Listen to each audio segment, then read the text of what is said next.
dan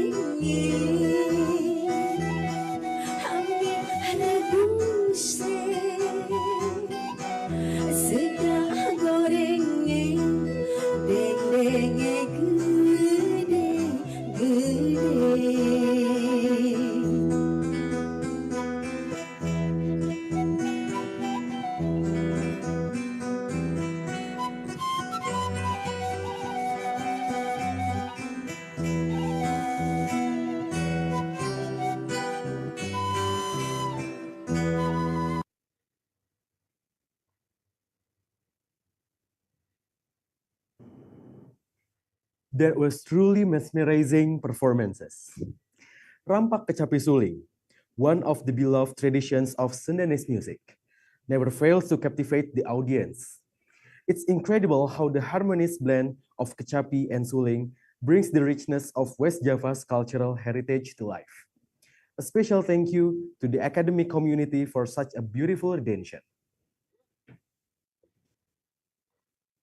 Now, to keep the energy high, it's time for a fun activity. Okay, we're going to play an exciting ice-breaking game where everyone gets to participate, sorry. And yes, there will be a special prize for our winners. Okay. So, stay alert and stay quick. Okay, before we begin, let's loosen up a little. Everyone, roll your shoulders, stretch your fingers, because your reflex will matter in this game. And to warm up the mood, drop one emoji in the chat that represents how you're feeling right now. Okay, if you can describe an emoji for today, what emoji can describe of you? I will describe smiling face emoji. Smiling face emoji. Why Yeah, the because smiley? I'm so happy to see so many people here in the Zoom meeting, and I get new insight for me. And how about you? Maybe I will put my love emoji Why because I love emoji? VMP so much. Oh my god! Okay, How about you guys? let's Can drop your current or emoji? favorite emojis on chat box. Okay, let's see. Is there an emoji in the chat box? Okay, maybe they're too shy. They're too shy to They are embrace too their too emoji, shy. current favorite emoji to the Oh, chat. look at that. Oh, okay. So There's many love, there's emoji. smile, there's also a thumbs up and And an also apple. an apple. There's an apple also. An Okay. apple and smiling in spelling. Okay, there's much emojis, Uh-uh. sparkles, and I love the energy already. Oh wow, I see so many emoji that Okay, what activity um we will are do doing. into today? Today's activity is called Spot the Sleep. We're Spot the sleep. Okay, what spot the sleep? Spot the sleep. We're going to test how sharp your eyes are when looking at product ingredient list. So, while I explain the rules, feel free to adjust your screen brightness or get closer to your device because some of these ingredients like to hide. Okay, that's kind of interesting for me. And this game has two rounds. For the first round, there will be 5 questions. Everyone can participate for this first round, sorry, and only the first 5 fastest and correct participants will advance to the final round. Okay, and the second round is final rounds. And the final rounds, there will be 3 final questions. And from this finalist, one person will be our champion of the day. Yes. Okay, how to play? How How to to play this game? Should I describe how to play? Sure, let's Of go. course. We will display pictures of product ingredient lists, and your task is to identify the non-halal ingredients. Non-halal, just for non-halal ingredients. Just for non-halal. If you know the answer, use the raise hand feature on the Zoom, but only after I give the signal. Okay, what is the signal? What is your Signal signal? is the count of 3. The countdown of 3. Okay, Yes. got it. And only the fastest raise hand will be selected to answer. Okay, are you get it? Please Let's give drop an emoji. Yes, an emoji. An emoji for your understanding for the game instructions. And you can Yes. also read the game instruction on your screen. Okay. Are you ready, guys? Are you ready? Okay, if you all are already ready to having this game, type ready in the chat. Yes. Let's type ready in the chat. Type ready in the chat. Wow. Ready. Okay. From who's typing it? Okay, Okay, the Ready, second, the ready, third, ready. ready. Oh, there's also love. Oh, Okay, okay. okay. Let's get it on to the first question. Okay, remember, speed matters, but accuracy matters even more. Okay, the first question is, Okay, okay, you guys can analyze the pictures first, and if you already have have an answer, sorry, you can use the raise hand. button after we count down. Okay, Okay, who first will count down for the first round? Either me or you? of course you. Okay. Okay, I will give maybe just 10 seconds for analyzing. Ready. For analyzing. Ready. There was already person in the chat box. Ready. Oh my God. Okay. Okay, can you guys see the picture clearly? Is that the picture is already clearly or no? No, it gets No. blurry. Yeah. Maybe from the committee, you guys can maybe Not clear. zoom. Okay, not zoom the clear. pictures. Okay. So all of. Oh, nah. How about now? Is that still Can you guys see the pictures clearly right now? not visible? Is that still visible or no? No. Oh no. Okay. Yes, Maybe can committee. see. Maybe. Yes. Okay. Non-halal. Okay. So Okay. today, so it's getting clearly, and It's already clear for you guys to seeing the No. picture in your screen. Okay. We will count down on Okay. 3. Okay. Do not answering yet on the chat Yes, on chat the box, chat box before we are countdowning. Yes. Countdowning. Okay. Okay. Okay. Maybe I will be countdowning from 3, 2, 1. Raise hand. Okay. Raise hand. Okay. Okay. Raise Okay. hand. Please raise hand first. Okay. For the Gventa. Gventa, can you type your answer or turn on your camera and turn on your mic also? Yes. Hi. It's not halal because it has pork gelatin. Okay, Pork that's not halal Gelatin. because there is a gelatin. A pork Okay. gelatin. Is Okay. that answer is right? It's correct. Oh my God. Is the answer is correct? Is the answer is correct? Let's see. The answer is pork gelatin. So the answer is correct. Correct. Congratulations for Gventa. Gventa. Okay. Gventa Okay. from UMT. UMT. For UMT. Okay.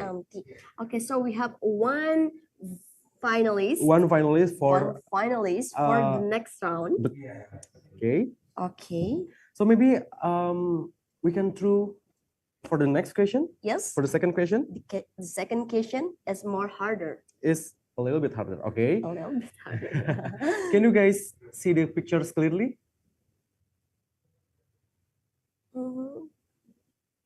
Okay, there's a lot ingredients on that. Yes. And can you analyze, is there any non-halal ingredients throughout the pictures?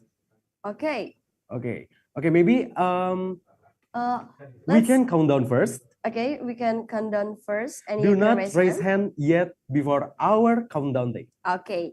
Are you ready, guys? Okay, maybe. Ready? Okay. Okay. You can answer in 3, 2, 1. Let's go. Oh, there's a lot of raise hand. Okay. Okay, and the first raise hand person is Hairunisa. Okay. Okay, you can turn on your mic or you can type in your answer in the chat box. Okay, thank you. And the answer is non-halal because there are pork extract and pork oil. Okay. Okay. There are pork Pork extract. extract and pork oil. Pork extract and pork oil is just obviously there. Okay, maybe, but is the answer is correct? Correct. Let's see. Is the answer is correct or incorrect? Pork extract and pork oil. And The answer is absolutely correct.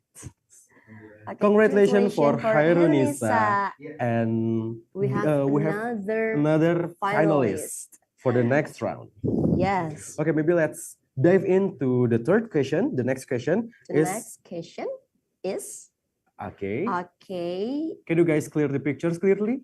I think Or it's we need to should be zooming. zooming the pictures? Okay, there's Ingredients a is glucose syrup, water, rice, corn syrup, and salt. Okay, is there Salt. any non-halal Non-halal ingredients on ingredients that pictures? in the drink. Okay, okay. Okay. Do Oh. not answer yet before we we are count down. countdown. Okay. Okay, let's start count again. down. Okay. Let's start again. You can guys can raise hand in 3, 2, 1. Let's go. hand. Wow. Okay, there's who raised handing first? Who was- Okay, We're we're gonna repeat it. it. We're gonna repeat it Yes. because there's one person maybe from the very first start she or they already raised their hands. Okay. Hands down, please. Hands down, please. And we will count down in Okay, 3 please times. hands down. Please hands down. Please hands down and raise hand after we count down. Okay. Okay. Okay, You all guys will can raise hand in 3, 2, 1. 1. Let's Raise go. hand. Okay, Ooh. there's such competitive, yes? Yes. Such a competitive game. Okay, Okay. who will answer this question? And the first raise hand person is Mrs. Yuniar Kasana. Okay, for Mrs. Yulia Yes. Hasana, you can turn on your mic or Yes, or type typing your on answer in the chat box. chat box. Okay, thank you for the opportunity.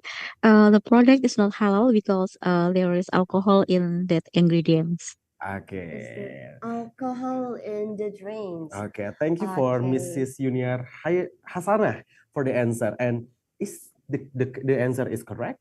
Okay, let's see. Is the answer is correct or incorrect? And the answer is give a drum roll. The answer is alcohol. Mrs. And Yuniar Hasana is correct. correct. And become a Thank you. our third finalist for Thank the you next so round. much, Mrs. Hasana. Okay, Okay. it's two more left questions. Mhm. Two more left finalists also. We can bring up to the next round. Yes. Okay, maybe let's dive into another question. Okay, it's the fourth question. Oh, there's a lot of ingredients here. Okay. You guys can analyze first on the picture. Is there any non-halal ingredients on the picture? Are you guys can see it clearly? Do not answer yet on the chat box, or Yes. do not raise your hands before we are we are countdown. countdown. Okay. Okay. Okay. Maybe let's do Okay. countdown thing. Are you ready, guys? Please hands down before we are countdown. Are you ready, guys? Okay. You guys can raise your hands in 3, 3, 2, 1. Okay. Okay, who is the first raise hand person?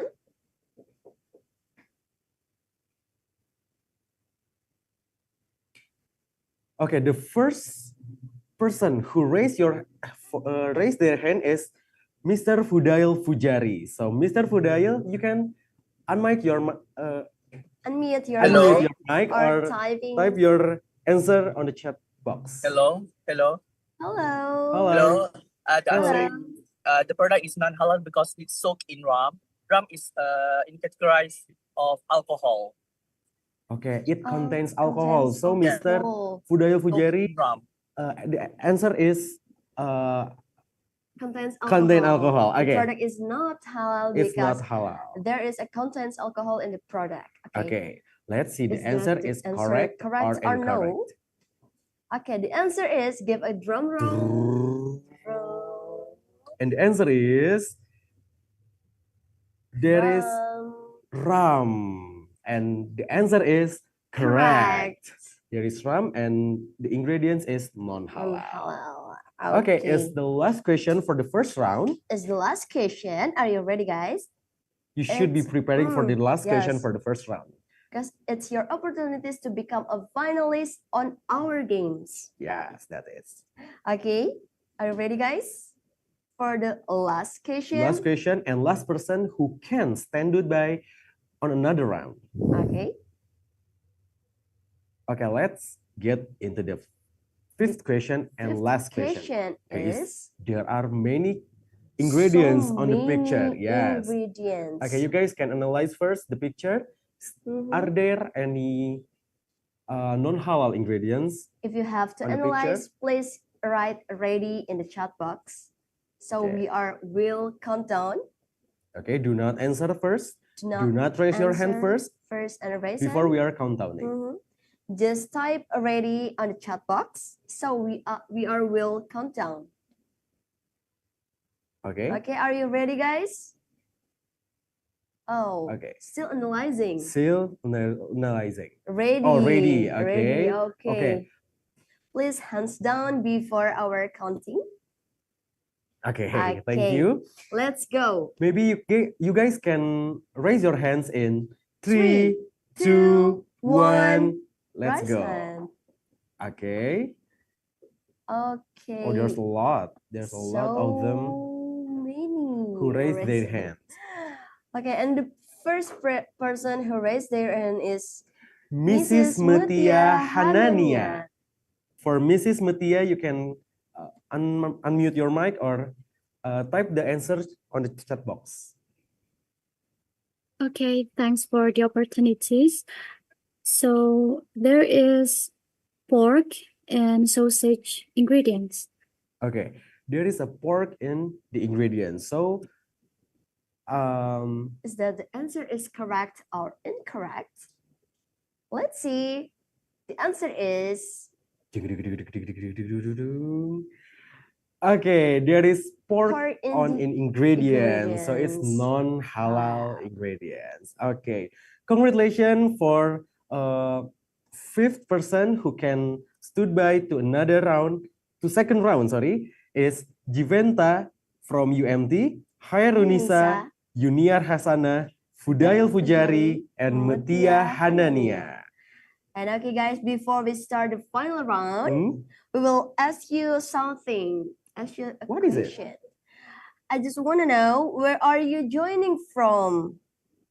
City, country, or anything? You can write it on the chat box. Okay, maybe for the maybe it's the prepare time for the fifth finalists. Yes. And yeah, maybe we can be chit-chatting on all of you guys on the chat box. Malaysia. Okay, there's From Malaysia. from Malaysia, from Bandung. Bandung. Okay. Malaysia, Egypt. There, Wow. there's friend. One of our friend is from Egypt. Wow. Okay. There's a Dari lot of Bogor, country. Bangka Belitung, There's- Malaysia, Egypt, Yogyakarta. Maybe you can say any words from their country, maybe? Yeah, it's amazing. It's amazing that VMP can unite in the diversity of the Okay. places. There's a lot of international friends here. There's also an Indonesian here. So yeah, the VMP is so great to our belongs in here. No, I'm from Egypt and now I'm in China. Oh, there's Okay. there's Okay, also in Aldi. China. Okay. Can you speak in any language in our friends stay now? Okay, maybe in Malaysia, you can speak Malaysia in a word. Speak Malaysia in a word. Okay, I'm not fluent in Malaysia, Mm. but I do watch Bobo Boy. Bobo boy, Bobo Boy is okay. originally from Malaysia, and uh, I do forgetly what What words. kind of word you want to say? Yes. Nasi lemak. Nasi lemak. Nasi lemak is one No, of nasi lemak. the famous food Food. in Oh, yeah. yeah. other country. I just do kind of remember of that words from right Oh. now. Okay, maybe let's do another. Let's do second round first. Right now. Second round. Okay, are you ready, guys, to go to second round? Are you ready? Let's drop the fire on the chat box. Apa kabar? Apa kabar? Apa Okay. kabar? Baik. Baik. Apa kabar is how are you? How are you? Yeah, in bahasa we say apa kabar, and the answer Apa for kabar? apa kabar is Baik. if you in good condition you should You should say say baik. baik. Okay. The second round. Are you ready for the second round? Let's drop the fire on the chat box. Okay, please drop the fire On the chat box. emojis. Because I see the burning energy from Yes. all of us. Of course. Yeah. Who will be the winner of this game? Okay. Okay. Fire. Fire, So many fire. So many fire. Okay. So are you guys ready? And this Okay, is I the will- second round. Yeah, I will tell you guys first. Only 5 finalists can answer in this round 2. Yes. There are Jiventa from UMT, Khairunisa, Junior Hasana, Fudail Fujari, and Mutia Hanania can answer for the next round, questions. This is a final round. final round, and we will start Yes. like We by now have on. to start in 3, 2, 1. This is the first question for the round 2. Okay, are you guys can see it clearly? No. Okay, we will zoom in for you guys. Okay, we will zoom in. Okay, Okay. there's a lot of ingredients. How about now? Each of you only can answer once, guys. So if you have to answer first, you can't answer the second question. That's correct. Okay, are you ready? Ready. Please hands down before we counting, okay? We will counting in 3, 3, 2, 2, 1. Let's raise hand. Okay, who is first? Mr. Fudail Fujari. You can answer for Okay. this question. Okay, what is the answer? The answer is Mr. Fudail, you can answer for this The question. product contain pork. Sorry, if you can Hello. can you Hello? repeat for us? Hello. The product is contain pork. Okay, Oh, the the- product is contains pork. Okay, the product is contain pork, yeah? Okay, is that the answer is correct or incorrect? Let's see for the Let's answer. see. Okay. Okay, and the answer is jing jing jing. Pork Another blood flip. and pork skin. So the answer is correct. Correct. Another slip. Oh, there's also Another- halal label. Oh, Okay, Halal this is so label. gray for me because Yeah. there's the products contain pork blood or And pork pork skin, skin, but but there's it's also halal halal label on label. that. Okay, Hmm. there's the slip on the products. But Mr. Fudail answered correctly. Correct. Congratulations for Mr. Fudail. Okay. And are you ready for the second question? Ready? Please write on the chat box. Are you ready for the second question? Okay, And- maybe we step out from the first question. Mm-mm. There's from the first question is there's 2 slips. Two on a slips. picture. Maybe Hmm. guys, in the next question is there are there are more slips on the picture. So you guys can Okay. elaborate maybe for not just another for just one answer for that question. Okay. And for Mr. Fudail can't answer another question because Mr. Fudail have answered the first question. Okay. Okay, let's get into the second question. Let's get into the second question. Okay, maybe for the committee, please. Second question is, let's zoom in. To the ingredients of the products.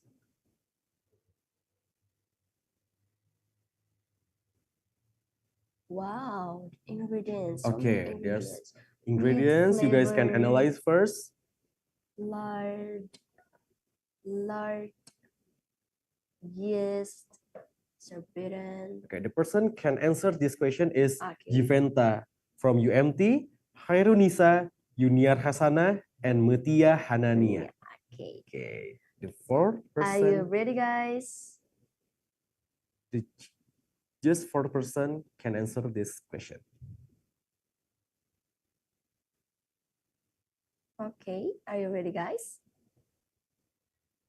You guys can raise hand in 3, 2, 2, 1. 1. Raise Let's hand. go. Okay. Okay. The first raise hand person is Mrs. Jiventa. Mrs. Jiventa can answer for this Yeah. question. It's not halal because it has lard. Lard is the fat from the pork. Of fat from the pork. Okay, Yeah. is the answer is correct or incorrect? Let's see. In another slide. In 3, 2, 1. And the question is, and the answer is lard. There is lard There is lard. on the ingredients of the product. Yeah. So Mr. Jiventa is correct. Congratulations for Mrs. Jiventa. And we will search once again. Just one more for our winners for our winners in this game. Okay, the person can answer for the last question. Yeah. Okay. The person can answer for the last question is Jiventa from UMT. Oh, sorry, Jiventa already becoming the second winners of the game. Okay. Is Mrs. Khairunisa, Mrs. Yuniar Hasana, and Mrs. Mutia Hanania. We can answer this next question. The last questions. Okay. Okay, maybe for the committee, Okay. let's dive into the last question of the game. The last question is this one. Okay. Are you guys ready to raise your hand or no? Please hands down before we are counting. Okay. I think the participants are ready to raise their hands. So we will count down in 3, 2, 1, 1. and You guys can raise hand. Okay, the first person who raised their hand is Mrs. Yuniar Hasana. So Mrs. Yuniar, you can answer the question. Okay, thank you. The product is not halal because one of the ingredients contain gelatin from porcine. Okay. Okay. Okay, there's contain some non-halal ingredients. Okay, let's see the answer in 3, 2, 1. Okay, there's gelatin from porcine. Okay, the answer is correct. Thank you. Thank you. Thank you. And we have 3 winners. There are Fudail, Jiventa, and Yuniar Hasana. Okay, we will have an interview for Okay. our winners. Okay. Okay, so please for Mr. Fudail, Mrs. Jivanta and Mrs. Mrs. Yuniar Yuniar Hasana. to turn on the cameras or to unmute the mic. Okay, let's talk with Mr. Fudail first. Mr. Fudail, can you turn on your camera or unmute your mic? Hello, hello, Hello. hello, hi. I'm sorry, I Hi. cannot turn on my camera. Okay, it's that's- okay. That's okay. That's so much okay. Okay. At the first, we will say congratulations, and we're gonna ask you a question. How are you feeling right now? I'm so excited to join this program. Okay. Okay. Mr. Fudail, where are you came from? I'm from Malaysia. From Malaysia. Yeah. Okay. Okay, can you say one word in your language, Mr. Fudail? Apa kabar? Apa kabar? I'm doing good today. Ya, Aku baik di sini. ya, He's a big bagus. fan of Bobo, Bobo Boy, Boy. and I'm a Oh. big fan of Upin Ipin. Yeah. I love Upin Ipin so much. Like And I love Bobo Boy so much. ayam goreng. Ayam goreng. RM2, RM2. Dua singgit, Dua singgit, dua singgit, dua singgit. Just a phenomenal words from Mail ya. Ya, ya. Okay, congratulations once again Alright, for thank you. Mr. Fudail. And you can please contact the committee to Okay. claim your prizes. Alright, sure. Okay, Thank you. thank Thank you. you, Mr. Fudail. Okay, the next Okay. one is Mrs. Mrs. Jiventa. Jiventa. We will talk with Hello. Mrs. Jiventa. Hello, Mrs. Mrs. Jiventa. How How are are you you today? today? I'm good. How are you? I'm good. Thanks for asking me back. Okay. I want to ask you a question. Which one was the trickiest for you? Trickiest question. Trickiest question. Actually, all of them are kind of direct for me because Oh. I'm familiar with the wordings like lard, porcine, pork. Oh, yeah, I my God. see. Where are you from, Mrs. Jiventa? I'm from Malaysia. Oh, Malaysia Malaysia also. Yeah. Yeah. Apa kabar? Apa kabar? Kabar baik. Kabar baik. What is your favorite food in Malaysia? Sorry? What is your favorite food in Malaysia? Favorite Malaysian word? Malay, favorite word? Of course, the famous word lah. Selamat datang. Selamat datang. Okay. Okay. And favorite food? Malaysian food? Nasi lemak, of course. Nasi Nasi lemak. lemak. Oh, I have to try nasi lemak. Nasi lemak is Nasi so lemak. good. Yes, you guys must try I have nasi tried lemak. once. Nasi lemak. Nasi lemak. Okay. Okay. Congratulations for Mrs. Jiventa, and don't forget to claim your prizes With chat. throughout the contact one of our committee. Okay. Okay, thank you. Mrs. Jiventa. Thank you, Mrs. Jiventa. And lastly is Mrs. Yuniar Hasana. Mrs. Yuniar Hasana. Hello, Mrs. Yuniar. Halo, Assalamualaikum, selamat pagi. Waalaikumsalam. Selamat pagi. How are you, Mrs.? Okay, I'm fine. Okay. Where you came from, Miss Yuniar?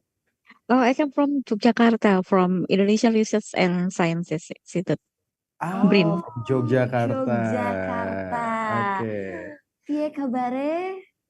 Alhamdulillah, Alhamdulillah. saya. Alhamdulillah, Saya. saya. Okay. Okay.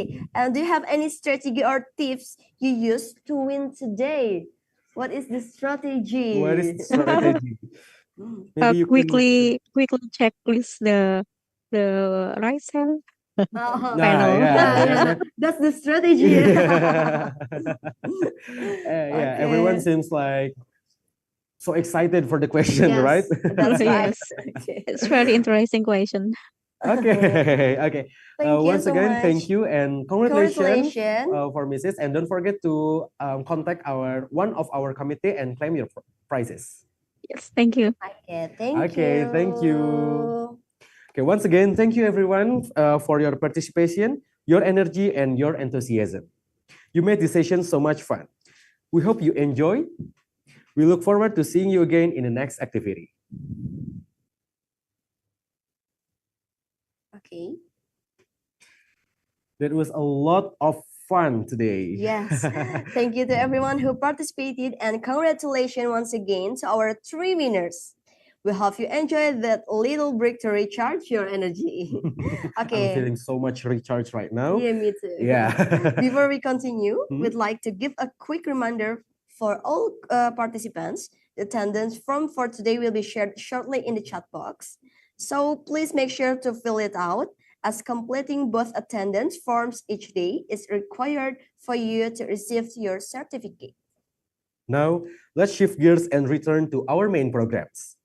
Up next, we will have Professor Lawrence Hoffman joining us today, and he will talk about implementation of halal practices in the Australian meat industry.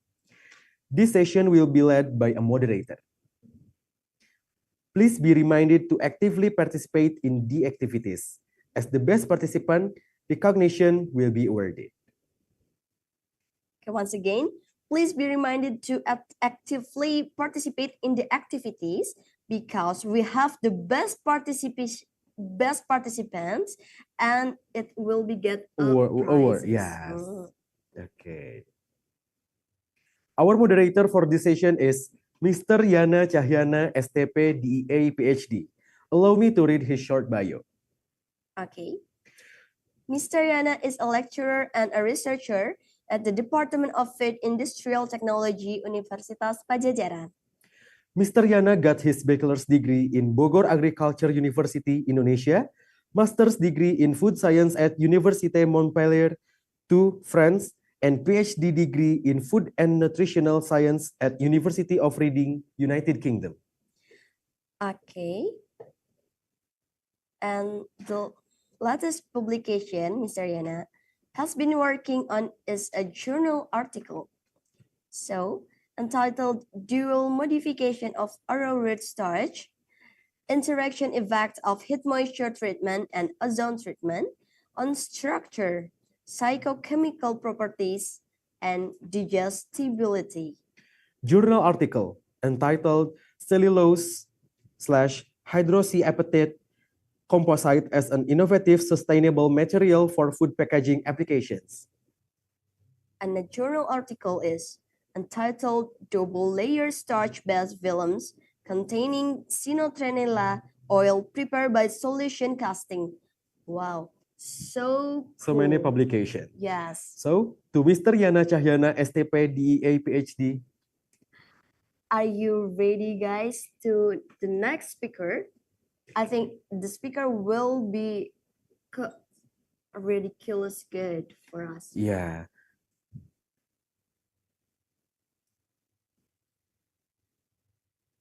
Okay, maybe before we start another workshop, another session, we will back to talk again. Okay, before we with moving on, let's chit chat our again. yes, with our participants. Okay. Okay. Okay. Maybe we can say in another language again. Say Kang another Aldi. language. Okay. Yes.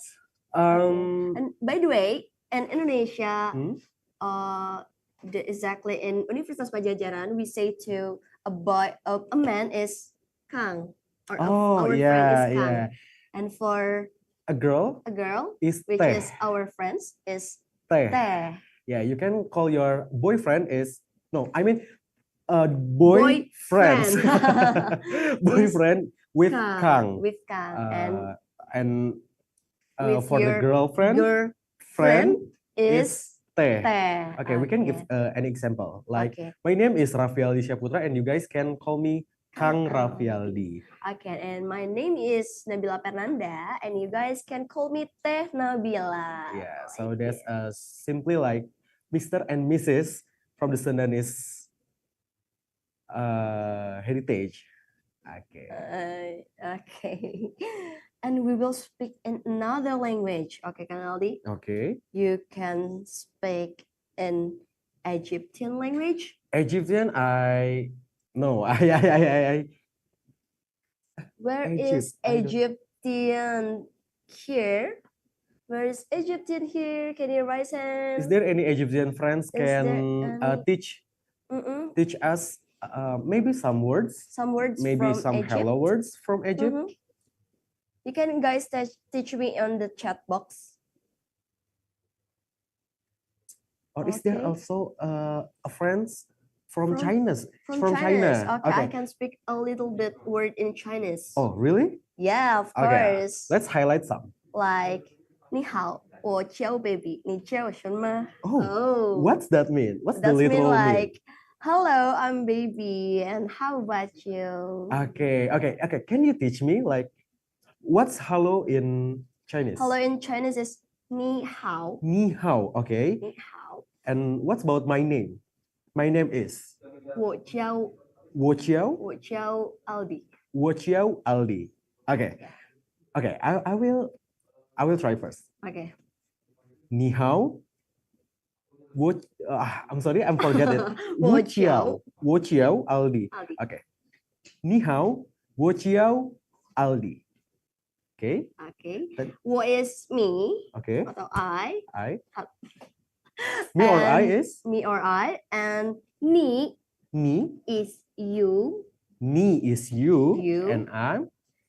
I is 我 Wo. Wo Wo. is I. And ni. is you.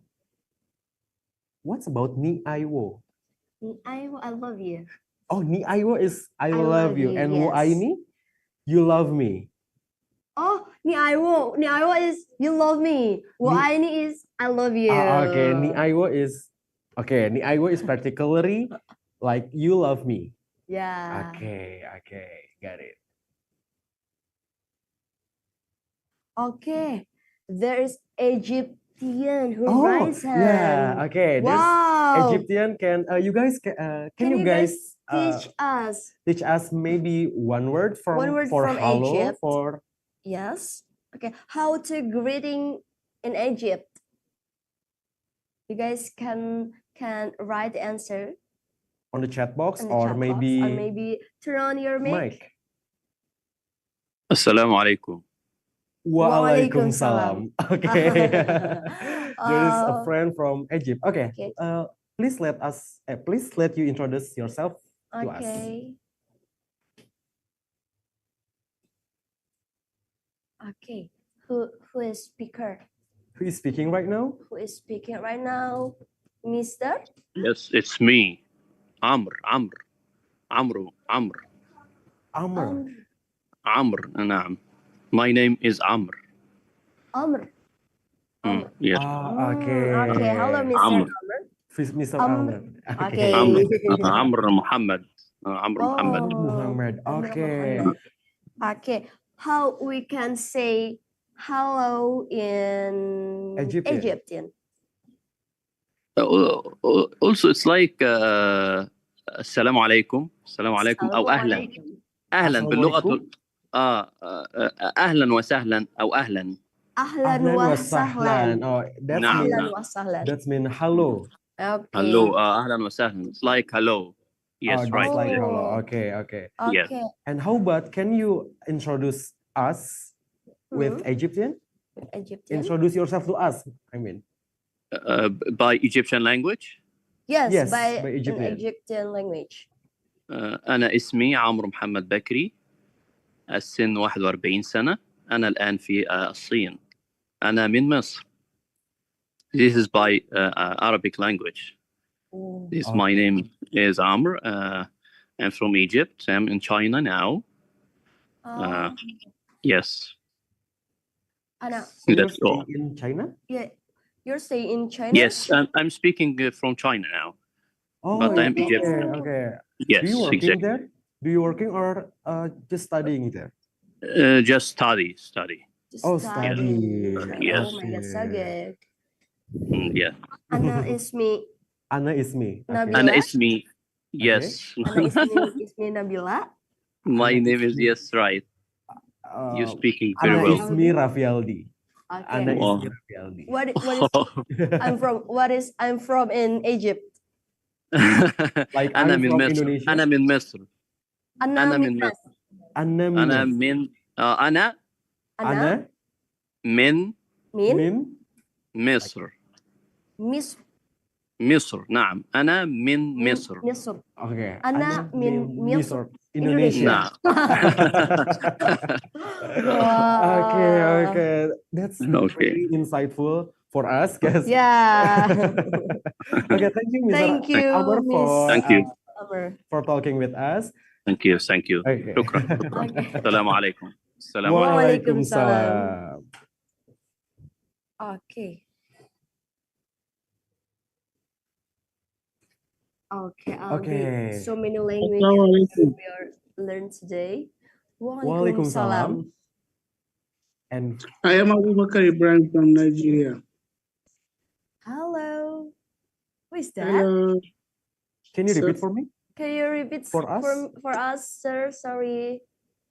I am Abu Bakar Ibrahim Garba from Nigeria. Oh, Nigeria. Nigeria. From Nigeria. Mr. Yeah. Mr. Okay. Ibrahim. Okay. Okay, nice to know you, Mr. Ibrahim. Nice to know you, Nice Mr. to know you, Mr. Ibrahim. We Ibrahim. will Thank talk you, another thank you. time. We will talk to you in another session maybe because another Miss session. Riana is here with us right Okay. now. Okay, Maybe- okay. Yeah, I'm Okay, so we will read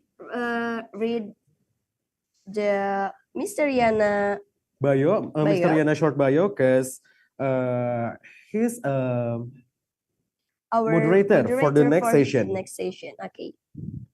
Okay, Mr. Yana got his bachelor's degree in Bogor Agriculture University, Indonesia, master's degree in food science at Université Montpellier II, France, and PhD degree in food and nutritional science at University of Reading, United Kingdom.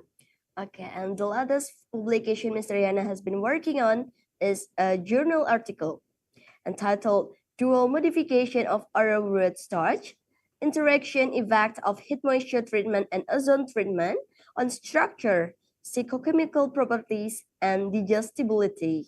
Journal article entitled Cellulose/hydroxyapatite composite as an innovative sustainable material for food packaging applications. And a journal article entitled Double Layer Starch-Based Films Containing Citronella Oil Prepared by Solutioning Casting. Okay, to Mr. Yana Cahyana, STP, DA, PhD, the time and screen is yours.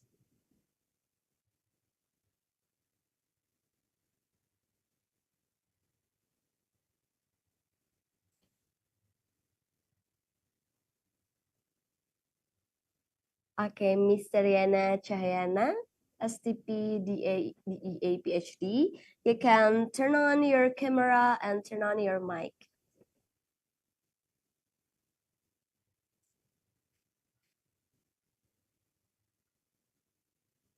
Okay, once again, Mr. Yana, can you turn on your camera and turn on your mic?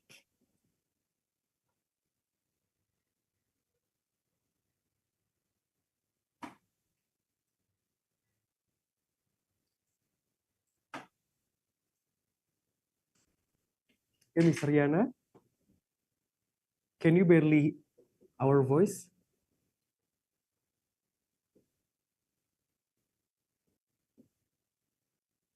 Okay. Maybe we will greet our speaker for today. Okay. Hello, Professor Lawrence Hoffman. Okay, Mr. Yana maybe had technical issues. Yes. Maybe Hi, we can you hear me?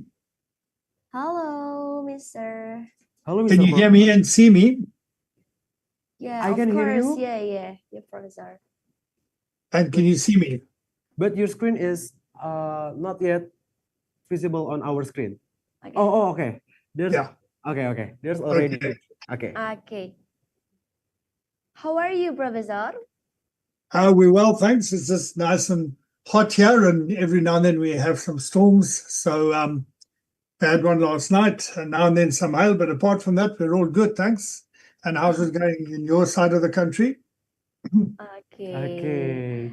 And Professor, today we will discuss with Mr. Yana, so not with us. Okay.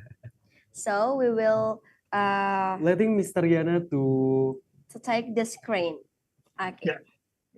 Okay, thank you, MC. Good afternoon, good morning, Professor Lawrence. Good morning, Professor. How are you? Fine, thank you. I'm good. So sorry for the bad connection we had. So there is a delay between maybe in here in my region there was bad connection, but I think it's fine now. So let's continue our session, Professor Lawrence. But allow me to introduce you to the audience about your background. Yeah, I have your CP.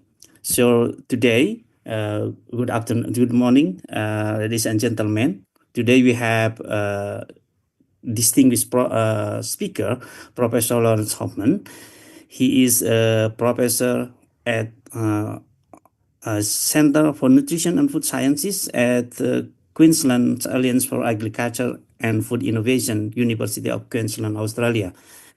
He has published so many publications related to meat and the innovation. So I think there is no need to read all this publication because I think it takes time. Too many publication for me. Professor Lawrence, it's an honor to have you with us now. And I think without further ado, please take your time to present your topic on meat science, especially in Australian industry. Thank you. Thank you very much. I'm just waiting for permission to share my screen.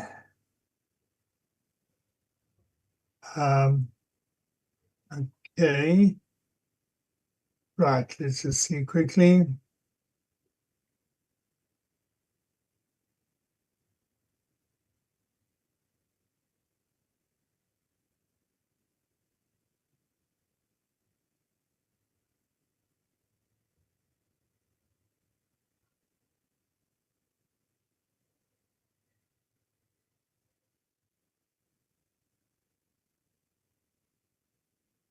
Right, I think you should all be able to see it now. Just confirm, please. Good, thank you. So I'm going to be. Can you see the screen? Yes, I think yes, it's clear. We can see it clearly. Okay, thank you, and good afternoon from Australia. I think it's still maybe good morning in where you're from, but I think some of you are from all over the world. So greetings to you, and it's a pleasure for me to share some of the technological innovations that are applicable in halal food processing, but specifically focusing on red meat. And some of these applications are what's typically done here in Australia, but also what I've come across worldwide. I just like to highlight that some images might be disturbing to some people, as it does include images of the slaughtering of animals. So if we look at the halal system in meat industries, and we know that the halal certification provides recognition of quality and a safe product through the concept of halal tueban for the entire supply chain. And that's important to remember. It's a full supply chain from farm to fork or gate to plate. Worldwide, we tend to focus a lot on the actual slaughter process, but it starts long before that. It actually starts with good animal husbandry practices, and then a pre-slaughter management, then the slaughter process, and also very important, the post-slaughter management. And these points I would like to discuss in more detail with you. So on the farm, the aspects that are applicable is the animals must have food and water. And in Australia, these are adequate, although sometimes in some of the regions, the cattle might have to walk far, long distances to get good water. But they are adapted to that as it is. And then the management activities, they're all linked to what we call mustering. So in Australia, where a lot of the rangeland cattle are found, you have properties that are anything from 4,000 to 40,000 hectares or larger. So they don't have small paddocks. So what typically happens during the mustering, they bring in helicopters and people on motorbikes and quad bikes, and they use these to move the animals. There might also be some riders on horseback. And you can find a lot of the videos showing the mustering in Australia on YouTube or Facebook or any of those sources. But obviously, this whole mustering process is also stressful. And during the mustering, what they typically do, so because it's such large properties, they don't have a breeding season. So you have bulls walking with the cows all year round. So you have calves being born all year round.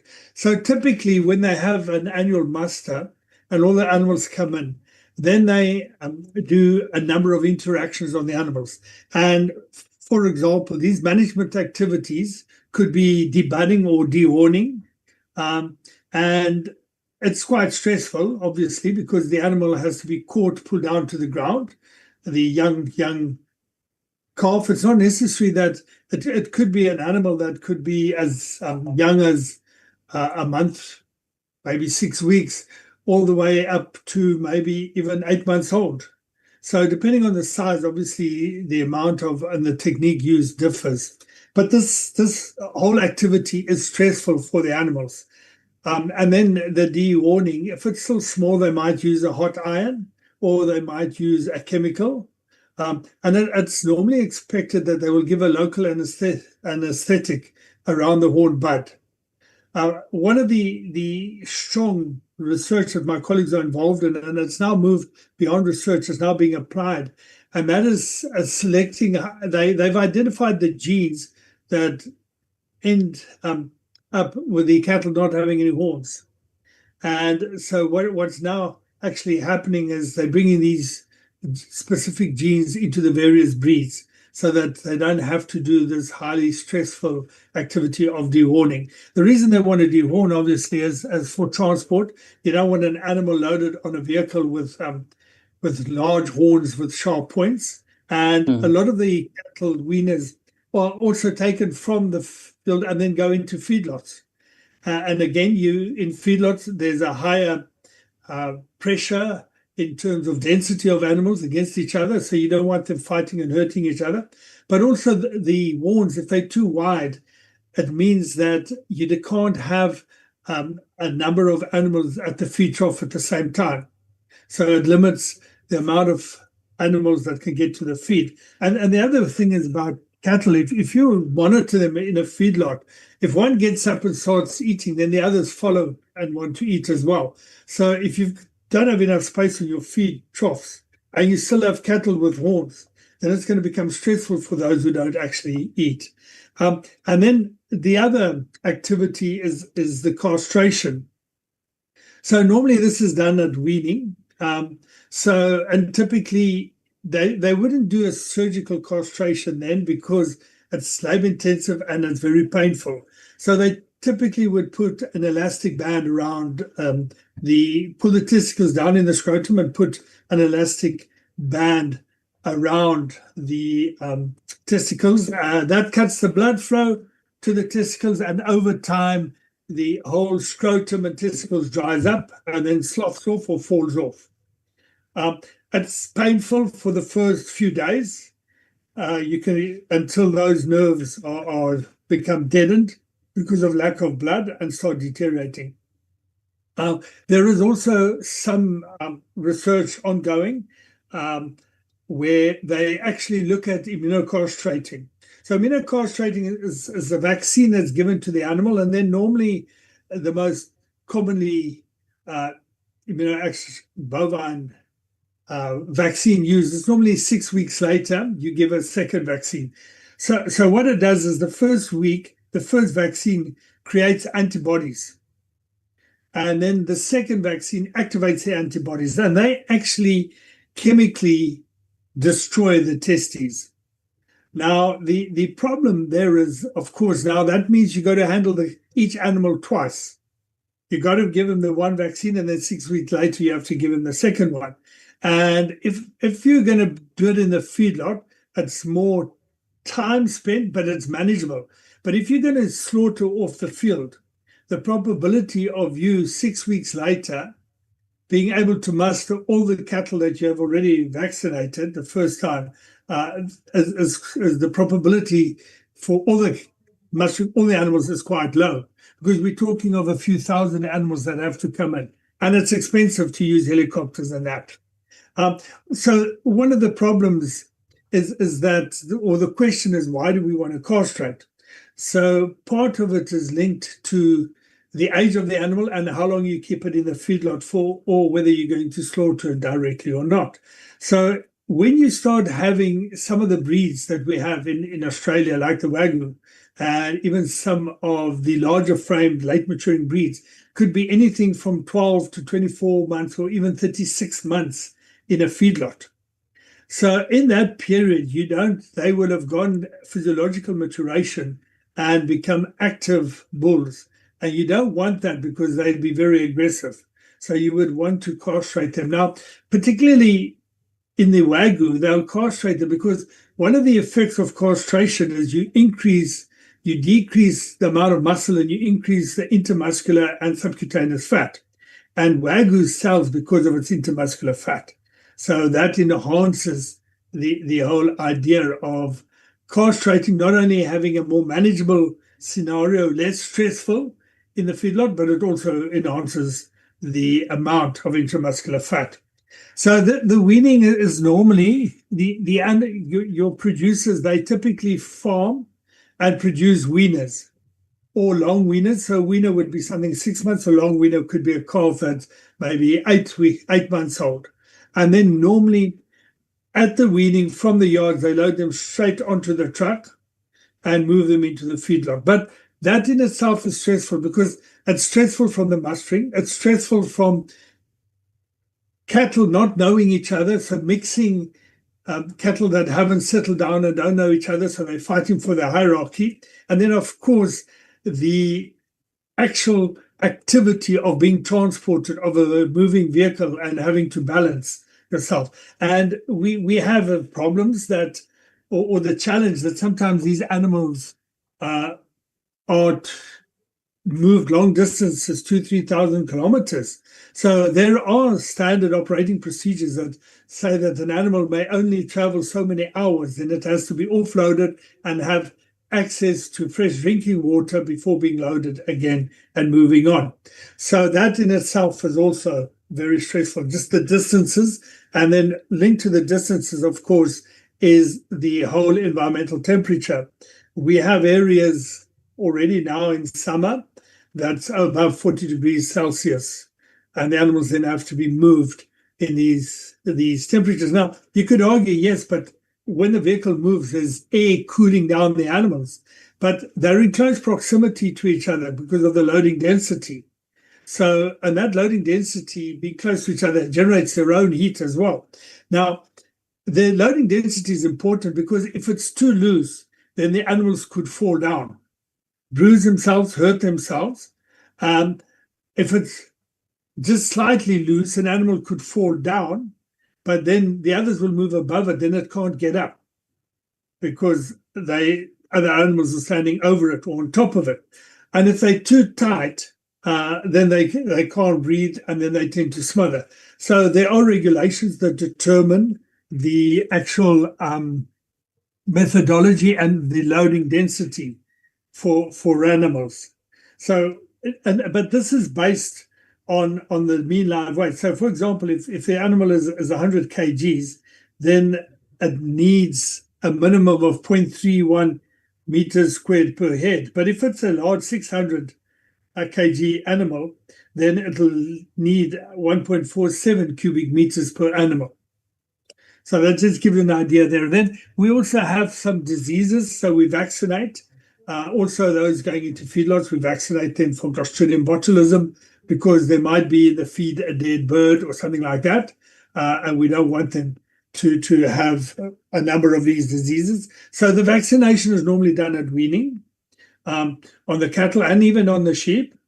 And obviously the applications that I've mentioned for cattle are also applicable to sheep and to goats. Of course, with sheep, you have the added challenge that if it's a wool breed, they also have wool, which could typically then increase the heat stress load on the sheep. But most producers tend to shear the sheep before loading them on, although that shearing itself, if you finish shearing and you load it on immediately onto the truck, that is also more scope for stress. So typically they might shear them and then keep them in a paddock close to the yards, a smaller holding paddock, for maybe a week to 10 days before loading them on and sending them off to the abattoir. Now, another stress, because remember, the animals, according to the Quran, must have a non-stressful life and be able to carry out normal activities of lying down, walking, sleeping, allometric, in other words, rubbing each other, licking each other. But one of the big challenges, particularly for the smaller livestock, ruminants, the sheep and the goats, is predators. And yeah, we used to have a lot of problems with dingoes, wild dog, and feral wild dogs that were domesticated that then became wild. But we now have a lot of exclusion fencing, which is a fence that keeps the sheep and the goats in and the wild dogs out. So that is less of a problem. But what's become a huge problem now in Australia, and it's not only in Australia, actually, it's in America as well, and it's in Brazil as well, and even in Europe, is feral pigs that have escaped. We estimate that we have millions of feral pigs all over Australia. And these feral pigs, a pig being an omnivore, once they've tasted blood, they don't want to stop eating blood. So it's a big problem because the pigs then chase the lambs and the kids from the goats and the lambs from the sheep and kill them and eat them. So that's quite a big problem for us. Just on the transport, I did mention it. There is also stress and potential for bruising and animals to hurt themselves during the loading or offloading, particularly if you don't have a good, well-designed facility. And then there's also the truck has to be designed well.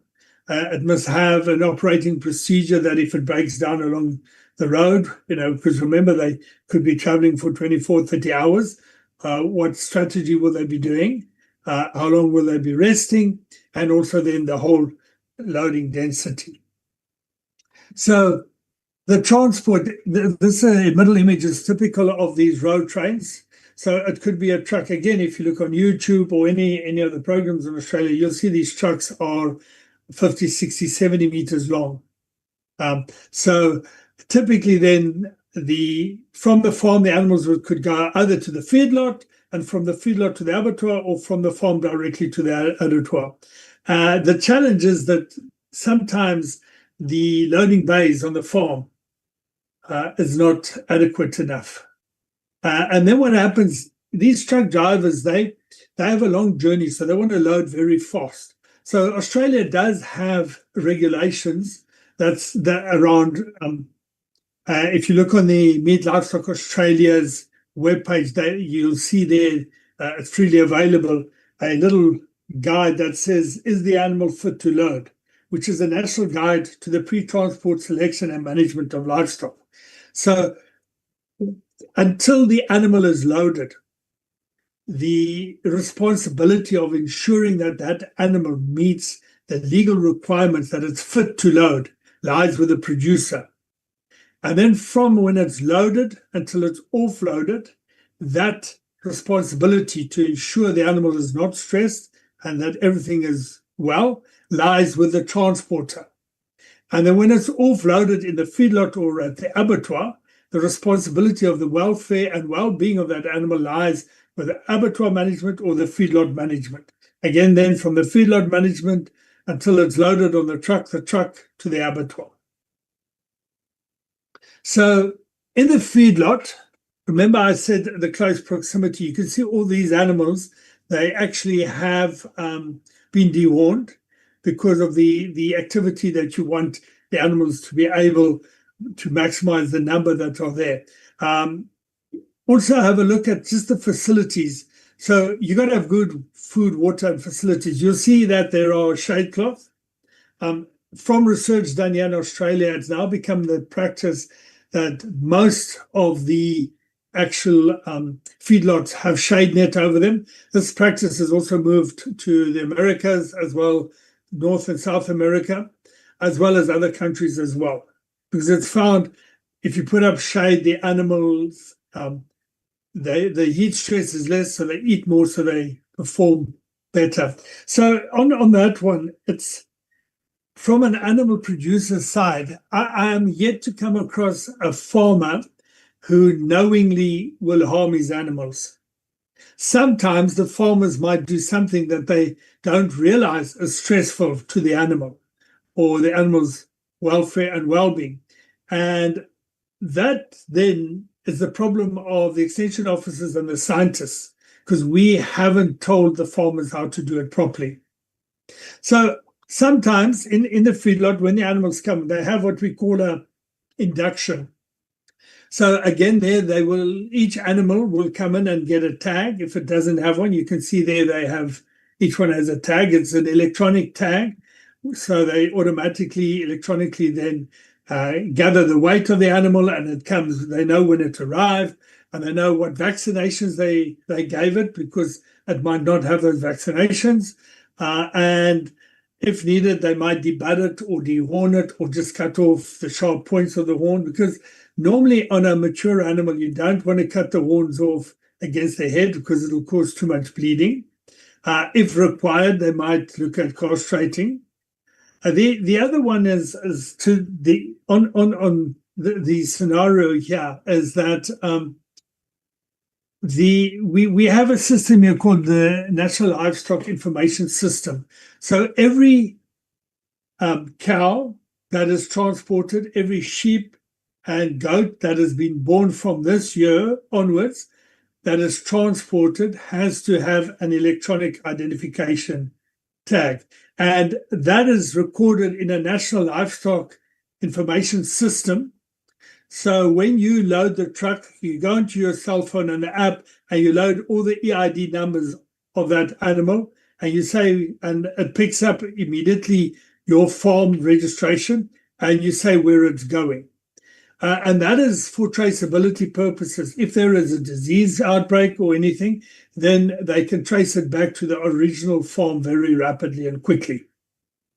So every animal, the only animals that don't have that at the moment is what we call harvested rangeland goats.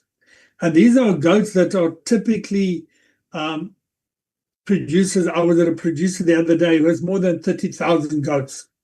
He doesn't have a breeding season.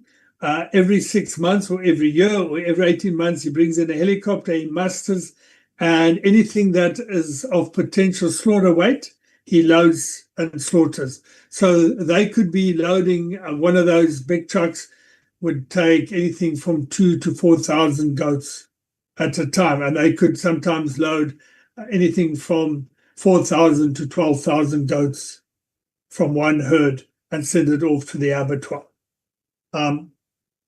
So in this, if I just go back to this slide again of these animals in the feedlot, sometimes if they're in a high density, it becomes a challenge for the animals to have the total freedom of movement, which is one of the 5 requirements of animal welfare.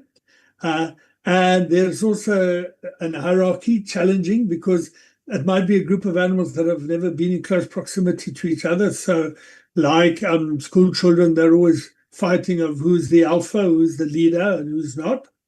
And then there is also some people who argue that the diet the animals are fed could result in an overstimulation of the rumen, which could cause some discomfort. But on that one, it's in the best interest of the feedlot to ensure that the rumen adjusts to the feed being fed. Otherwise, they're wasting feed and then they're wasting money. So they do have a very well managed process of slowly adapting the animals to the feed. So they might start with an initial diet that has the main feedlot diet, but that could only be maybe 10%, with the other 90% being a mixture of good hay. And then gradually over a 2-3 week period, they'll change it as the rumen adapts to a higher and higher concentrated feed with a high energy and protein ratio that is typical of a feedlot diet, so that when it's on a 100% feedlot diet, it is then adapted the rumen and there's no discomfort. They also, these animals, normally in these larger abattoirs, they have riders on horseback that every morning and every afternoon ride through each pen to do a visual inspection that all the animals are healthy and are not sick. Those that are sick are removed and get the veterinary care that is required. Because they have EID tags, the veterinary care, particularly if drugs are used, is recorded to ensure that the feedlot does not send any goats that have received medication before the medication has left the body, been metabolized and left the body. So I want to go from here and I want to start talking a bit about the slaughter process. Especially with mechanical instrument and electrical stunning, the animals need to be properly restrained to allow accurate shooting up or application of the electric current. And that's another reason why the animals shouldn't be stressed, because if they're stressed, they could become fractious at the point of stunning. In other words, they could be nervous, they could start jumping around, their eyes are open and they're looking around trying to escape. So they never hold their heads steady long enough for a good placement of the electrodes or the captive bolt for the stun. So sheep and goats, the animals may be held in a V shape or on a monorail type system with a restraining conveyor or maneuvered by the slaughter man himself. It just depends how big the abattoir is. So in the cattle, they normally have a restrainer which can be used for more common to confine the animals in a stunning box. But it might still be required to restrain or to have a system where the head is kept still for the application of the stun. So if you look at this diagram here, the animals come in from the left-hand side. Can you see my angle, my arrow? So it comes in there. There's a bar at the top which closes to stop them going in, but when it's open, it also stops them jumping out. As they move down, they walk over a pipe in the middle, in the center, which spreads their leg. That bar makes sure that the legs spread wide. And as they walk down, they reach a point where this moving conveyor belt carries their weight, and then their legs hang down at the bottom. Now, if the leg of an animal, it can't jump, right? And it can't kick either because it's got nothing to push against. And that allows a chain to be put on the hind leg, and then it is then electrically stunned or shot. It slides down onto a table, and the hook is then carried up in the slaughter process.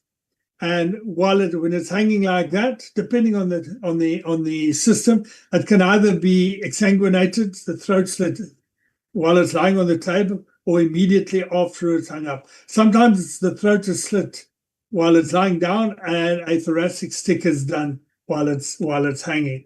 So if we look at it in cattle, this is typically what it would look like. You could see it going around, it's looking around, there's solid sides it can't see out, and it's riding on there. It's going down, and this is the bar that spreads its legs before landing on the conveyor.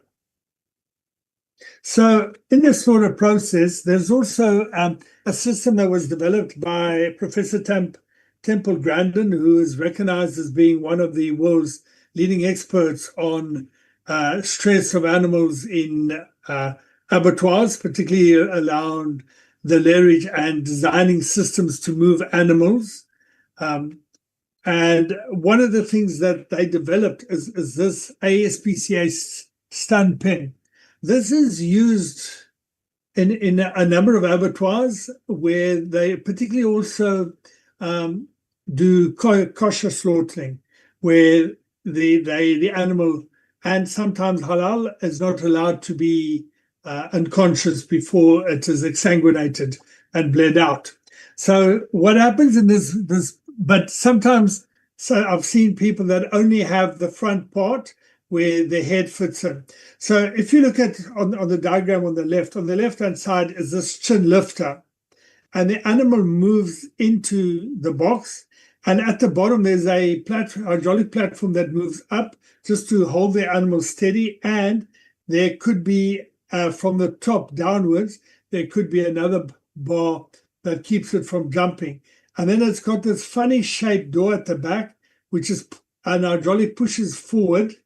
As it swings up, it pushes the animal to put its head through this hole here, the SPCA, and then this chin lift lifts the head up for the animal to be slaughtered. So here you can see it in.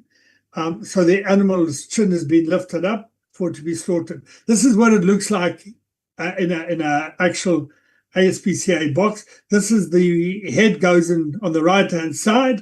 On the left, this funny shape is the hydraulic push that pushes the animal so its head goes in there. You would typically, this would be dark and you would have a light source outside here because the animals want to move to the light. And then on here, this is part of the hydraulic lift that keeps the animal upright while it's being exsanguinated. And then the side, when it's finished, the door will open and the animal will slide out. So this is an animal coming in with its head there, and this is a rabi that's about to slice the animal's throat for exsanguination. Now, the problem I have with this image here is this whole lifting chin should have been washed between each animal, because the animals will smell the blood. They don't necessarily know it's blood, but it's a strong foreign smell, and that might make them anxious and stressful. So the other one of the ways that you could kill an animal or make it unconscious before the exsanguination to kill it. So in the halal system, a lot of religious councils approve that the animal be made unconscious before it's actually killed. One of those is where you have a pneumatic stun, and that is basically you have a stunner that runs on air pressure, and you pull a trigger and you have either a captive bolt that penetrates the skull, or you have a round hammer that actually hits the skull and causes it to move, and then the animal is unconscious. So yeah, you can see it coming. Look at the head lifter bringing up the chin and the pneumatic stunner, and that animal is now unconscious. If they open it up, it'll slide off and they can immediately exsanguinate it within a few seconds of stunning. Now, that head that's lifted, it mustn't be immobilized totally, because if it's immobilized, that would mean when you do the pneumatic stunning, you'll actually break the skull, and you could have bone fragments entering the brain, and then that is, because that animal was still conscious, that then becomes haram and is no longer fit for halal.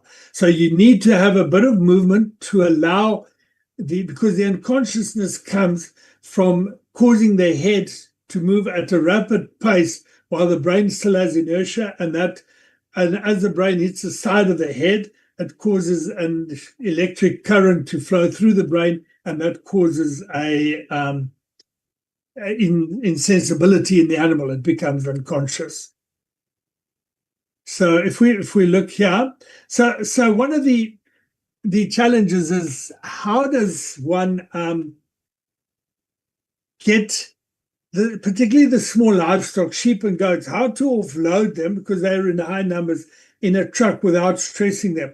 So some abattoirs have goats that they've trained that would then enter onto the truck, and then from there they would walk out and they become leaders, and the animals, the sheep or goats, just follow them to the pen or the lairage pen or to the killing spot. So you can see here, this is very minimal stress handling of the animals. So then if the animal is stressed, it's negative on the meat quality. So this will end in a lot better meat quality. So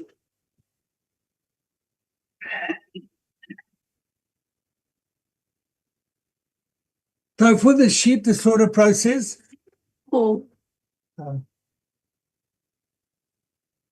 sorry about that. So for the sheep, you could either, one on the right is a conveyor system that's used for sheep, very similar to what I've described for cattle. Or what frequently happens is you have a conveyor system that is in a V shape. So these are plastic rollers the sheep move in, and it captures their body and it moves them forward. And then they either come through a manually electrically stunned, or this is an electronic one. On the left, those two electrodes touch the head of the sheep and a current passes through it and it's unconscious. When it reaches the end, it falls down on a table and it's immediately exsanguinated, which then takes the unconsciousness through to death.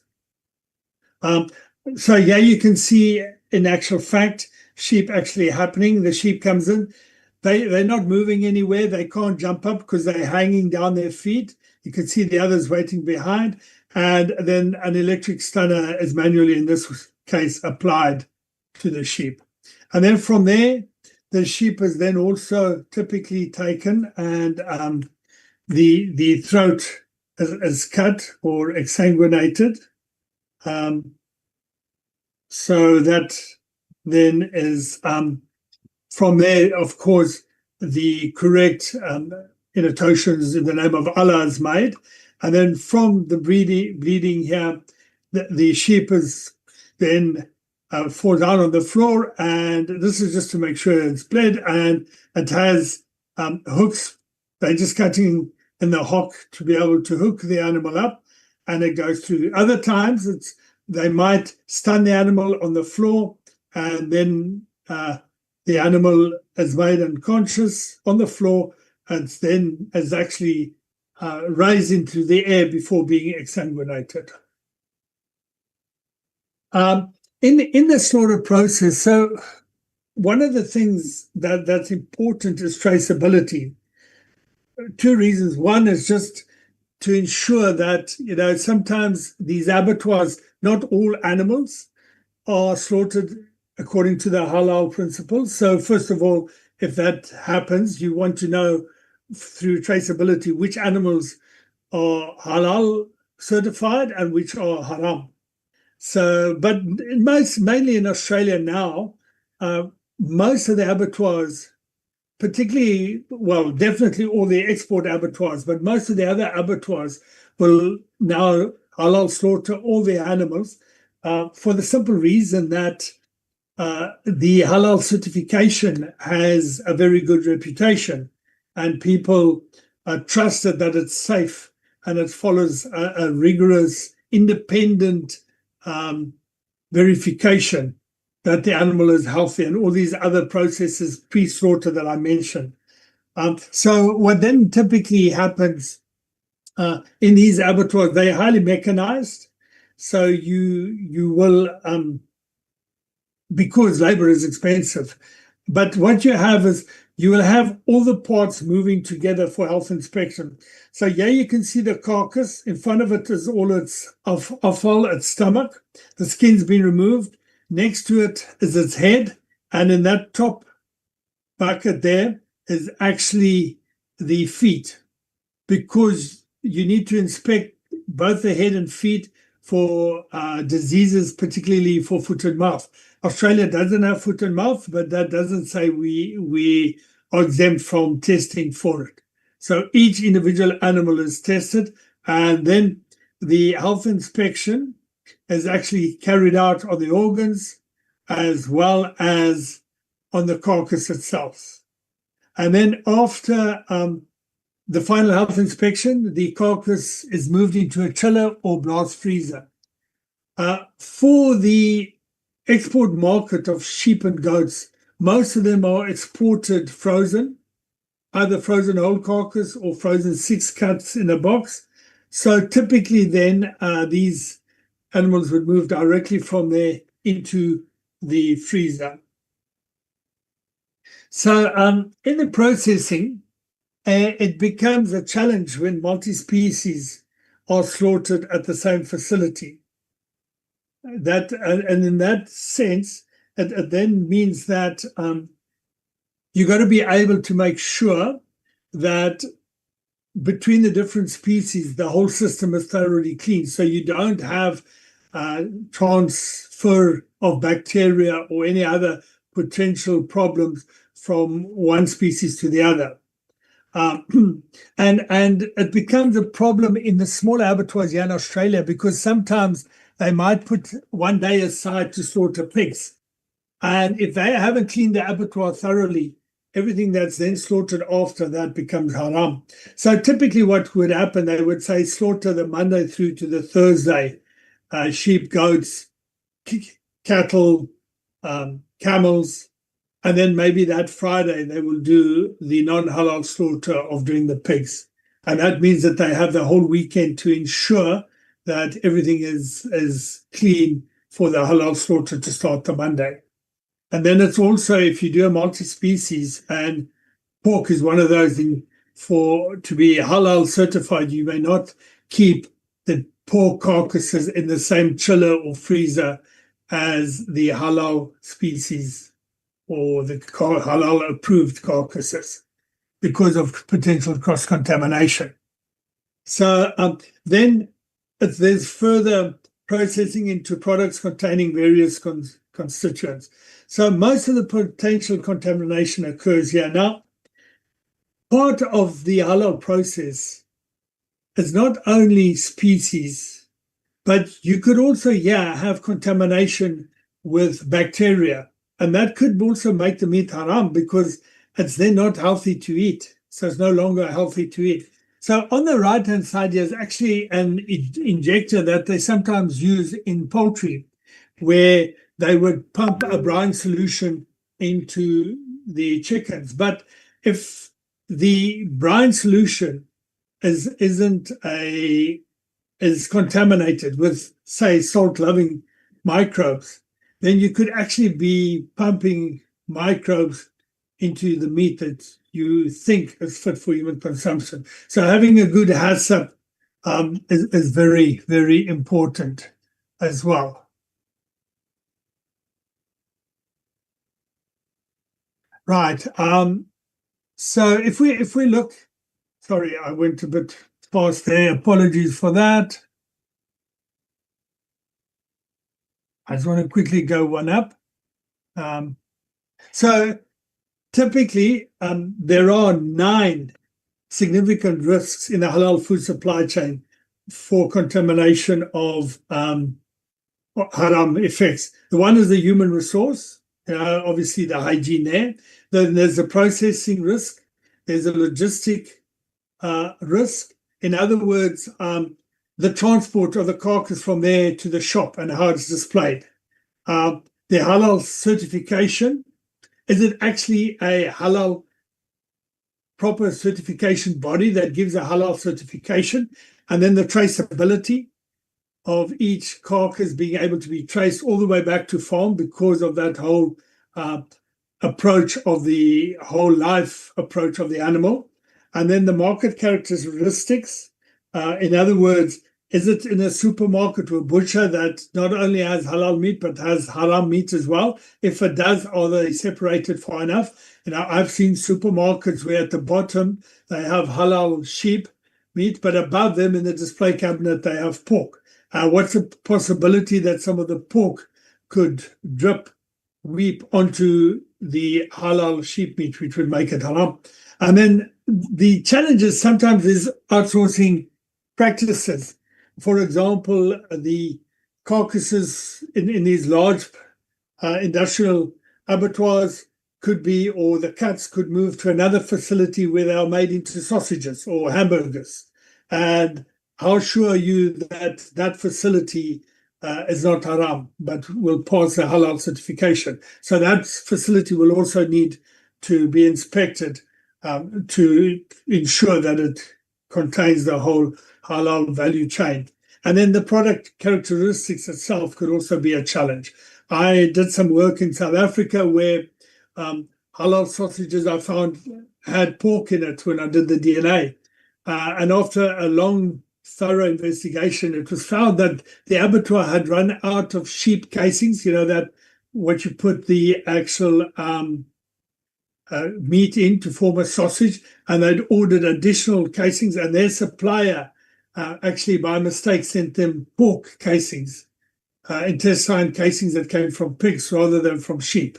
So it wasn't a deliberate, but it was still halal.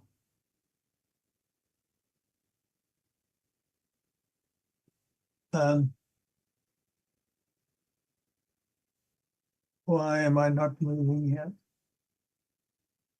Right, so in the human resource, just quickly, they must understand the halal requirements by all the internal employees. It's crucial.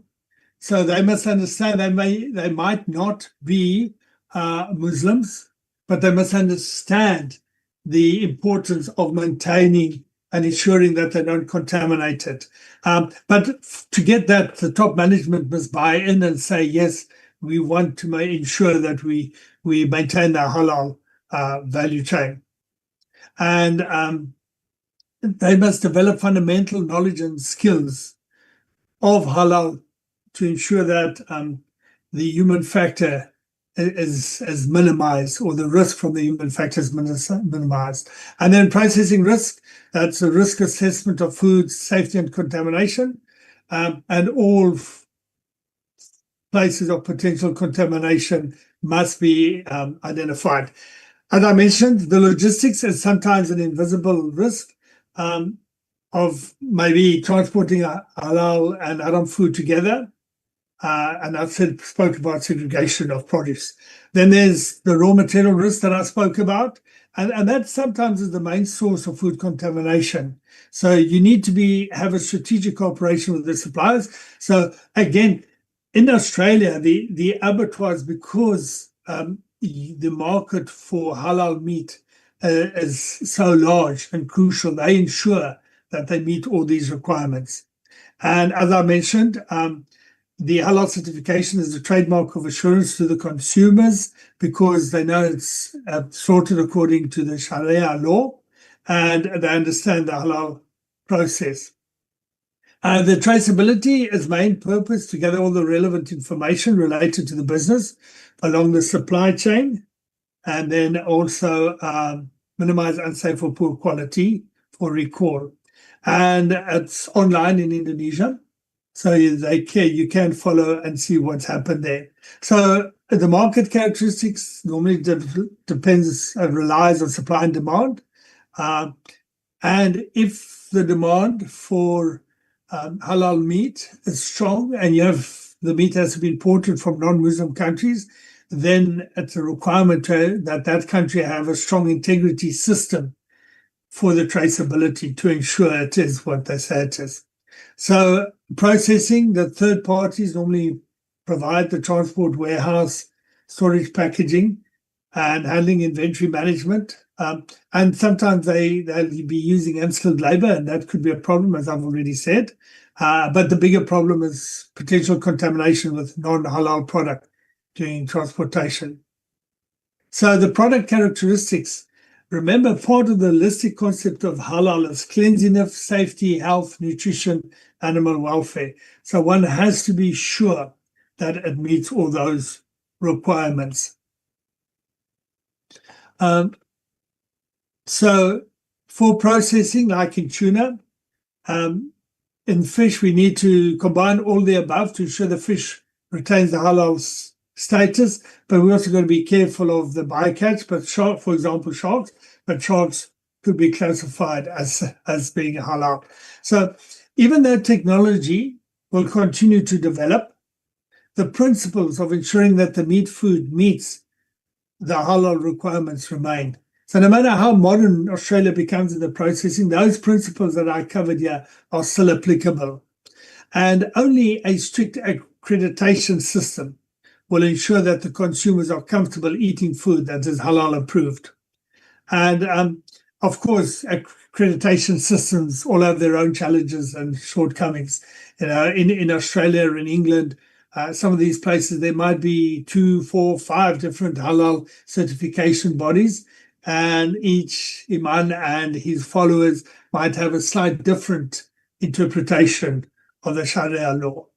And with that, I would like to thank you very much for your time and allowing me to share some of my thoughts around how Australia deals with the halal food system. Okay. Thank you, Professor Lawrence Hoffman, for your truly illuminating presentations. It's very inspiring for us in Indonesia, I think. And now we have approximately, for the moment, we allocate approximately 30 minutes, half an hour for Q&A session. So I will open this floor to the audience. Just give me a minute, please. I need to go get a drink of water. Okay, please.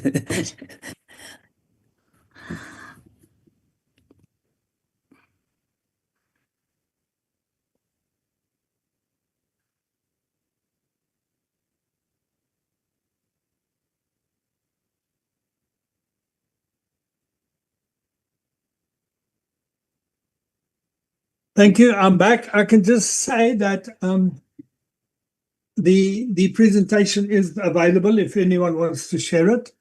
You can just get it from the organizers. I have no problem with that. Okay. Wait a minute. Okay. Now we are in Q&A session. Please, anybody who would like to pose a question to Professor Lawrence Hoffman, I think you can raise your hand.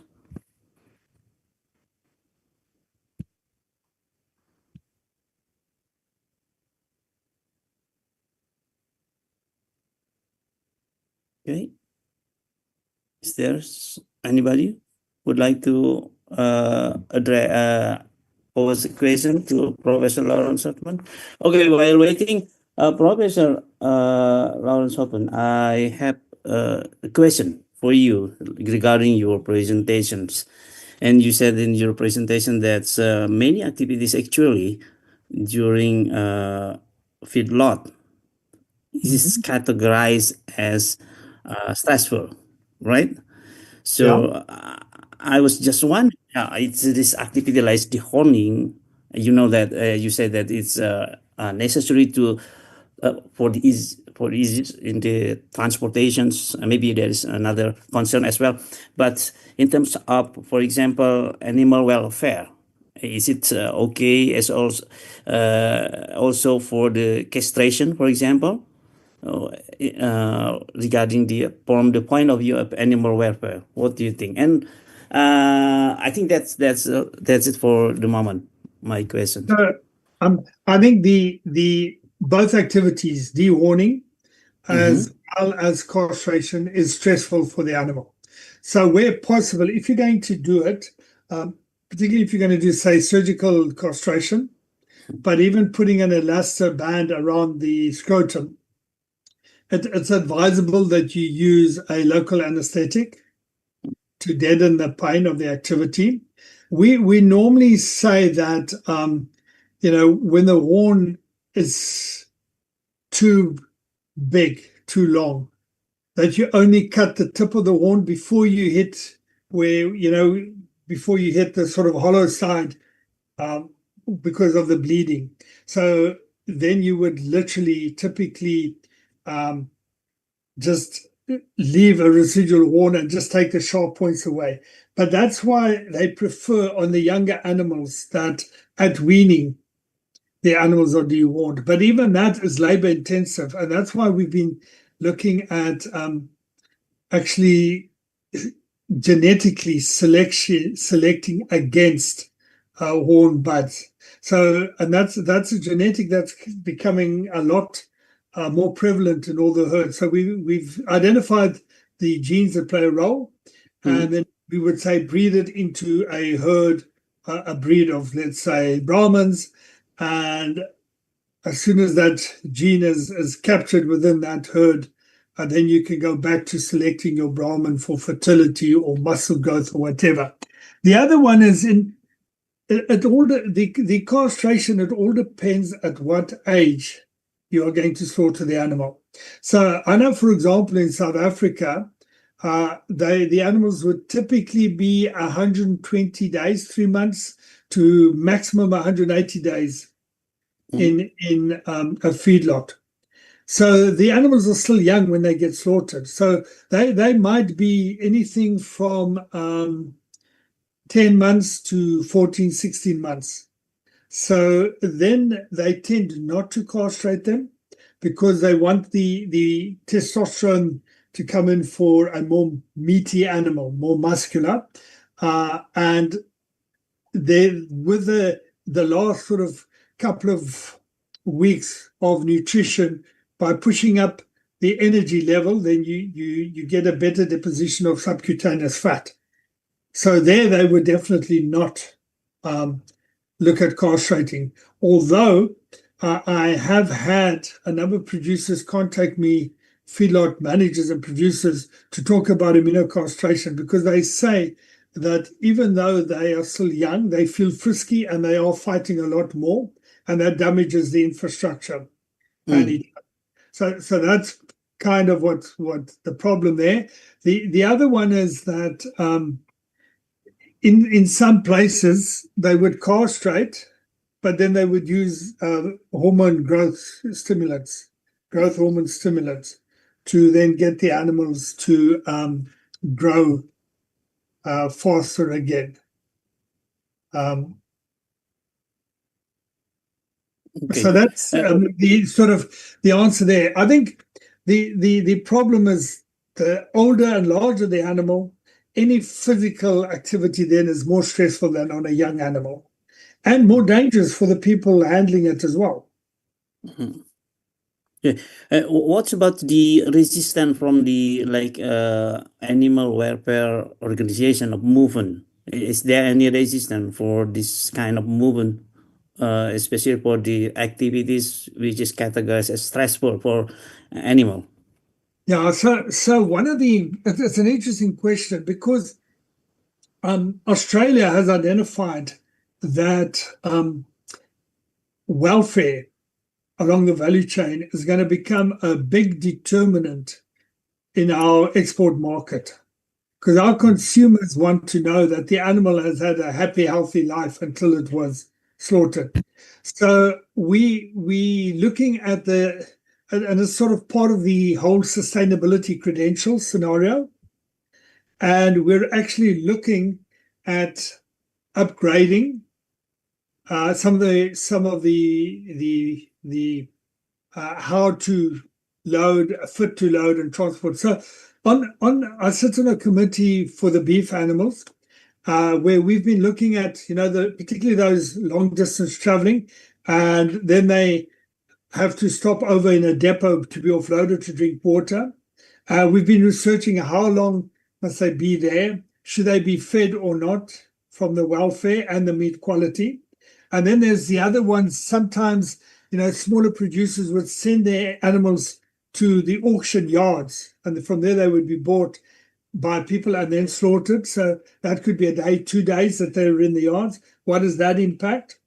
On the sheep, we have quite good travel regulations and standard operating procedures. We also have on the goats, but on the goats now, there's actually now a call out for researchers to not so much evaluate, because we know how to do it, but to train, to make sure that the drivers all know what the requirements are. And one of the big problems that I saw was when I was loading goats with a producer, and I went to the driver and I said to him, how many goats you put in a compartment? Because these big trucks have small compartments of 20 to 30 goats. And he says, I can see when they're full. And I said to him, but when you load goats and they run up, they all run into one corner and climb on top of each other. So how do you know they're full of that? Don't you count them? And he said to me, I can't count. So that's a challenge that you have. So it comes back to having the correct training material there. I see there are questions, 2 questions there. How does collaboration between Australian exporters and importing countries halal authorities influence the acceptance of Australian halal certified meat in global market? Well, it's crucial. If a Muslim country wants to import halal certified meat, that country will come to Australia and ensure that the halal certification process in Australia meets their requirements. So be it Indonesia, be it Malaysia, or one of the Mideast countries, if we're going to export halal meat, the government of the importing country normally comes and then validates that Australia has a halal certification process in place. But then the traders who buy the meat and those who sell the meat, they then also do the next level of ensuring that the certification that the government gives that it's halal is actually being applied. So it's a sort of a double tier one. Then how can traceability systems and digital technologies be improved to strengthen transparency and prevent non-halal contamination throughout Australia's meat supply chain? Again, it's a reputational risk. So the exporting abattoirs, it's huge volumes of meat being moved, and that ensures that they maintain the strict halal supply chain. Because if, let's say, your country was importing meat and one of your inspectors found that one of our big abattoirs had contaminated meat, which made it haram, you would immediately cancel that contract. And Australia can't afford to lose that income. But the challenge is we have a full traceability up until the carcass. But when you start cutting the carcass up into pieces, into steaks or whatever, then you lose individual traceability. So that animal comes in with the electronic EID tag. The minute it's slaughtered, it then gets a new EID, which is linked to the electronic ID, which is then the abattoir's identification. And from that identification, they can tell you who the producer was, what time it was slaughtered, the whole history of the animal, right? But now when they start deboning the animal and they make different products, that's where the challenge is. We are looking at using technologies like near-infrared technology because it's too expensive to be able to do a DNA analysis on each cut. I did a bit of work on goat meat where I used near-infrared technology on the whole carcass and then deboned and scanned the muscles, and I had about a 87% accuracy, where from the scan of a cut I could tell you which carcass it came from. But that's an indication, but it's still not good enough. So right, let's see here. I see the questions are coming. How Australian government regulate the process of assuring the safety of poultry products, say to be safe from radiation, viruses that may degrade the product quality and minimize chance to be rejected to be exported?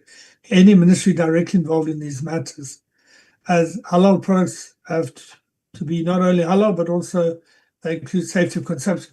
That's very true. So we don't irradiate the meat. Only thing that I think is irradiated and allowed is in the spices, pepper as the main one, but we don't irradiate the carcasses. Again, there is, so within the abattoir system, so the abattoirs are run privately, right? And they have their standard operating procedures, their HACCP program, and they regularly do tests. But they get audited by government to ensure that these are applied. So a government audit would typically be a welfare audit and then a food safety audit. So that audit is done independently by government. The abattoir might bring in an independent auditor to do an in-house audit, and they normally also, because they can't afford to have any meat product that's unsafe. for consumption. So they will typically have take swabs for microbial safety regularly. All the meat, the one thing that all the meat that goes out for export all go through a metal X-ray to ensure that there's no metal in there, because it's one of the physical hazards. It could be that a deboning knife, that the point might have broken off without people realizing it. So that's all done. And sometimes I have seen in some of these where someone was vaccinating and the needle broke off in the muscle, but it never formed an abscess or anything like that. And that is then typically also picked up in the process. And then, so my insight regarding the latest technological developments, particularly cultured meat, lab-grown meat in Australia. Is cultured meat legally permitted for commercial sale in Australia? And is there any established halal regulatory framework or system for it? I am not aware of any framework, halal authority to approve it. I have colleagues that are looking at some of the cultured meats. And there is, I know in Singapore, there is already places selling it. There is a startup company in Australia, but they haven't reached the volumes yet that it's commercially available to everyone. The whole cultured meat still has a number of challenges in that the culture, it's challenging to not only have the muscle, which they get from stem cells of the donor animals, but also then to get that matrix going of the collagen, the fat, and the muscles. So I personally think cultured meat has got a long way to go. To be quite honest, I think what's going to happen is people will use that technology in human medicine to say, if you in an accident and you've got a loss of muscle or skin, to use that technology rather to grow more human muscle tissue as a intervention in a medical. So at the moment, the cultured meat is still very expensive. It's similar to the plant-based meats. And the other big challenge, I don't think cultured meat will ever be a big challenge for the meat industry, because there are so many large areas in the world that we can't grow any crops. We can only keep animals, and we can only have ruminants who are able to take grass, leaves, and through their rumen be able to deposit as meat. The reality is that most of the land in the world that is arable, that we can plow and plant, we're already doing that. On the commercial scale now. I'm not talking about developing countries where there is still small scale producers and that, but most of it. So unless we allow a lot more deforestation, I think we've reached the saturation point of the amount of arable land that we can grow crops on, and what do we do with the rest? And that is where I think the ruminants, be it large livestock or small ones, can come in. So that's where I'm looking at the moment. So again, as far as I know, there is no halal certification body or regulatory body for halal meat in Australia, because we haven't really started producing it. Okay. I think I would like to move to the audience if there is sorry, if there is any questions from the audience. No. Okay, I think that's it. There's one there. Yeah. Another raised your hand. Yeah, Professor, but I have one more question about the, you said about the logistics risk, right? About this from the transportation especially. I was just wondering how strict this treatment to avoid contamination from one which is non-halal to the halal transportation. I think in these small abattoirs, it might be. But the big abattoirs normally either have their own transport or they contract it out. But they have the volumes to fill the whole truck with the meat that goes to the breaking plant or the export. So I don't think there's the contamination is there. It's going to be more in the small producers who literally slaughter, some of these small abattoirs might do 20 cows, 60 sheep, 40 goats a day. But then, as I said, maybe on the Friday they might do pigs, or sometimes they will slaughter them and late afternoon do 10 pigs. And that's where the problem comes, because a lot of times, particularly here in Brisbane where I'm at, a lot of the consumers, halal consumers, actually buy their meat from a halal butchery, right? But that meat's got to be delivered there. So on the export market, it's big volumes. They have designated cold trucks. Normally it's vertically integrated. The company owns them. So that's not a problem. The problem lies who supplies that butcher. And it's then the responsibility of the butcher to ensure that it comes through. But now what I see happening a lot is in these small abattoirs, the owner of the butchery is also a trader. So the one guy that I talk to quite a lot, he actually does the halal slaughtering. And then he's there the next morning to load his carcasses into the chiller truck that's going to deliver the carcasses to his 3-4 butcheries that he has. So he makes sure he's there to see that it's not contaminated in the cold room, and he's also making sure it's not contaminated in the transport to his shop. So the point is, each trader, I think, has identified there could be problems there and has put in strategies to try and neutralize that. I see there's someone that's got their hand raised for a question. Yeah, from Adara. Adara. Devi. Yeah, Adara Devi, please. Okay. Before I ask, I would like to thank Bapak Yana as the moderator for allowing me to ask. So I want to ask a question to Professor Lau. This is about like the communities maybe, or the industries in Australia. Like from what Professor has described, the process is maybe for a majority of people is rather complicated.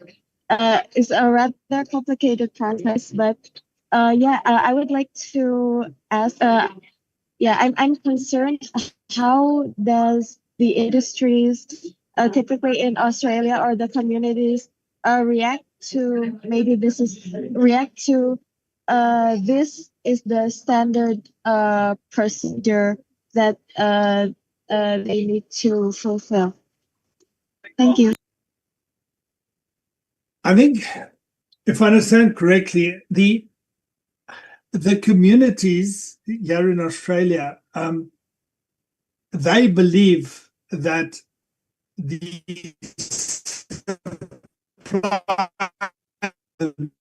that it's halal certified. You're quite correct. They don't understand the interaction and the complexity. So it's built on belief and on trust. So they trust that the butcher selling them the meat has ensured that it meets all the halal requirements. And if he's buying in from a trader, he trusts that the trader has ensured that the abattoir fulfills those requirements. So it's built on trust and reputation. But obviously there are people always trying to test the system. But I think the halal authorities here in Australia that certify the value chain, I think they do a good due diligence and regularly do inspections to ensure that it's done correctly. But if you're a butcher and your whole market is based on your reputation, and if you sell a meat that someone then proves is haram, I think no one will ever trust you again and want to buy from you. So it's that, you have the butchers who supply the meat have too much to lose to not ensure that the halal supply chain is maintained. Agara, nice. Thank you so much. Thank you so much for your answer. Thank you. Thank you. Is there any questions from the audience?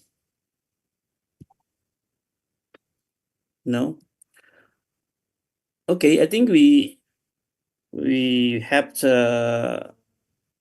now nearly 1 hour and a half. I think that's our session. So if there is no more questions, I close this Q&A session. And Professor Lau Hoffman, on behalf of the organizing committee, I would like to express my gratitude for sharing your expertise with us. And before leaving this Zoom room, there is a token of our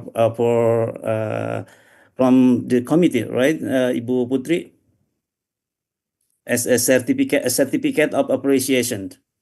Thank you very much. And I hoped I stimulated the audience to think more about the whole value chain and not only the end for the slaughter process, but the whole chain. And thank you for inviting me to share my thoughts with you and the audience. Yeah, you're welcome. So for the certificate, we can present the certificate, Bu Pira atau Bu Putri? Thank you very much. So, certificate, please accept our certificates of appreciation as tokens of our profound gratitude and appreciation for your sharing your invaluable contribution on this activity. Thank you, Professor Hoffman. Thank you, everybody. I think for this session, I can close this session. I hand over the session to the Master of Ceremony. Thank you. Thank you very much, everyone, and stay well.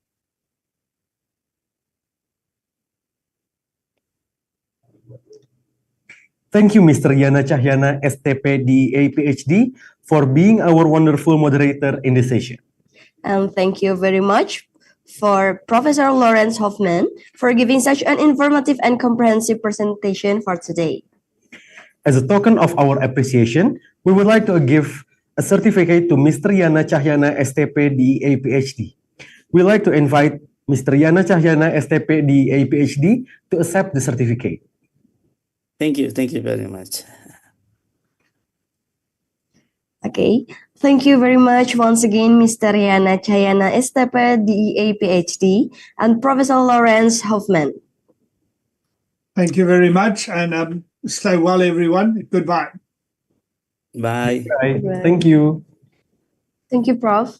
Okay, what a fantastic session we've just had. I'm sure everyone found it as insightful as I did.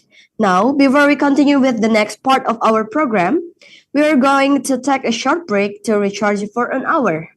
So, please return at 1 p.m. Indonesian time or 2 p.m. Malaysian time, and we will continue with the third part of our workshop.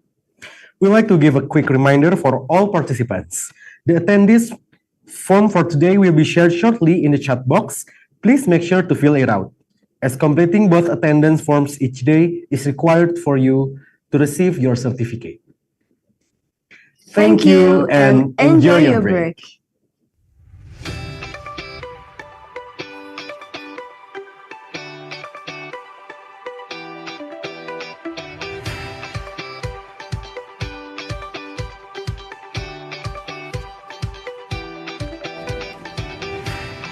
The Faculty of Agricultural Industrial Technology is a faculty that supports students to work in creating excellent products, efficient technology, and innovative ideas in the field of the agricultural industry. Our first innovative product is Moringa Seed Oil. This product contains flavonoid compounds which can be applied as raw materials for soap and other pharmaceutical products.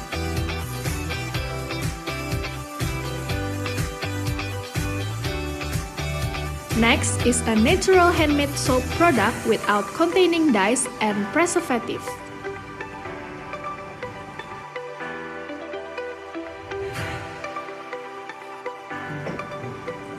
Then we also make jasmine oil from fresh jasmine flower extract of Jasminum sambac.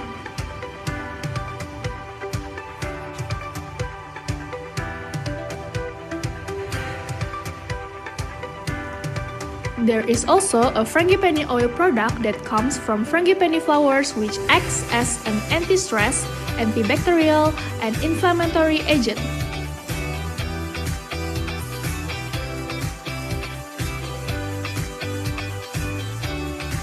Next is a double harvest module called the aquaponic module, which is suitable for urban farming practitioners. Next, there is Permaland or the urban farming verticulture system. This product is equipped with an irrigation system and hydrogels to bind water.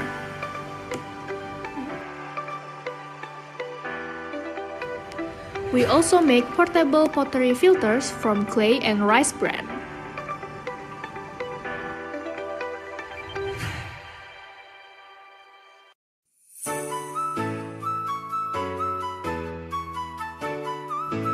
Next up, there is a Hanjali peeling machine that is systematic and easy to use.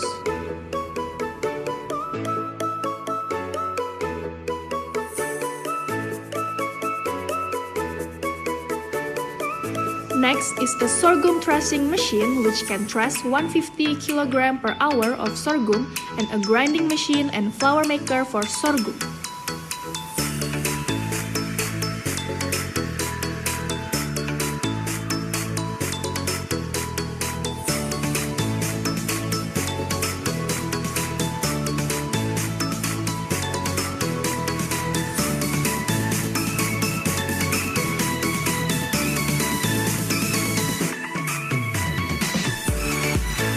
Apart from that, we also have machine for processing shallots and bananas.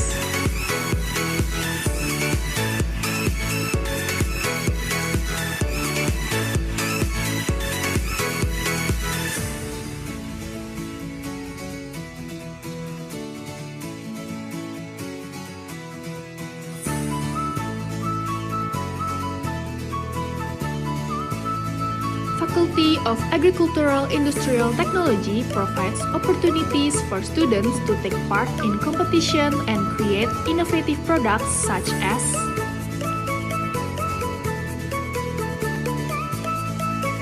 natural dyes, xylitol from agricultural waste, egg roll from cassava dregs rice.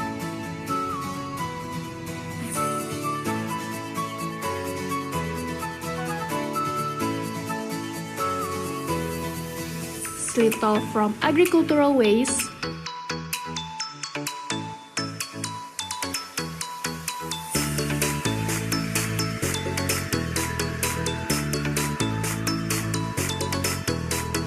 egg roll from cassava dregs rice.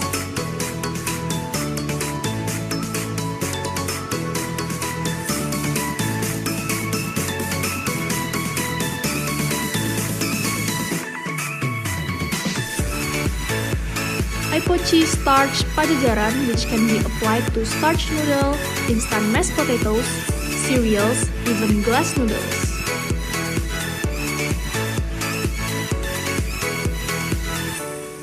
Instant sweet potato puree, resistant banana flour, and banana powder puree.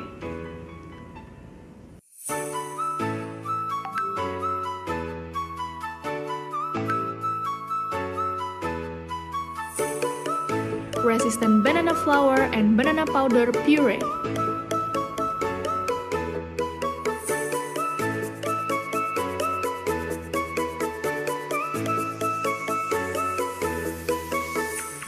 Microcapsule of probiotic bacteria, Lactobacillus acidophilus and Bacillus bifidum.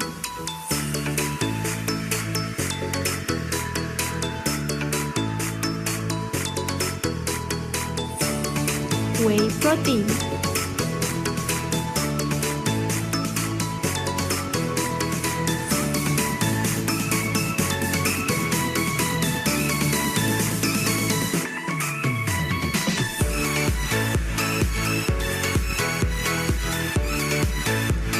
Not only do we make innovative products, we have also succeeded in creating innovative technologies such as electric cars and vegetable cable cars Pajajaran.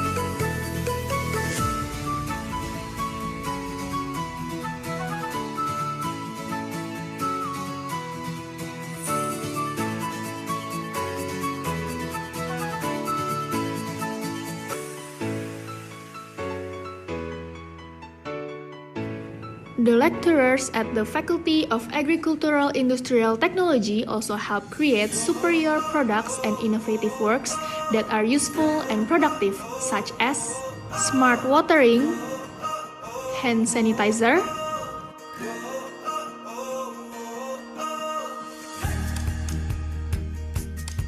pandan oil,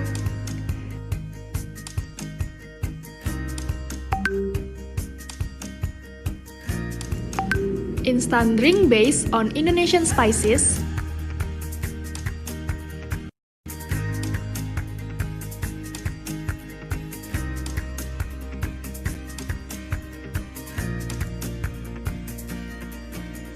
Bonisa gluten-free biscuits,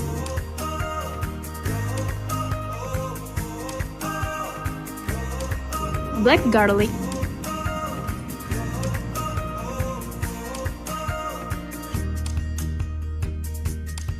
instant spice drinks, protein hydrolysates, and various oleoresins.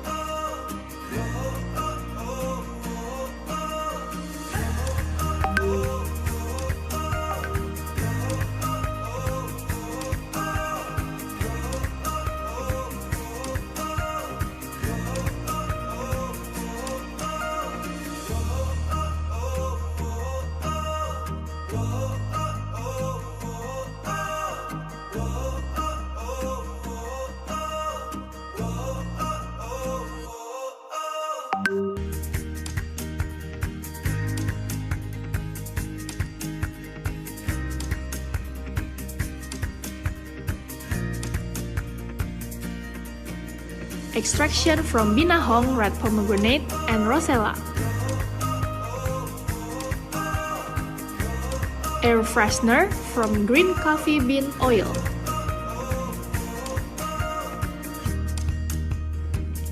Natural soap and body care.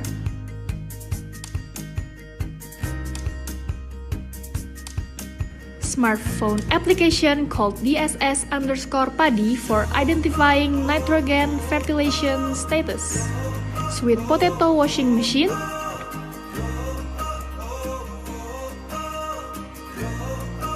Herbasterol.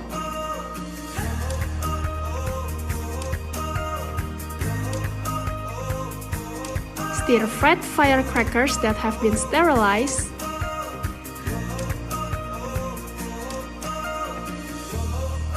MSG-free instant rendang seasoning.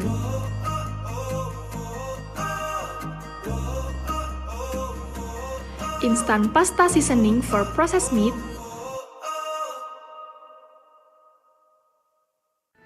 Propolis powder and liquid propolis.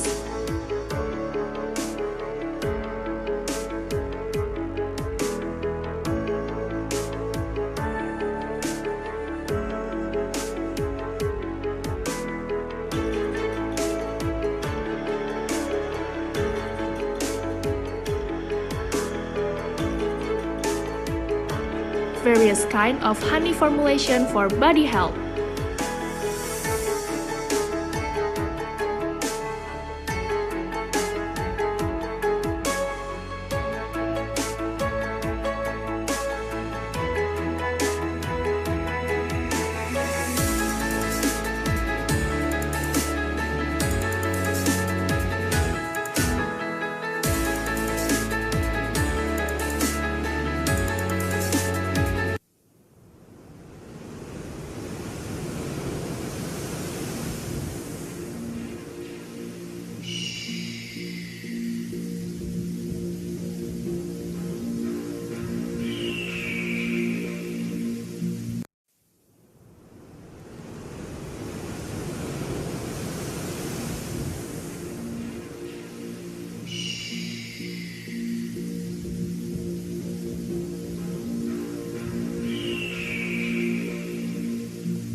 selama hidupku. Biarpun saya pergi jauh, tidak akan hilang dari kalbu. Tanahku yang ku cintai,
Kulihat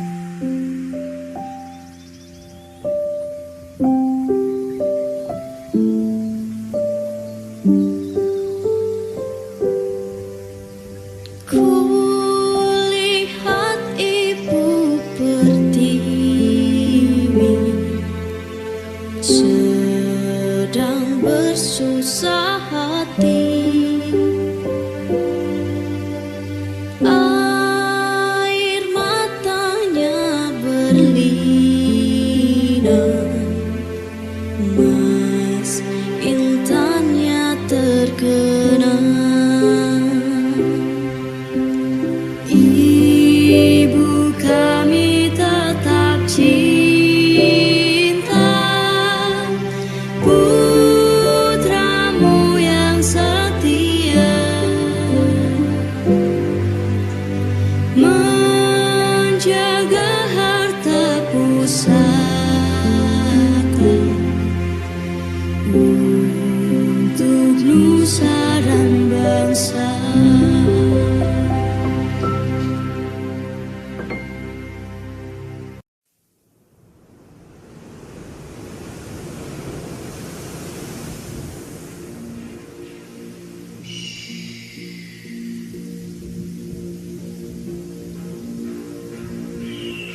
Lembayung panorama Alengka mengitari Nusa.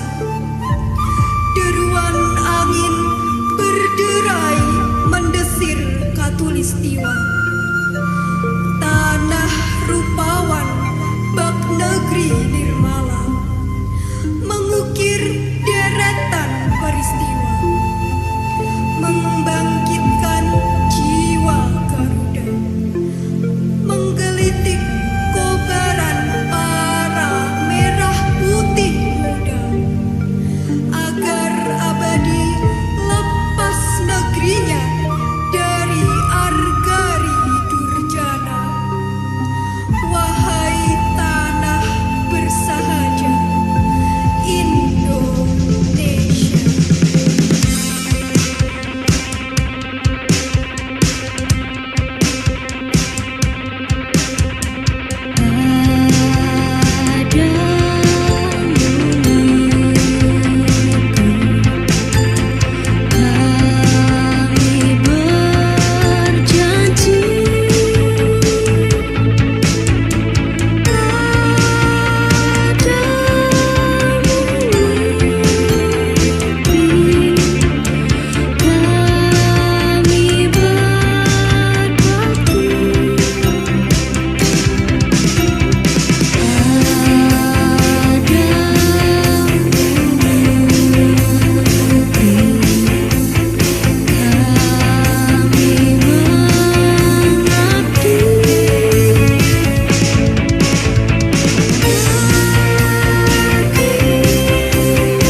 Kulihat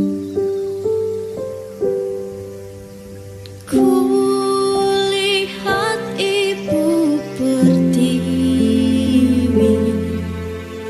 sedang bersusah hati. Air matanya berlinang, mas intannya terkenang. Ibu kami tetap cinta putramu yang setia, menjaga harta pusaka untuk nusa dan bangsa.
Tanah air ku tidak kulupakan,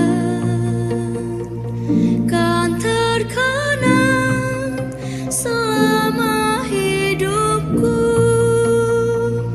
Biarpun saya pergi jauh, tidak akan hilang dari kalbu. Tanahku yang ku cintai,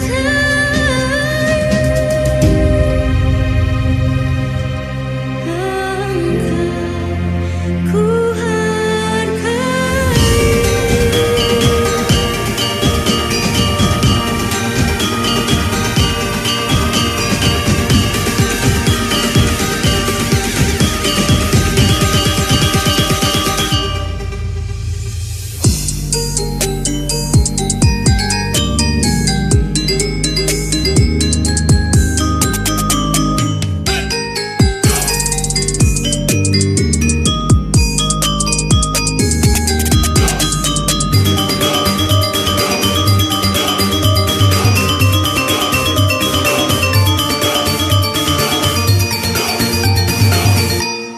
Di sana tempat lahir beta, dibuai dibesarkan bunda, tempat berlindung di hari tua, sampai akhir menutup mata.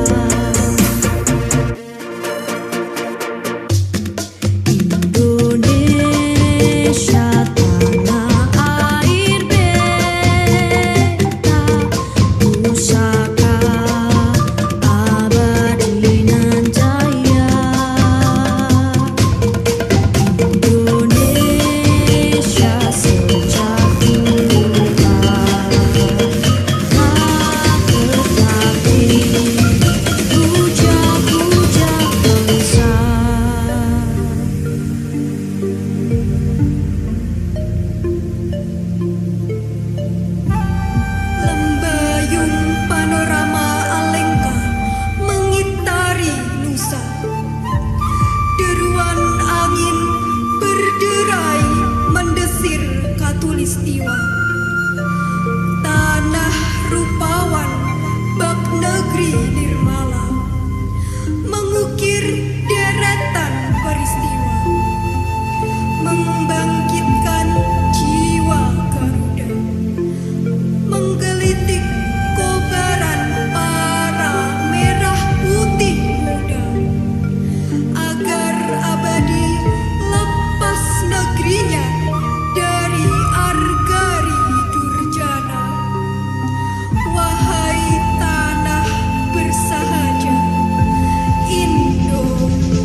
sedang bersusah hati.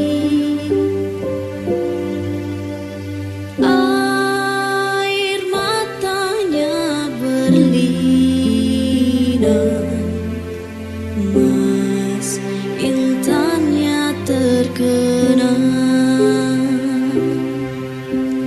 Ibu kami tetap cinta putramu yang setia, menjaga harta pusaka untuk nusa dan bangsa.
Tanah air ku tidak kulupakan,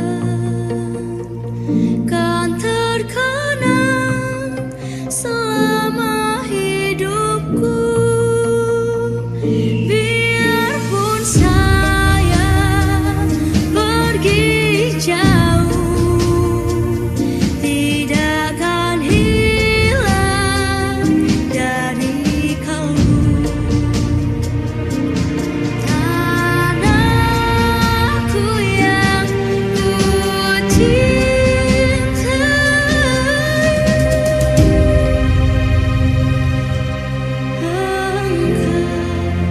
ku hargai.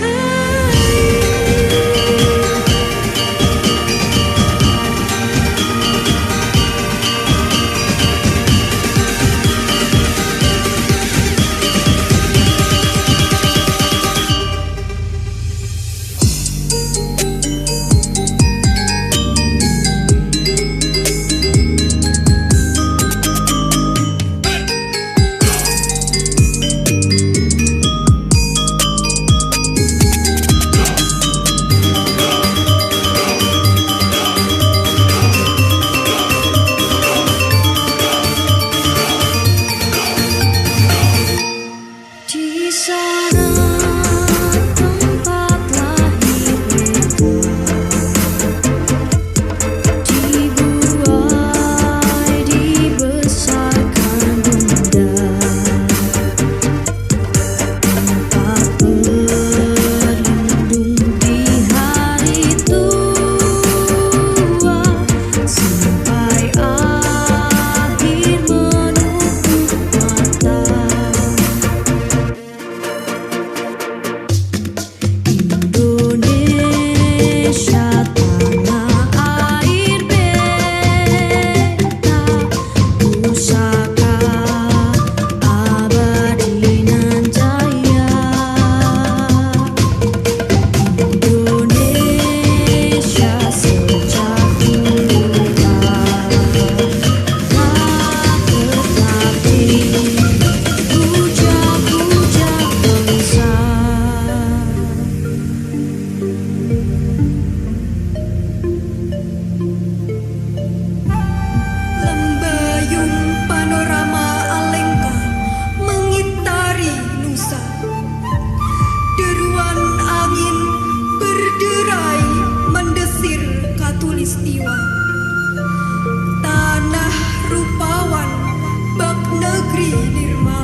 sedang bersusah hati.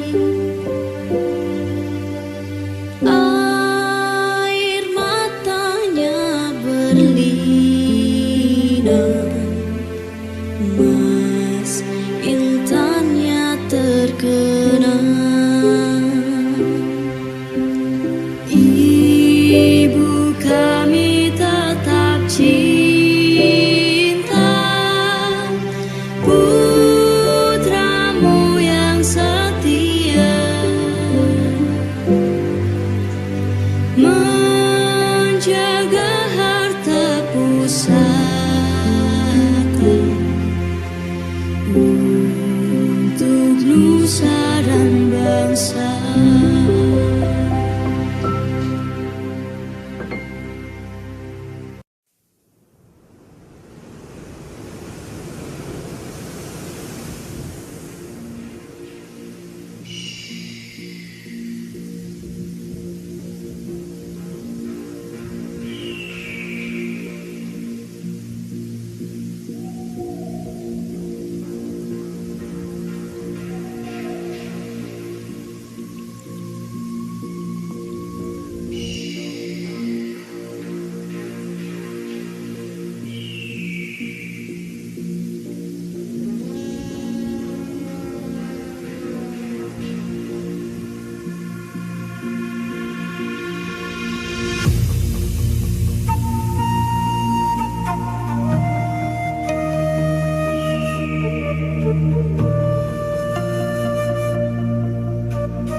Tanah air ku tidak kulupakan, kan terkenang selama hidupku.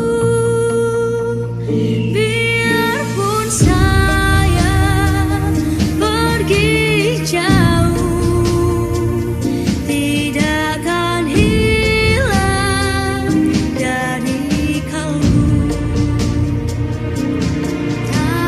Tanahku yang ku cintai,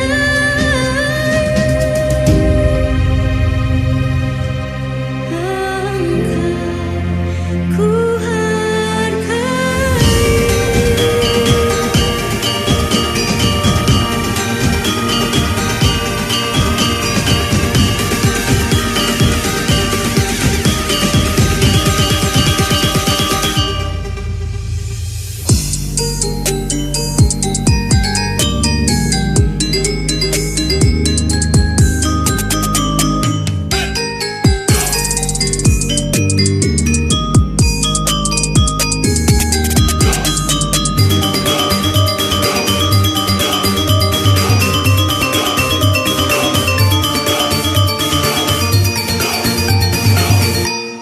di sana tempat lahir dibuai dibesarkan bunda, tempat berlindung di hari tua, sampai akhir menutup mata.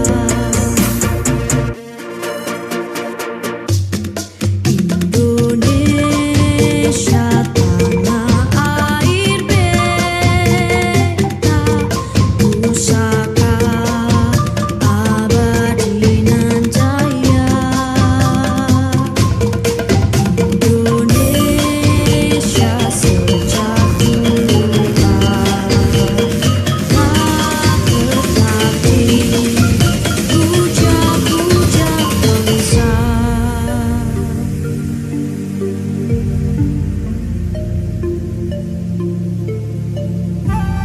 Lembayung panorama Alengka mengitari nusa. Deruan angin berderai mendesir katulistiwa. Tanah rupawan bak negeri nirmala,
Ladies and gentlemen, the next session will begin shortly. Thank you.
Our session is about to begin. Please turn off your mic, turn on your camera, and change your name format. Before we continue, we would like to give a quick reminder for all participants. Our second attendance form for today will be shared shortly in the chat box. So please make sure to fill it out, as completing both attendance forms each day is required for you to receive your certificate.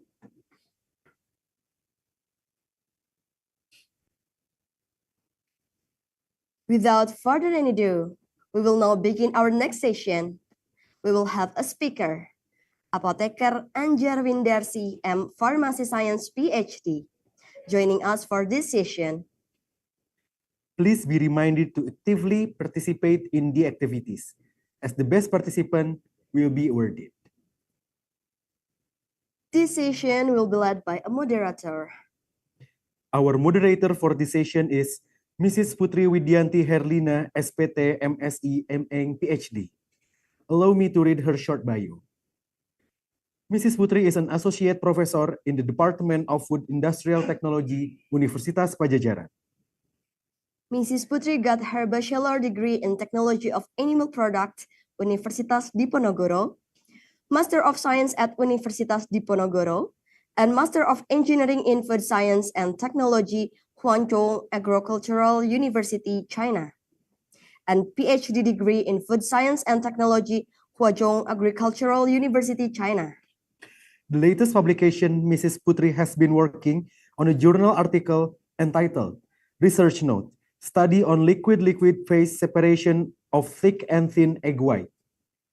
Journal article entitled Untargeted Lipidomics Profiling for Halal Authentication of Meatball Products from Mixed Meat Source. And a book chapter entitled Spoilage Microorganism in Egg Products. To Mrs. Putri Widianti Herlina, SPT, MSI, MEng, PhD, the time and screen is yours. Thank you, MC, for giving me time to lead our afternoon seminar today. Assalamualaikum warahmatullahi wabarakatuh. Good afternoon, everyone. Honorable Dean, Vice Dean, lecturer in the Faculty of Agro-Industrial Technology, also all the esteemed participants of these programs. Let me introduce myself. My name is Putri Widianti Herlina. I will be your moderator today, and I'm very pleased to welcome all of you to this afternoon session. So we will have time for question and comment at the end of the presentation. And as participant, you are encouraged to ask the question, share your thoughts, and asking the question. And this is meant to be interactive session, so please feel free to contribute. So, ladies and gentlemen, so we have the excellent agenda for you this afternoon. Our speaker today is Anjar Windarsi, PhD. Her expertise in the food chemistry, metabolomics, proteomics, halal authentication, and chemometrics. She received the education, the Bachelor Pharmacy in the Universitas Gadjah Mada, and Master Pharmacy from the Universitas Gadjah Mada, and pharmacist in the Industrial Pharmacy also from Universitas Gadjah Mada, and PhD in Chemistry in the University Malaya, Malaysia. Her publication is about like a chemometric assisted liquid chromatography, which non-targeted metabolomic for identification dog meat in the beef sauces, and also some chemometric application in the omic studies like metabolomics, lipidomics, and proteomics for halal authentication in the food and pharmaceutical products. And she got also some several funded research recently, like application chemometrics combined with the LCMS and VTR spectroscopy from the research collaboration Indonesia between Gadjah Mada and UNAN, UNPAD, and University Malaya BRIN. So, and also her credential, she was receiving the top collaborator appreciation from the BRIN in the 2024 as a top co-authors BRIN with the UGM, like a 43 publication. So Dr. Anjar, are you here with me? Yes, Okay. Dr. Putri. Hello, Ibu. You will have approximately 60 minutes for your presentations and will be following by 30-minute discussions. So please join me in a welcome Dr. Anjar. Dr. Anjar, the presentation is yours. Okay, thank you very much for the time, Dr. Putri Widianti Harlina. Allow me to share a screen.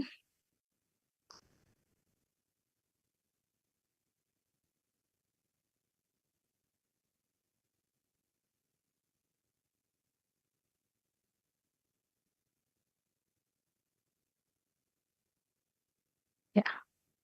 Okay, thank you very much for the time. Assalamualaikum warahmatullahi wabarakatuh. Good afternoon, selamat siang, salam sejahtera. First of all, I would like to express my sincere gratitude to the Faculty of Agro-Industrial Technology, Universitas Padjadjaran, especially to Dr. Putri Widianti Harlina for inviting me to this prestigious event, the Virtual Mobility Program 2025. And the Honorable, all of the Civitas Academica in Faculty of Agro-Industrial Technology, Universitas Padjadjaran, and also all of the participants.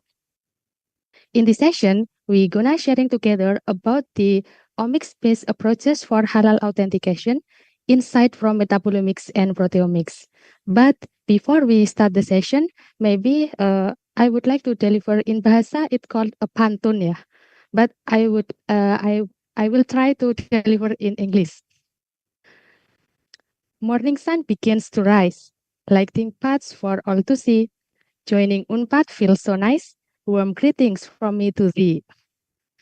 Okay, thank you. And then about the halal products.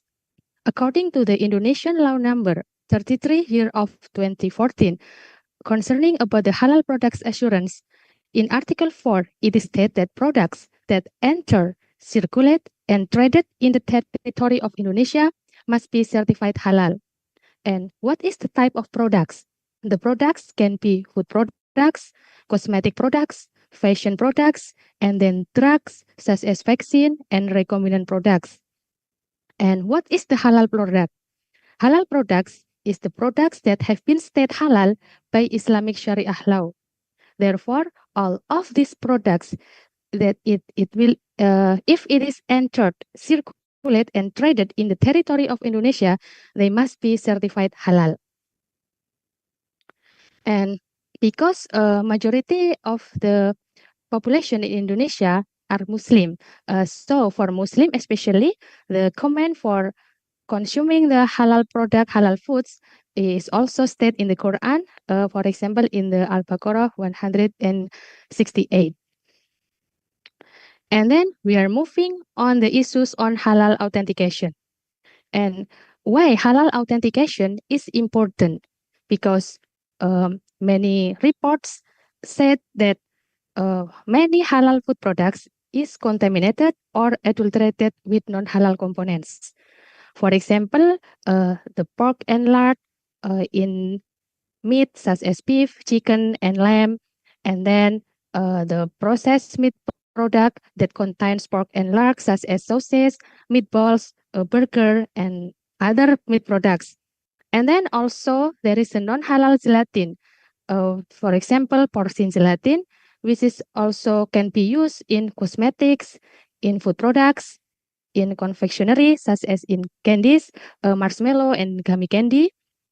And then the presence of alcohol in beverage, and also, for example, the presence of porcine gelatin in certain cosmetic using animal-based glycerin or collagen.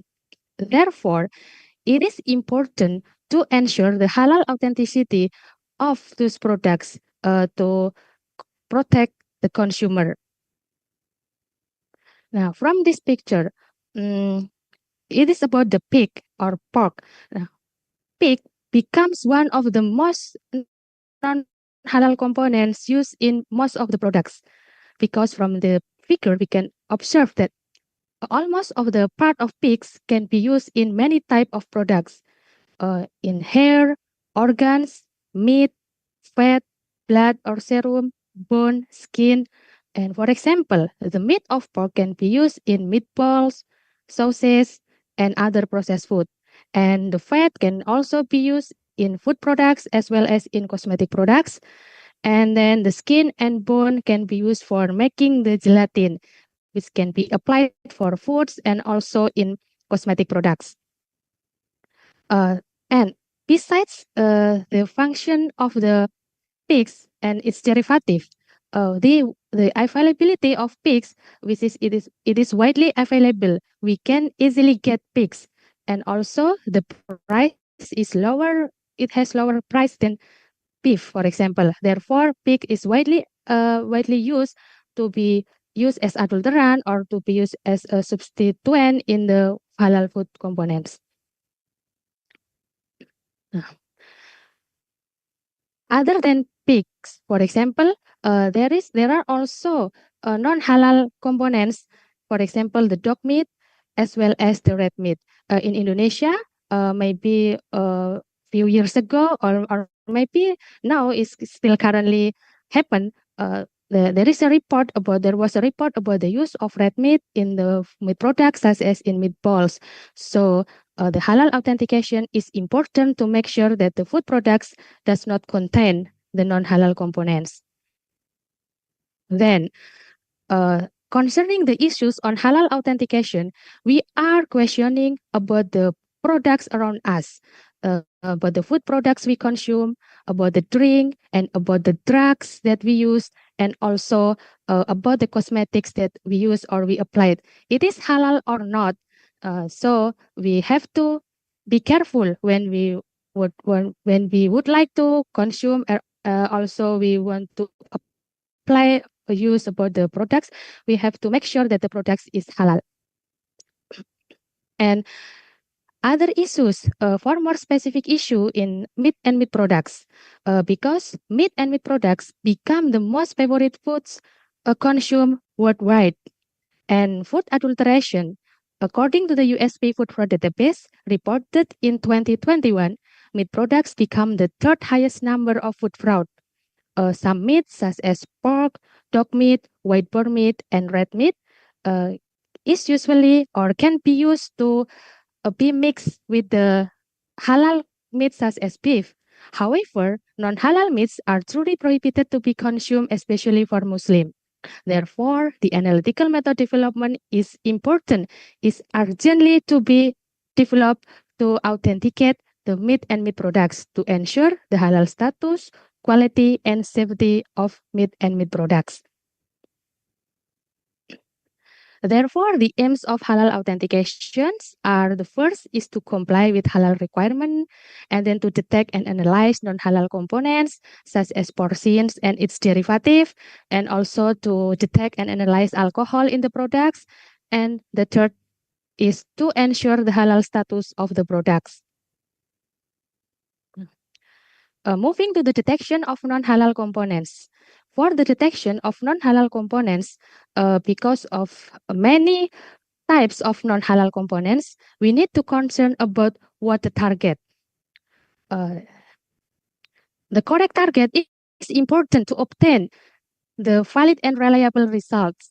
We need to concern about whether the target, is it DNA, or is it volatile compound, is it metabolite, is it lipid, or is it protein?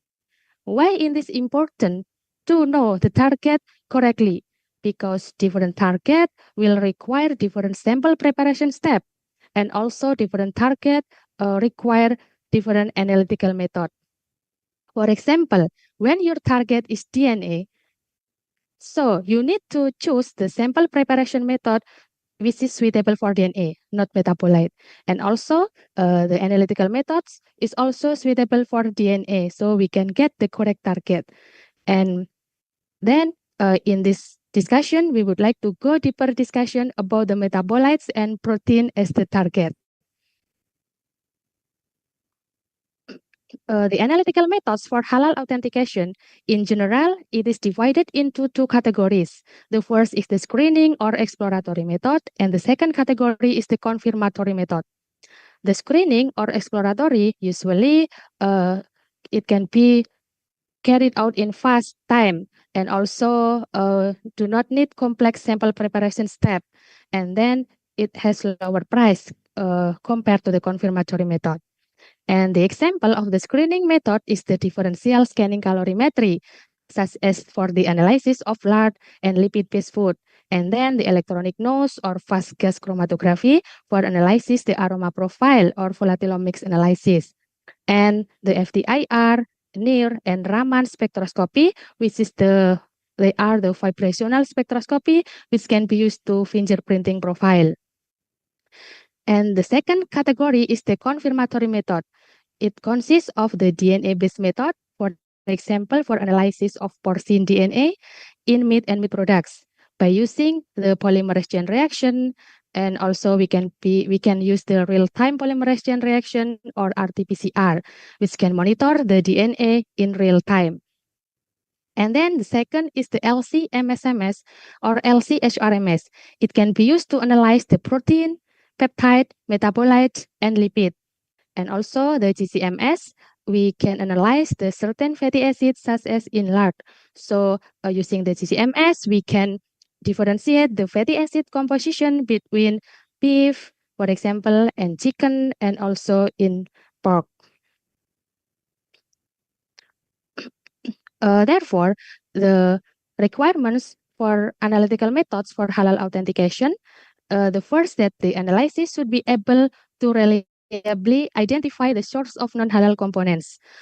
First, we need to do is that we have to make sure that our analytical method has the selectivity, high selectivity and specificity to detect the non-halal components.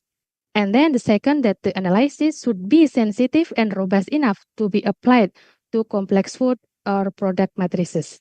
For example, maybe the limitation of the conventional method, they cannot be used to the complex food matrice and also highly processed food. Therefore, we need to develop the halal authentication method, which is suitable to highly processed food or food with complex matrice. And then the third is that analysis should be able to identify biomarkers, whether it is protein. We use the protein base to identify the protein biomarker, and also the DNA base to identify maybe the specific primer, and then to identify the metabolite base when we use the metabolomics approach. Then here's the example, a brief summary about the detection of non-halal components using the several analytical methods.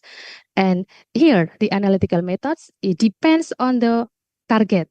For example, when the target is oil or fat or fatty acid base, we can use the spectroscopy such as FTIR, NIR, Raman, as well as we can use the GCMS, GCFID, for example, to analyze the lard in dairy products and lard in meat products. And when the target is alcohol or volatile base,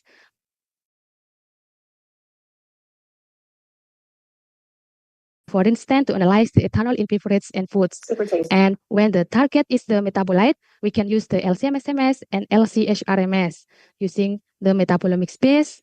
And when our target is the protein, we can use the ELISA using the principle of antigen antibody, and then LC-MSMS, and also we can use the LC-HRMS to identify the porcine gelatin on or pork in food products. And when our target is DNA, we can use the PCR as well as RT-PCR to identify porcine DNA in food products and also in gelatin. And also not only for pork, we can identify the specific DNA for dog meat, for example, as well as for red meat. Then we move to the omics-based methods. Currently, omics has emerged as a functional tool to be applied in many fields of research. Omics is divided into several types. For example, there is a genomics, which studies about the DNA, and proteomics, which studies about the protein, and transcriptomics, which studies about RNA, and the metabolomics, studying about the metabolites. in metabolomics, there is a subsection, lipidomics, which is studying about the lipid, because lipid is also metabolite, but because many databases and many types of lipid, therefore there is one subsection under metabolomics as a separate subsection called lipidomics. And in this session, we would discuss about the proteomics and metabolomics. Then, why developing halal authentication using metabolomics and proteomics are important?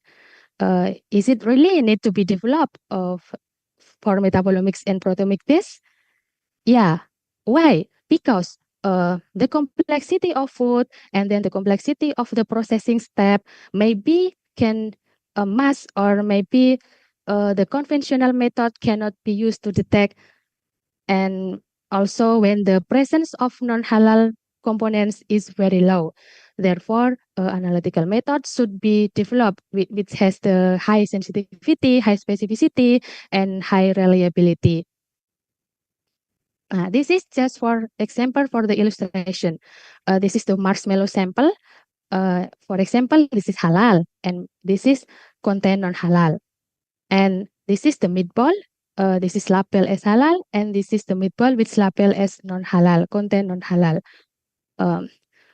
When we do not have the high sensitivity or good analytical method to detect the non-halal components, only, for example, only using visual inspection, can you differentiate between the halal and contain non-halal? I think it's impossible just only using visual inspection. And maybe the conventional method maybe cannot be used to detect the presence of non-halal components in this very similar sample. Therefore, we need to develop again about the analytical method to obtain a robust and reliable and valid analytical method to detect non-halal components. The metabolomics and proteomics space for halal authentication. The metabolomics involves the comprehensive analysis of metabolites in biological system. It can distinguish between halal and non-halal products by identifying specific metabolic profiles. Therefore, the metabolomics can be used to identify the metabolites in meat, for example, in beef, in pork, in chicken, and other meats. Therefore, we can identify the pattern or the metabolite profile of each type of meat. And the difference in the metabolite composition is will have the benefits for us to differentiate among the meats from other species. And the proteomics focuses on the large study of protein, which can serve as a biomarker for halal authentication. Proteomics can identify specific protein markers that differentiate halal from non-halal product. Therefore, from the proteomics, we can identify the specific protein from pork, for example, or the specific protein for dog meat and red meat and other non-halal components. And the techniques like LC-HRMS are widely employed in both metabolomics and proteomics because it provides high sensitivity and high specificity in detecting non-halal components. And therefore, the identification of specific metabolites and proteins as biomarkers for halal authentication is a significant advancement, allowing for the development of standardized methods for routine testing. Yeah, mass spectrometry based for omics analysis. The mass spectrometry has been widely used and it has many advantages to be used for omics analysis. Generally, the mass spectrometry is divided into three main parts. The first is the ion source, the second is the mass analyzer, and then the detector. The ion source can be electron ionization, chemical ionization, which is usually used in GCMS, and electrospray, which is usually used in LC-MS, MS, or LC-HRMS. The ion source function is to generate ion. And then in the mass analyzer, the function is to measure the ions. And there are also various types of mass analyzers, such as quadrupole, ion trap, time of flight, and Orbitrap. The quadrupole is the low resolution of mass analyzer, and the time of flight is the medium high resolution, and Orbitrap is the high resolution mass spectrometer. And then the detector is to detect the ions.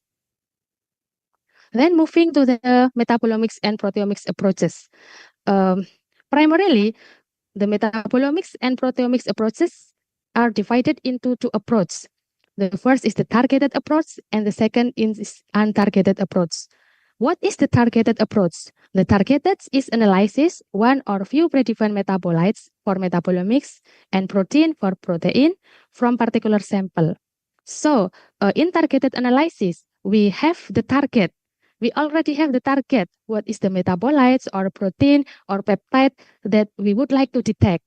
And the target is known, so it has been predefined before about what is the molecule, and for example the calculated MZ, the formula, and the name of the metabolite or protein. In LC-MSMS, the analysis of targeted usually apply the MRM or multiple reaction monitoring, and in LC-HRMS or PTRAP, it is called PRM or parallel reaction monitoring. And the untargeted is the comprehensive study to identify as many possible as metabolites or protein present in samples without targeting particular metabolites. Therefore, in untargeted, we are profiling the metabolites or protein in the sample or protein in sample, so we do not have a specific target. And from the untargeted, we can identify the metabolites or protein markers that we can use further after the untargeted, after the validation and verification of the marker, we can move to the targeted approach. And this is the example of the untargeted metabolomics approach, that we would like to identify as many as possible of metabolites in samples, in certain sample. Therefore, there are many of metabolites, so we need tools. For example, we will further discuss about the chemometrics to help us to interpret the metabolomics data. And then this is the example of the targeted metabolomics. For example, we would like to target the rutin or quercetin metabolite in leaf extract. We only focus on the rutin and quercetin, so our sample preparation only focus in rutin and quercetin, and the analytical method also need to be specific to detect the rutin and quercetin. And this is just for information. When you have the target metabolite named Anjar, so you need to sample preparation and also your analytical method have to be suitable to extract and to analyze to detect the metabolite of Anjar. And this is the idea behind the metabolomics and proteomics for halal authentication. Any products such as foods, pharmaceuticals, and cosmetic, when subjected to factors such as cooking process, adulteration such as using pork, origin, storage, treatment such as irradiation, it will change the metabolites, lipid, and protein composition.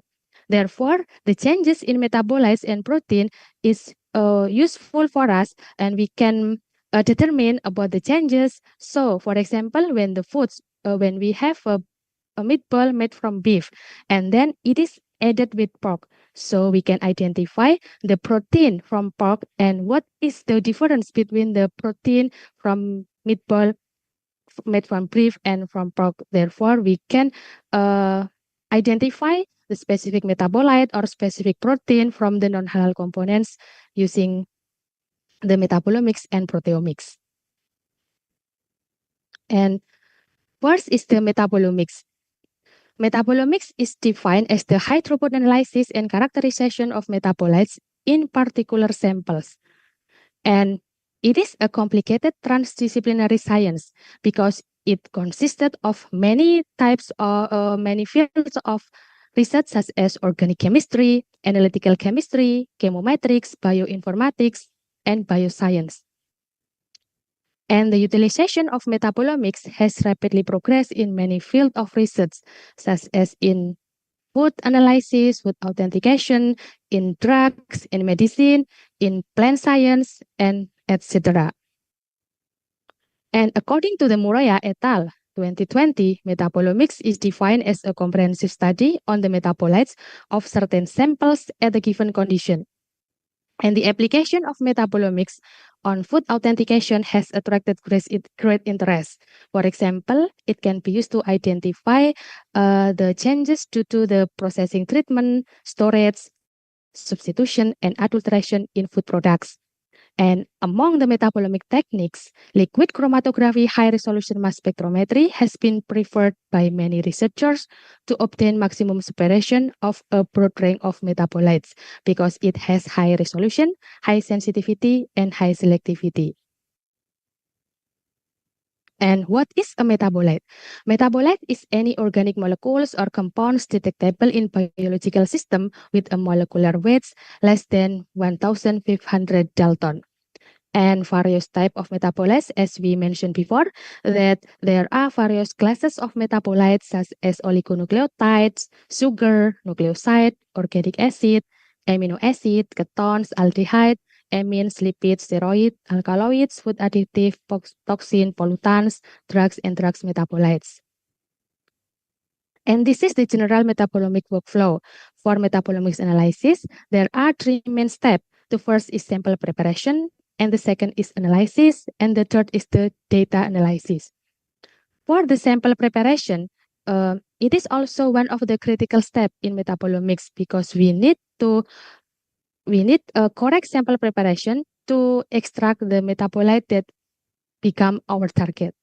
And then for analysis, metabolomics analysis, there are various types of instruments that can be used for metabolomics analysis, such as LC-MS, LC-HRMS, GC-MS, and NMR spectroscopy.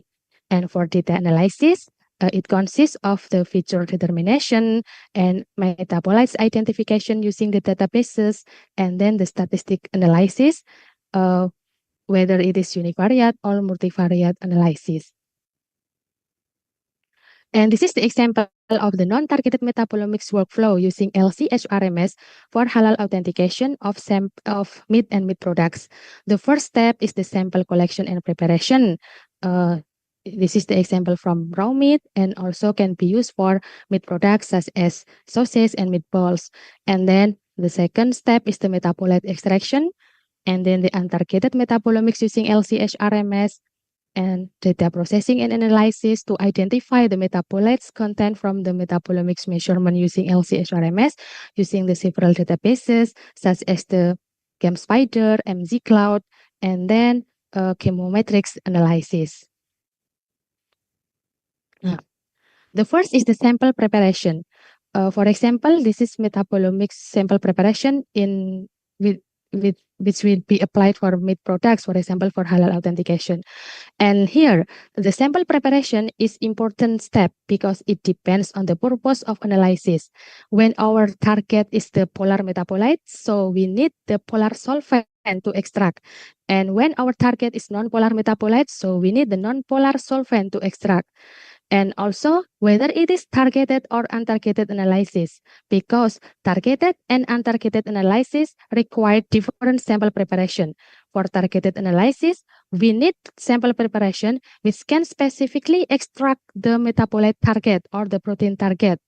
And for the untargeted analysis, we need the solvent which has the broad spectrum, broad capability to extract as many as possible metabolites from the sample.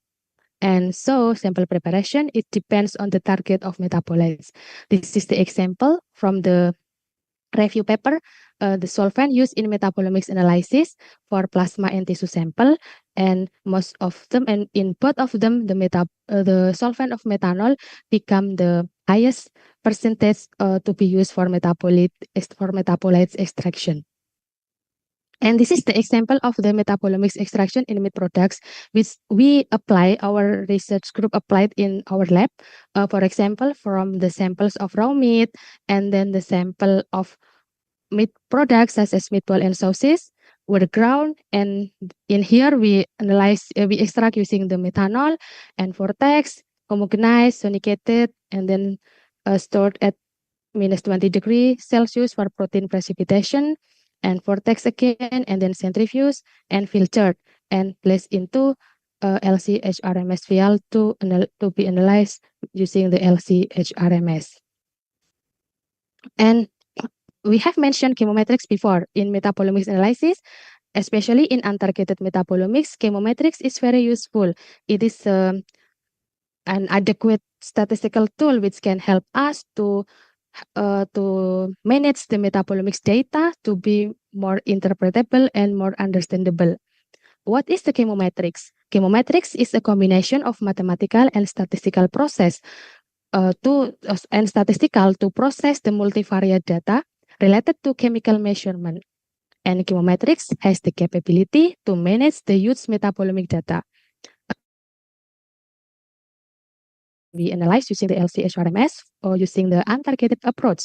We can have hundreds, maybe thousands of metabolites. Therefore, by using the chemometrics, it can assist us or it can help us to identify or to extract the important information from the metabolomics data.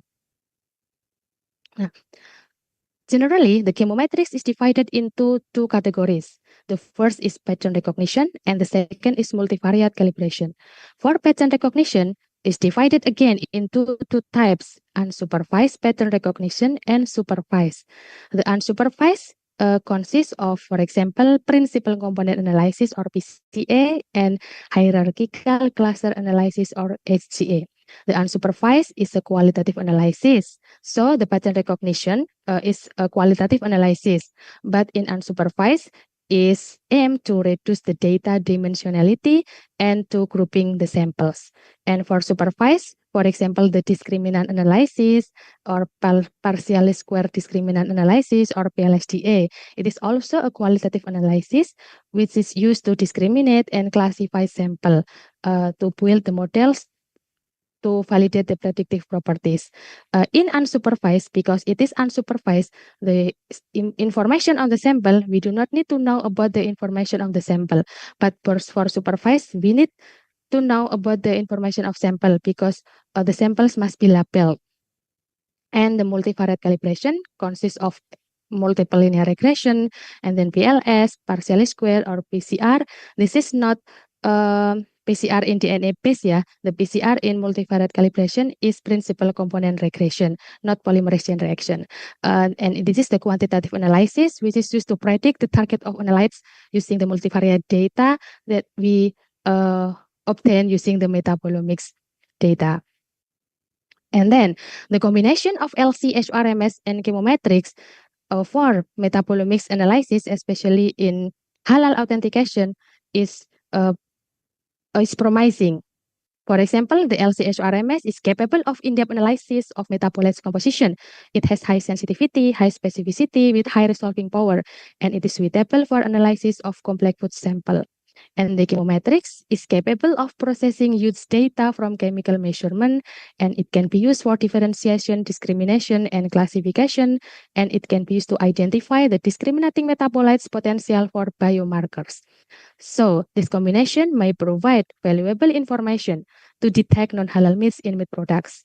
Therefore, we can obtain a new effective and efficient analytical method for halal authentication of meat products, hopefully. This is the example of metabolomics for halal authentication of meat.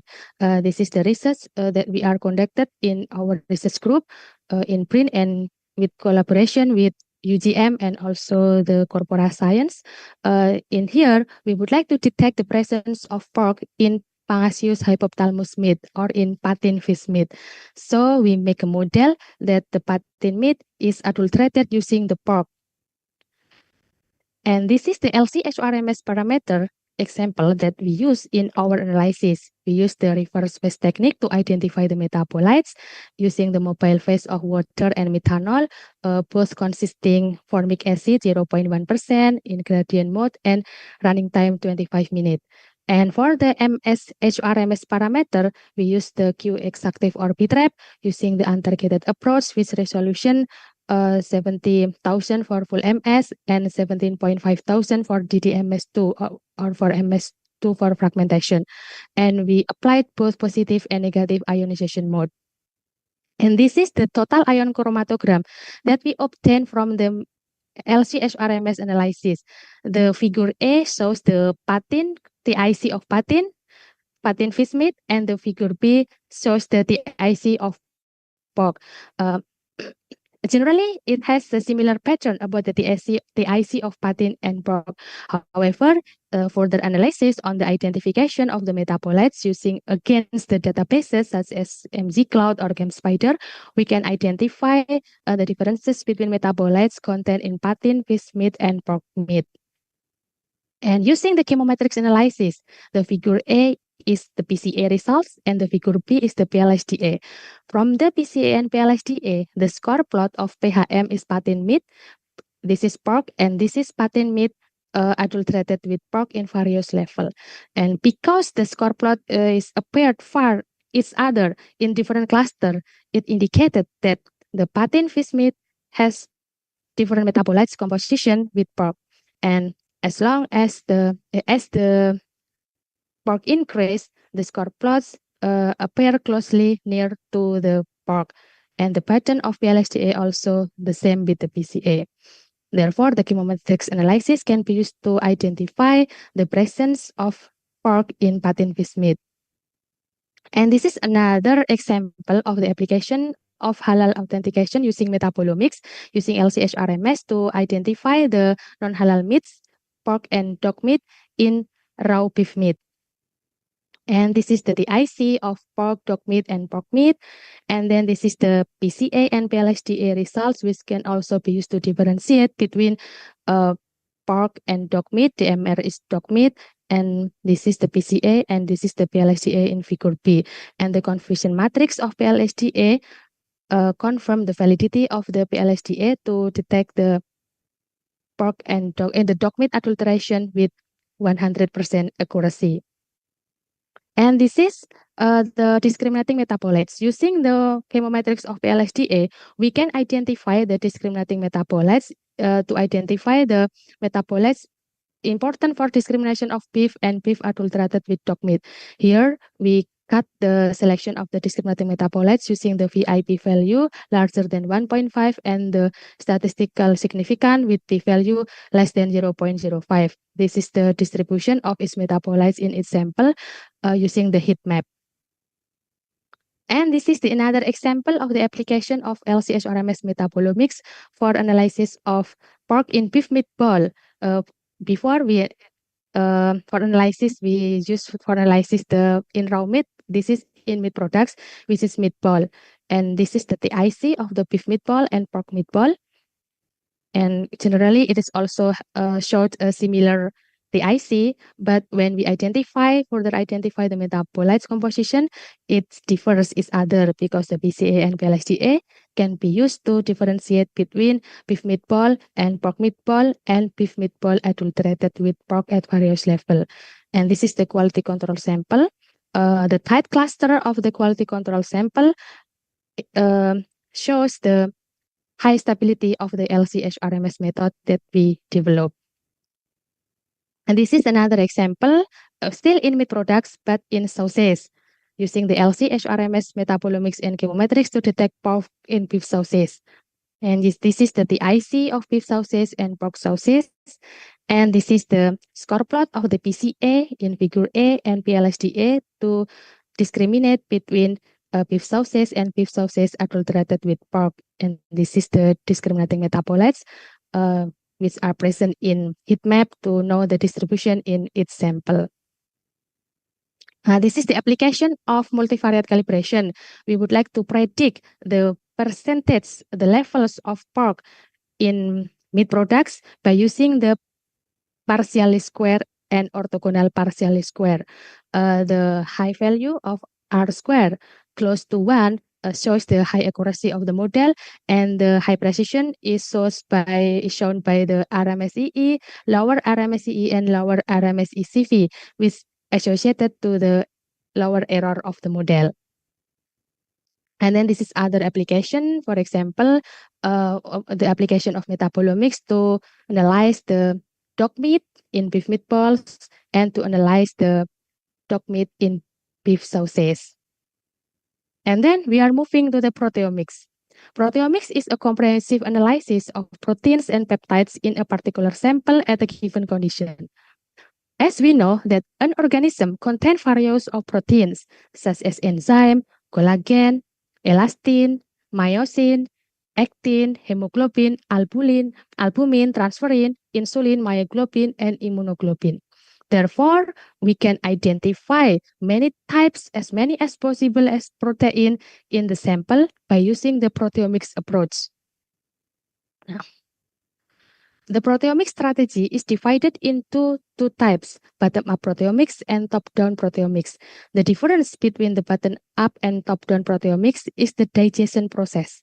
In bottom-up, we require it applies the digestion such as using the trypsin, protease enzyme. And in top-down, we do not use digestion. For example, for top-down, we use to identify the conformation of the protein.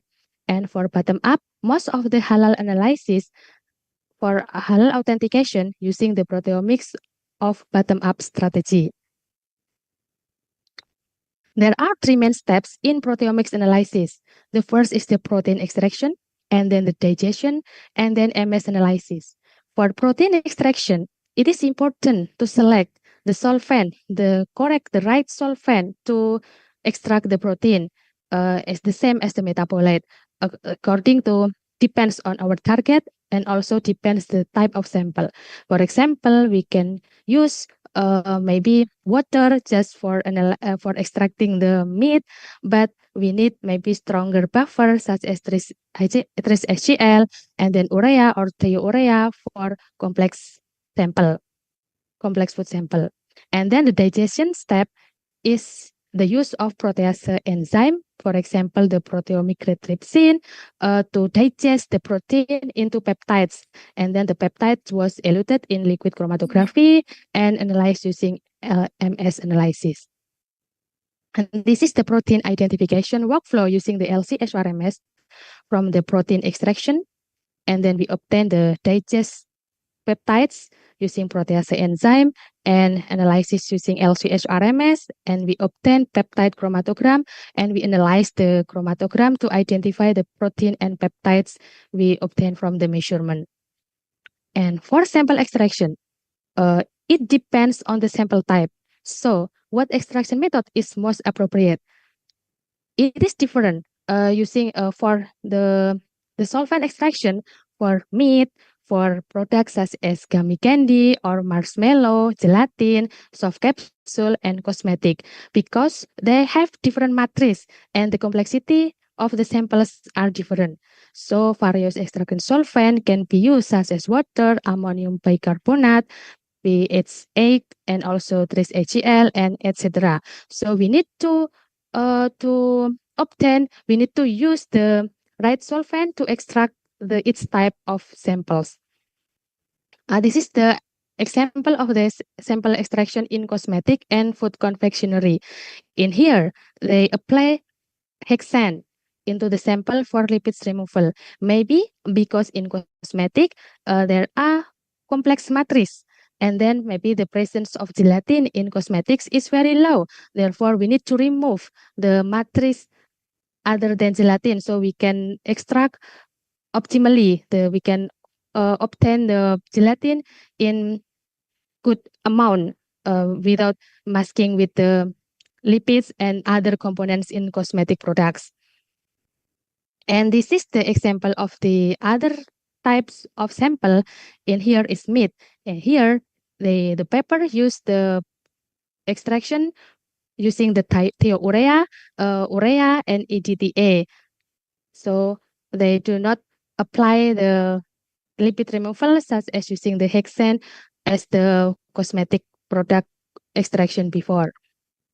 And then this is our team research, the same title with the metabolomics, but here we apply metabolomics and proteomics. And for proteomics, to detect the PROC in Pangasius hypothalamus meat, we apply only deionized water for the extraction. And using the deionized water, we obtain the protein with high coverage, because maybe protein can easily dissolve in water, and the samples of meat contain many protein in high amount. Therefore, it can be it can be extracted by using the deionized water. And here, this is the process. it has a long step preparation compared to metabolomics because protein extraction definitely requires more steps for extraction. And then this is the precipitation, and then after the resuspension heated, and this is the digestion. We use the 10 microliter of trypsin and then incubated and stop the reaction using the 1% TFA. And then the supernatant was filtered before being analyzed using LC-HRMS. And this is the LC-HRMS parameters that we use for analysis of protein. In here, we applied untargeted proteomics using the PepMap column with the mobile phase of water and acetonitrile, both containing formic acid 0.1% with the injection volume 3 microliter and the flow rate of 0.05 milliliter per minute. We use the gradient mode in total 47 minutes. And this is the parameter for SRMS we use to study the untargeted proteomic. We use the resolution of 140,000 for full MS, and for MS2 using the 17,500 the resolution. And this is the example of the proteomic results that we obtained from our study. This is the protein from the extracted from the TIC of the LC-HRMS. So many types of protein can be observed, such as creatine kinase, myoglobin, beta hemoglobin. Then this is the coverage. A high coverage of protein is obtained that it shows the high ability or the capability of the solvent to extract the protein from it. And then when we click on its type of protein, we can identify, we can observe we can obtain the peptides of its protein. And here is, for example, the peptide from one type of protein. And here we found the peptide marker of PROC from the myoglobin and beta hemoglobin with the peptide sequence. This is the peptide sequence from both the myoglobin and beta hemoglobin to identify the presence of PROC in patin fish meat. And the second application, still in meat products, in raw meat, this is the pork adwar is in patin fish. Here we use the sample of tuna meat because tuna meat also has a higher price, so maybe it is potential to be adulterated with other lower price meats such as pork. And we also apply both the metabolomics and proteomics approach using LC or HRMS for the detection of pork in tuna meat. And here is the results, the protein types in tuna meat, and this is the protein found in pork meat. And here we also obtain the pork peptide marker from myoglobin and beta hemoglobin, but here we found one protein again as the one peptide, sequence peptide from the carbonic anhydrase 3 as the peptide marker of pork. And then this is another example of the development of fast proteomics analysis using USP-LC or BTRAP for halal authentication of meat and meat products. Here, the issue is here we want to develop about modify the digestion step, because usually we need maybe 15, 16 until 20 hours for incubation in digestion. And here we try to develop less time, maybe 30 minutes, 60 minutes, and then 1.5 hours, and then 2 hours for incubation. And using the trypsins is also varies for 10 microliter, 60 microliter, and also 100 microliter. This is we compare to the conventional method and using the proposed method. And this is the results that by using the 30 minutes and 60 minutes, we still can detect the protein, the presence of protein, but maybe the amount or the number is not as many than if compared to the 16 hours of the incubation. So we need to optimize again about whether what is the time is right can be used to optimize to for incubation to digest the protein. And then the results shows that some peptides in raw pork meat could be detected in 30, 50, 90, and 120-minute digestion times with various types of trypsin volume. And the result also the proteins such as L-lactate dehydrogenase, hemoglobin subunit beta, carbonic anhydrase, myosin 1 could be the alternative protein that contains specific peptide from pork that could be used as peptide biomarker in raw pork meat. And two peptides from hemoglobin subunit beta is identified as protein heat stable peptide biomarkers that were not previously reported. And this is another application in other type of sample. The before is in meat. Here we try to apply the proteomics for halal analysis of gelatin in gelatin powder and gelatin containing foods. We use the marshmallow and gummy candy as the sample to detect the presence of peptide porcine peptide biomarkers using the LC-HRMS based proteomic. This is the example of the TIC that we obtained from the gelatin standard from Sigma using the different buffer, using the trace ACL buffer and also using the ammonium bicarbonate buffer. This is the protein extraction. We use the trace ACL pH-nya pH 8 plus minus 0.2 and also the ammonium bicarbonate to extract the protein from the gelatin samples. Gelatin standard. And here also we would like to develop with and without the use of DTT and IAA. The DTT is the dithiotrietol is for reduction and the iodoacetamide is for alkylation. So we try to develop to cut this step whether it still can be used to detect the protein marker, peptide marker from gelatin or not. And the result shows that peptide markers of porcine gelatin standard with and without the use of digestion and alkylation process still can be obtained. So by cutting the removing the dithiotrietol and iodoacetamide, we still can detect the peptide marker precisely, and so it will be more efficient because also low cost, cutting the cost of the DTT and IAA. And this is the example of the identification of peptide biomarkers from standard of two different buffer extraction. And this is the identification of porcine gelatin peptide markers in commercial gummy candies and marshmallow samples. And several of the samples labeled as halal, but they detected the LC-HRMS based proteomic can detect the peptide marker of porcine gelatin.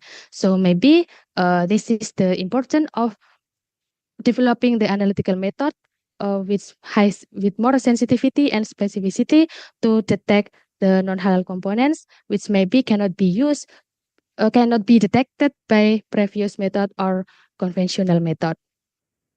Now, this is just to show about our research activities in BRIN, and we have collaborated with some of institution. This is the Vice President in 2022, Prof. Ma'ruf Amin, and this is the Sri Sultan Hamengkubuwono.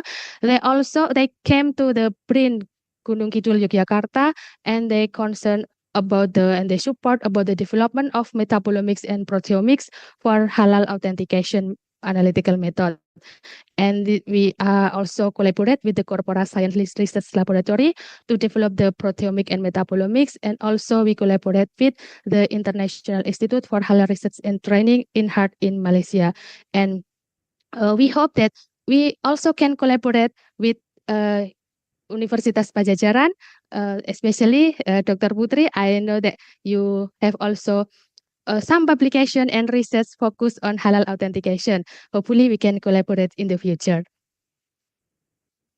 And the conclusion and future perspective of this metabolomics and proteomics analysis for halal authentication is that developing metabolomics and proteomics based method for halal authentication is essential for ensuring the integrity and safety of halal products.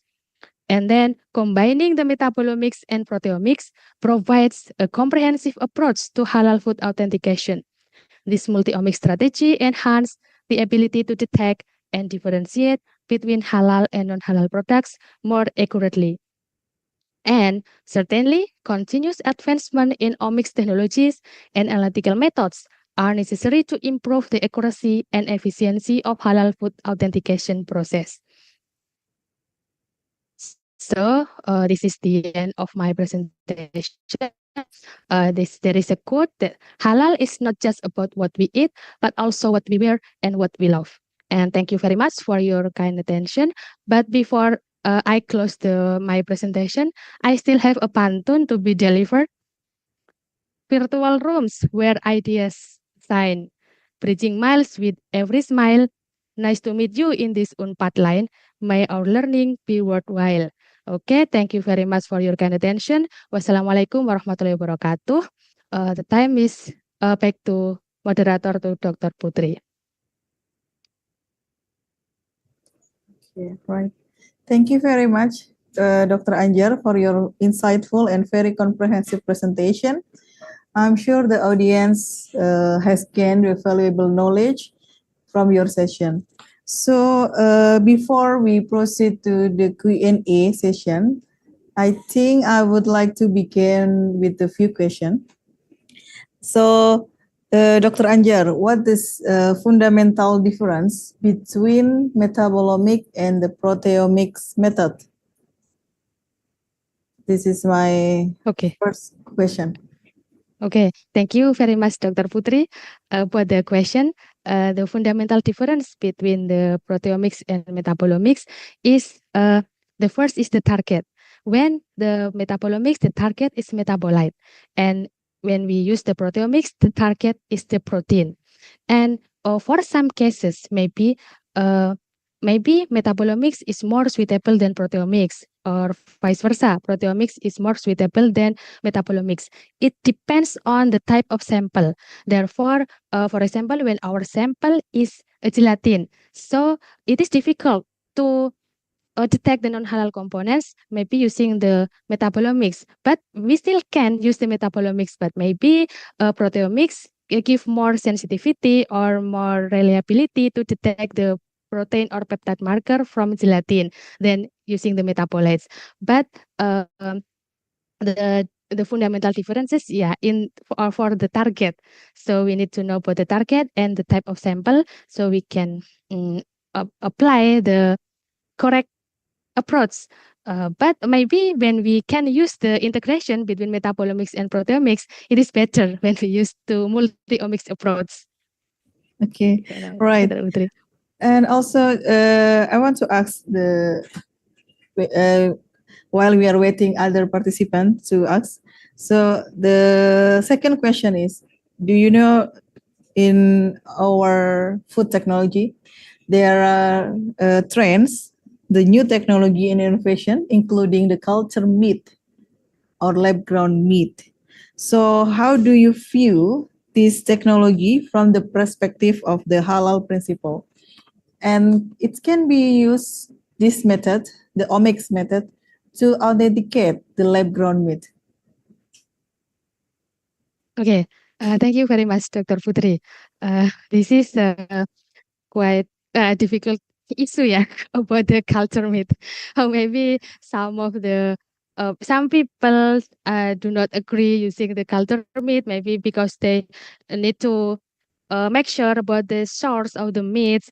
It is from the animal that is halal or not, for example, But when we do not see about that, for example, I mean that to differentiate between lab-grown meat and non-lab-grown meat, I think it is very possible to use the metabolomics and proteomics approach, because maybe there are differences between the metabolites, between the lab-grown meat and also the non-lab-grown meat, and also the protein, because we obtain it in different approach. So I think it is impossible to I think it is very possible to detect the lab-grown meat and non-lab-grown meat by using the metabolomics and proteomics approach. We can profile the differences between metabolites or protein between them. Dr. Anjar, there is somebody raised his hand. Mr. Lucky Prabowo, please, you can maybe ask directly the question to the Dr. Anjar. Okay, thank you for the presentation. It's so nice and so full of information. I want to ask about the metabolomics and proteomics. I'm interested in the topics.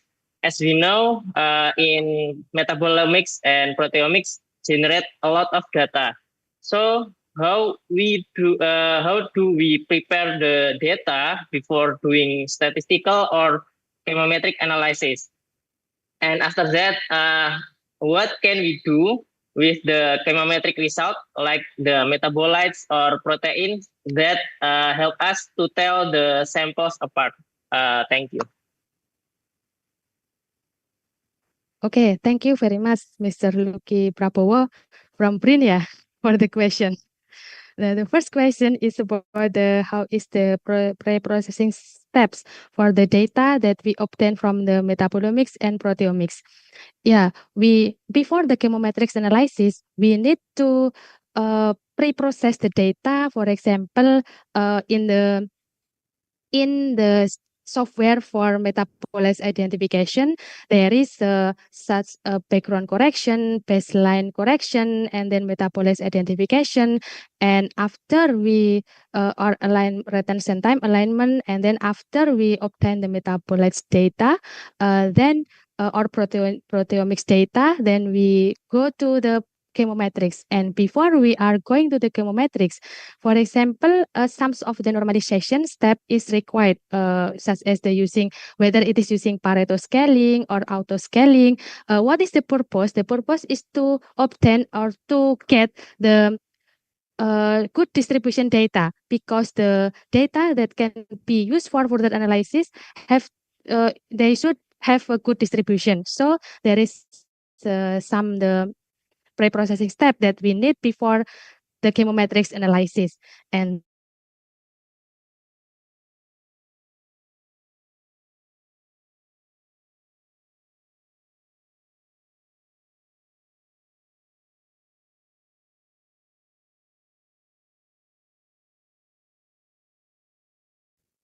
after I'm sorry, after we get from the connection, I'm sorry, and after we got the chemometrics data from the chemometrics for especially for example the discriminating metabolites, we can use it for guidance to potential biomarker candidates. Then, but we still need a long step, for example, to validate, to verify using the targeted approach. And then we also need a larger sample size to make sure the reliability of the identified biomarkers, metabolites, and protein. Okay, maybe this is my answer for the question from Mr. Lucky. Very much, Dr. Anjar. Now we will move to the question from the chat. Can you up? Okay, little bit up. Okay, there is a question from the Ibu Sri Gustini Hussein. That good afternoon, Dr. Anjar. Thank you very much for your interesting presentation. May I ask whether it is possible to develop detection kit for halal authentication based on the metabolomic, proteomic, or lipidomic data? And what are the advantages compared to the detection kit currently available, such as a SEMA kit for pork testing? Thank you very much.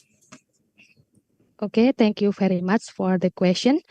Yeah, the question is about the develop detection kit for halal authentication based on metabolomics, proteomic, or lipidomic data. Yeah, for example, on the proteomic data, such as the SEMA kit pork, if I'm not mistaken, it contains a protein. So we can develop based on our proteomics, metabolomics, and lipidomic data, when we have got the marker, so we can develop the kit testing using the marker. For example, we have a myoglobin specific for pork, so we can develop the strip test by using the antigen antibody, for example, lateral flow strip. So we can further develop the kit testing by using the result of metabolomics and proteomics. But maybe we need a long time. Yeah, for example, we need time to process, or maybe to identify, to validate the marker first, and then we synthesize the marker, and then we applied it to be used to develop the kit testing method. So I think it is possible to develop in the future, to develop the detection kit based on the metabolomics, proteomics, and lipidomics data. Thank you, Dr. Putri. Okay, thank you, Dr. Anjar, for your answer. So we will move forward to the somebody who just raise hand in here, Ibu Yuniar Hasana. Okay, thank you. Yes, thank you for Yeah. the opportunities. You can open your camera. Okay.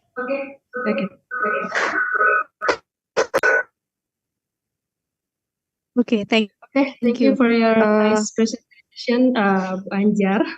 Ibu Okay, I Fira, would like to Ibu Fira, ask you about Ibu Yuniar first, maybe. recommendation for support proteomic research in Indonesia. Ibu Fira, maybe Ibu Yuniar first will ask the question. Kenapa? Gimana? Oh, sorry? Ibu Yuniar first. Ibu Yuniar Yuniar. Hasana. Thank you. Okay, Yes. thank you. Yeah. Okay.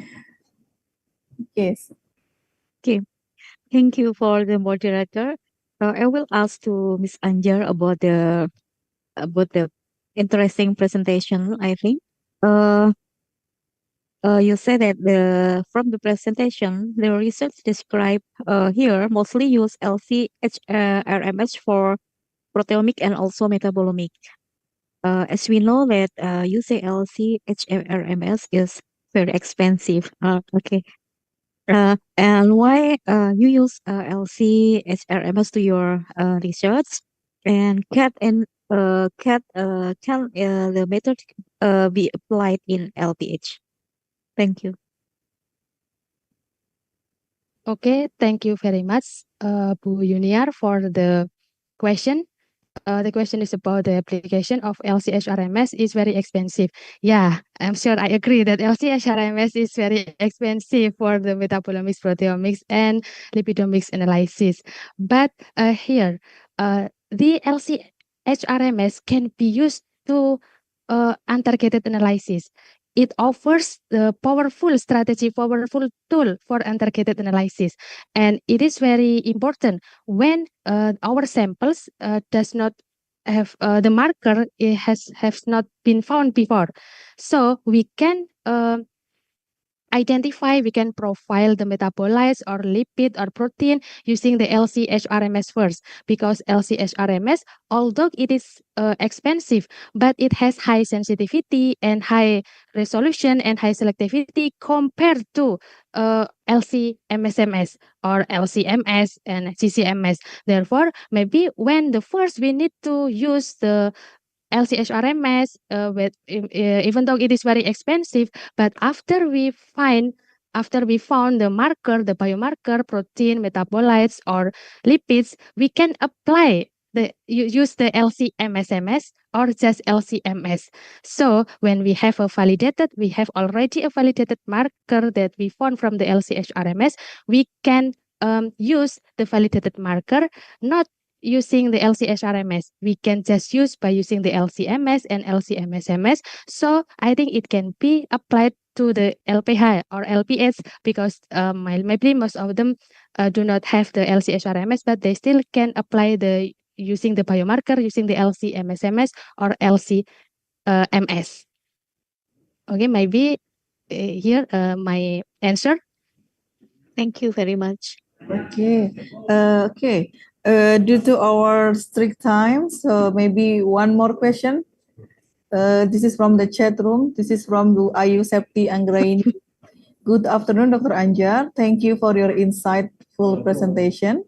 May I have question regarding development of halal analysis method using proteomics?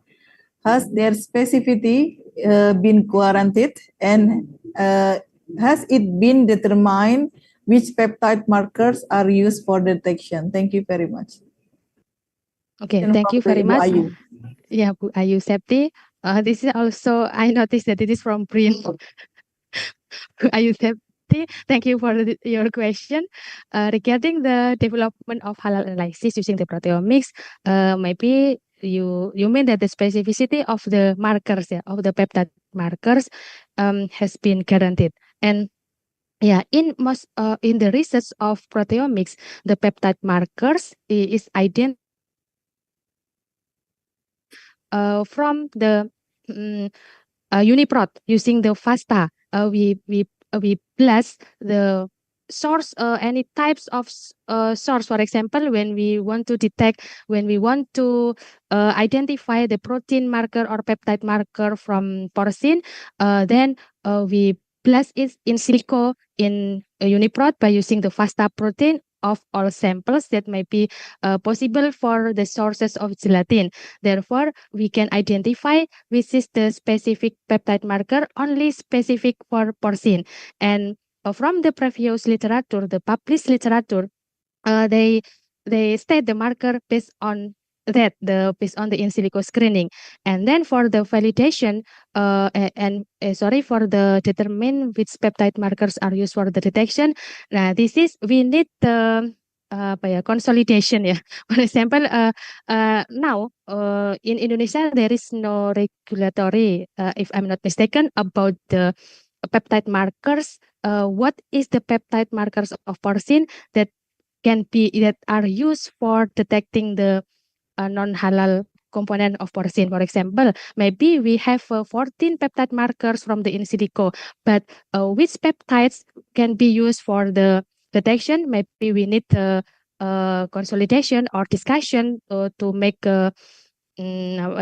for a regulation. So because different type of samples maybe require different types of markers. For example, the marker protein A is specific for food products like marshmallow and gummy candy.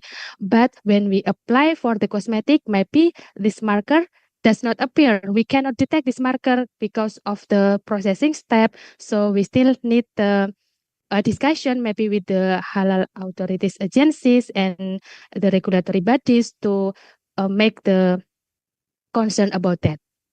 Okay, thank you, Dr. Putri. Yeah, thank you, Dr. Anjar. For other question, we are very sorry that due to our limited time, maybe you can directly ask the question to Dr. Anjar, if this is okay with you, Dr. Anjar.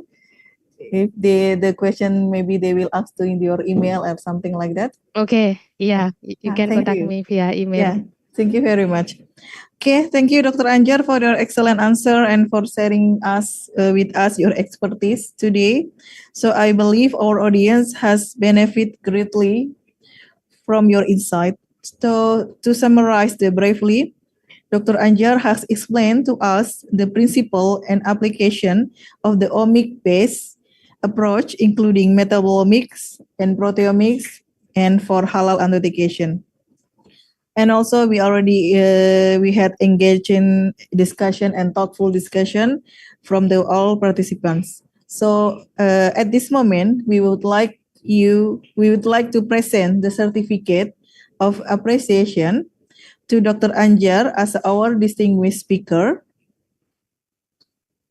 Please, Dr. Anjar, we are truly appreciate your contribution today, and we hope to expand our collaboration soon.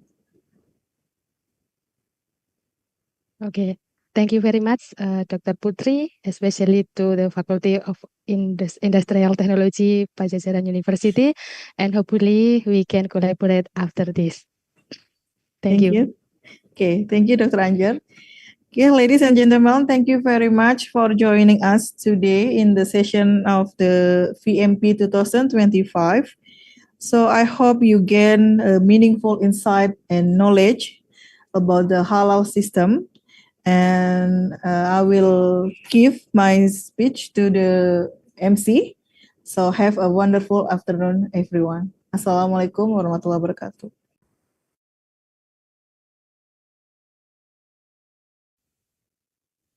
Thank you, Mrs. Putri Widianti Harlina, SPT, MSc, MN, PhD, for being our wonderful moderator in this session. And also thank you very much, Apoteker Anjar Windarsih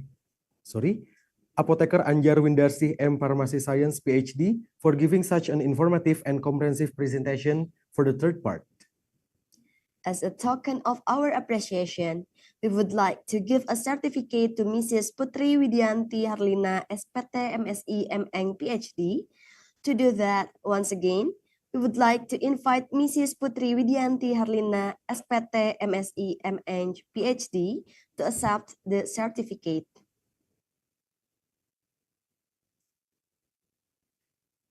Thank you very much once again, Mrs. Putri Widianti Harlina, SPT, MSc, MN, PhD, and Apoteker Anjar Windarsih M. Pharmacy Science, PhD.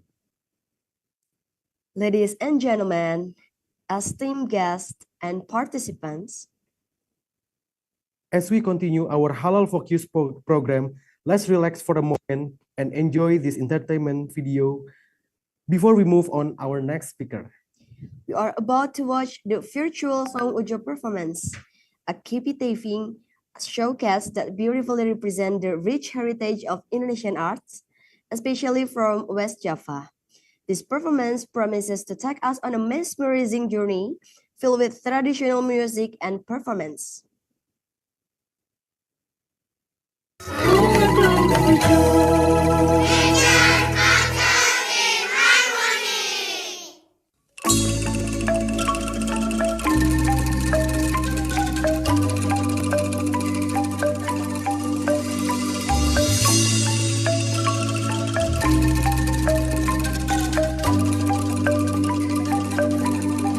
You're just a gun to be true. Can't take my eyes off you. You feel like heaven to touch. I wanna hold you so much. At long last, love has arrived, and I thank God I'm alive. You're just a gun to be true. Can't take my eyes off you. Pardon the way that you stare. There's nothing else to compare. The sight of you leaves me weak. There are no words left to spare. But if you feel like I feel, please let me know that it's real. You're just a gun to be true. Can't take my eyes off you.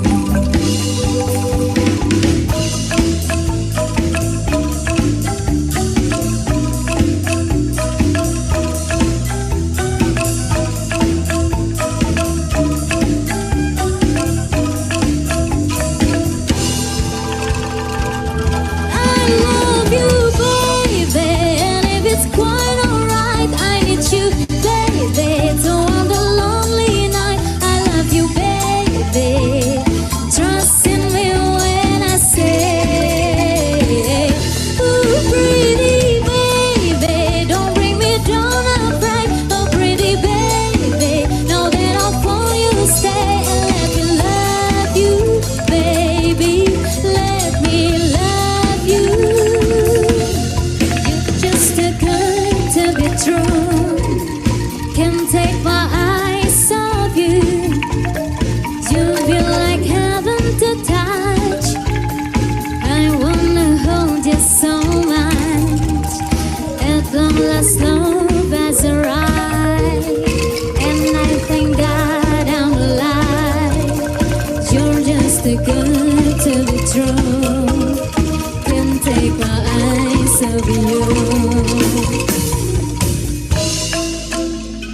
It's easy if you try.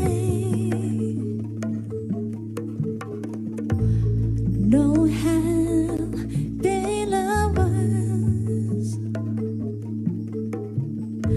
above us only sky.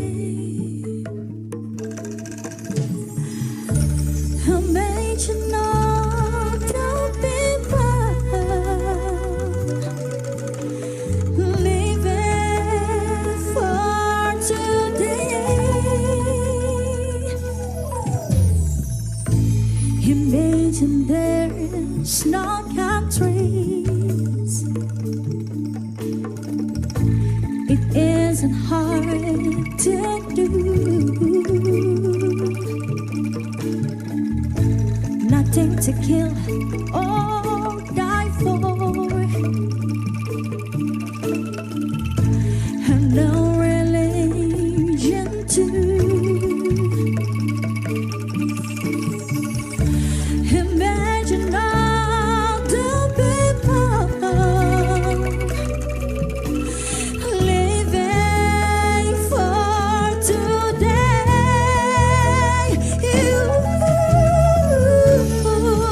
You may say I'm a dreamer, but I'm not the only one. I hope someday you will join us, and the world will live as one.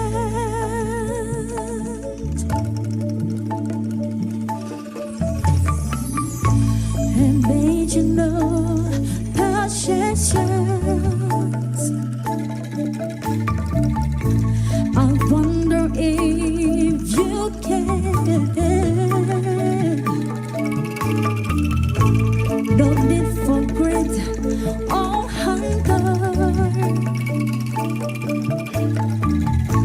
A brotherhood of men. Imagine all the people sharing all the bond. You may say I'm a dreamer, but I'm not the only one.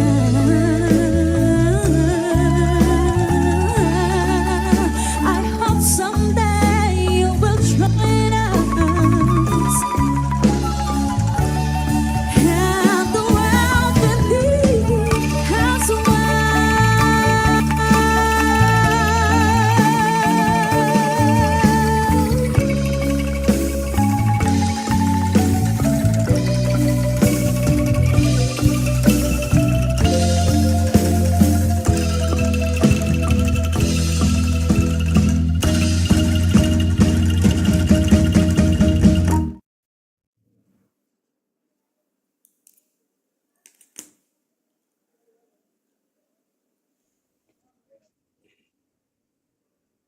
Okay, that was incredible, wasn't it?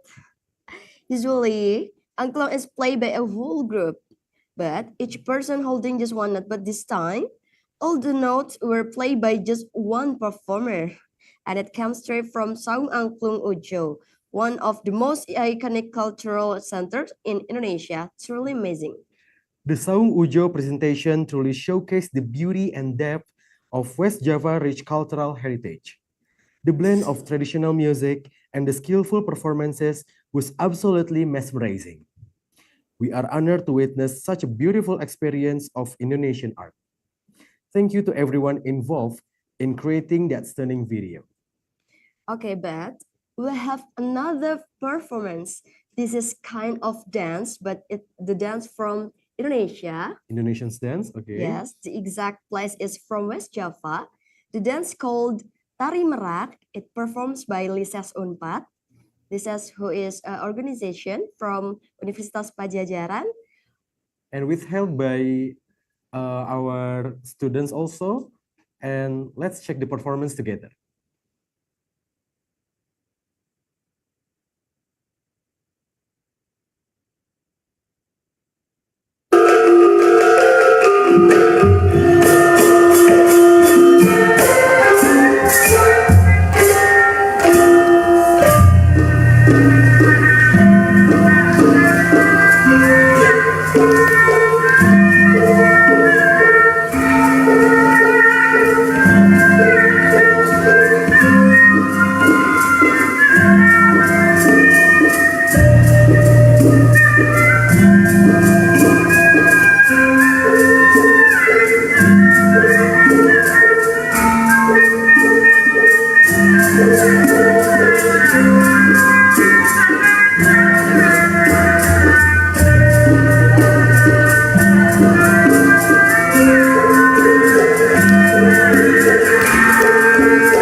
Wow, that was such a stunning performance. The dance you just watched is called Tari Merak or the Peacock Dance. And the fun fact, What is the it? dancers are actually students from Universitas Padjadjaran Oh, cool. from the student activity unit called LISES or Lingkungan Seni Sunda, which focuses on traditional arts. They did an incredible job bringing the elegance and colors of the peacock to the stage, right? Okay, as far as I know, and the Tari Merak symbolize grace, pride, and the beauty of nature. The hand gesture, the head movements, and the vibrant costumes all represents the characteristics of a peacock, right? Yeah. And Okay. we ask to our friends in the Zoom meeting who want to talk with us. You can raise your hand and unmute your mic. Okay, is there anyone to talk with us? Okay, before Okay. we ask again from the chat box, as if I remember, you ever had some dance also, right? Like Yeah, I'm a learning. part of LISES too. You're part of Lises also, so you Yeah, can of do course. that Tari Merak also. A little bit, but I think I'm not the influence like they are in the performance. Can you show me a little bit of a part of some dance, maybe? Maybe from the hand gestures, like like that. Okay. That's name Ukel. Ukel. Okay. Ukel. I will repeat after you. Okay. Let's do that again. First, you can. Okay. Yes. Okay. Done. Okay. Like that. I'm born not being to be a dancer, maybe. Okay. Maybe Why? you can do your tilt head movement also. Like this one. Okay. Oh. Okay. Let's do that. Let's do that again. Okay, together. Okay. No, I can't. I can't do that. I can do it. Okay. Maybe I will do. You should try. Okay. I will try. First, you just have to move left and right, left and right, left and right. Left and right. I can do that movement. Okay, Aldi, I just want to know, what do you think about the Tari Merak performance? Sorry? What do you think about that? Oh, there is so grace. There's so beautiful performances. They have some beautiful costumes also. There's a green, there's what, red? Orange? Red. That's red. And you know, they have some wings. Not particularly wings, but if you raise your hands, there's some costume on, you know, like a wings, like that. Wings, Yeah, yeah, that's so like beautiful. That's so like beautiful. peacock. Yeah, that's Tari Merak. It's called Tari Merak for a reason, right? Yeah. How about Yes. you? What's your I think think about? I feel the same way like you. Hmm. It's so beautiful, it's so colorful, and it's so good and interesting for me. But have you ever performing this dance to the Before, public? I think I have once performing this dance Hmm? to other is when I'm in Jakarta. Oh, you performing this dance in Jakarta? Yes, That's and so good. I also performing another dance from West Java, from Sunda. Okay, what it's called? It's called Tari Daun Pulus, Keser Daun Bojong. Pulus. Keser Oh, Bojong. Keser Bojong. It's so Keser Sundanese. Bojong. That's so It's so Sundanese word. Sunda. Yeah. Yeah. Okay, now since we have friends joining from many different countries, I'd really love to hear your voice also. Yeah. So if you're comfortable, please feel free to turn on your mic. Let's make this moment a little more alive and personal. Okay. Let me start with simple question. Is there a traditional dance from your country that also use bright or symbolic costumes like that? Like Tari Merak do? You can raise hand or write the answer in the chat box. Maybe they are too shy to sharing with us about the cultural reset from different countries. So maybe let's next to the next agenda, isn't it? Okay.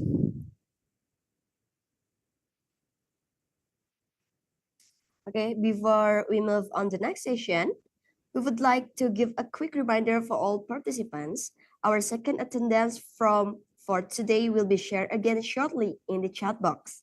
So please make sure to fill it out, as completing both attendance forms each day is required for you to receive your certificate. Once again, don't forget to fill it out the second attendance, as completing both attendance form each day is required for you to receive your certificate. Without further ado, we will now begin our next session. We will have a speaker named Dr. Sofia Rohima, STP MSc, joining us in this session. Please be reminded to actively participate in this activity. As the best participation, recognition will be awarded. This session will be led by a moderator. Our moderator for this session is Mrs. Tri Yuliana, SSE, MSc, PhD. Allow me to read her short bio. Miss Tri Yuliana is an associate professor in the Department of Food Industrial Technology, Faculty of Agro-Industrial Technology, Universitas Padjadjaran, Indonesia. Mrs. Tri Yuliana got her bachelor degree in Technology of Animal Product at Universitas Padjadjaran, Master of Science in Institut Teknologi Bandung, and PhD degree in Microbiology at Chiba University. The latest publication Mrs. Yuli had been working on a few journal articles published in 2025. One is entitled Impact of Ultrasound Treatment on Psychochemical and Functional Properties of Arrowroot Strike Maranta arundinacea Nanoparticles. And another journal article entitled La Case Activity of Tramates fascicolor using various pineapple and Arabica coffee waste under solid state fermentation process, which is also published in 2025. To Mrs. Tri Yuliana, SSE, MSc, PhD, the time and screen is yours.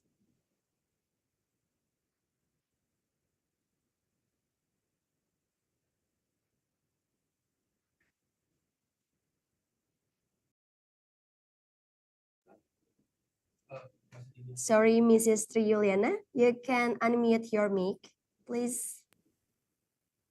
Okay, Thank you. sorry, I'm forgot. Okay, is my voice going clear enough? Impact of ultrasound treatment on psycho. Okay, let me start it. Okay, good afternoon to all participants joining us from different part of the world, and welcome to our fourth session, the Virtual Mobility Program. And in this session, our speaker would be present on halal testing and laboratory accreditation in Indonesia. And my name is Tri Yuliana, and it is my pleasure to serve as your moderator for this session.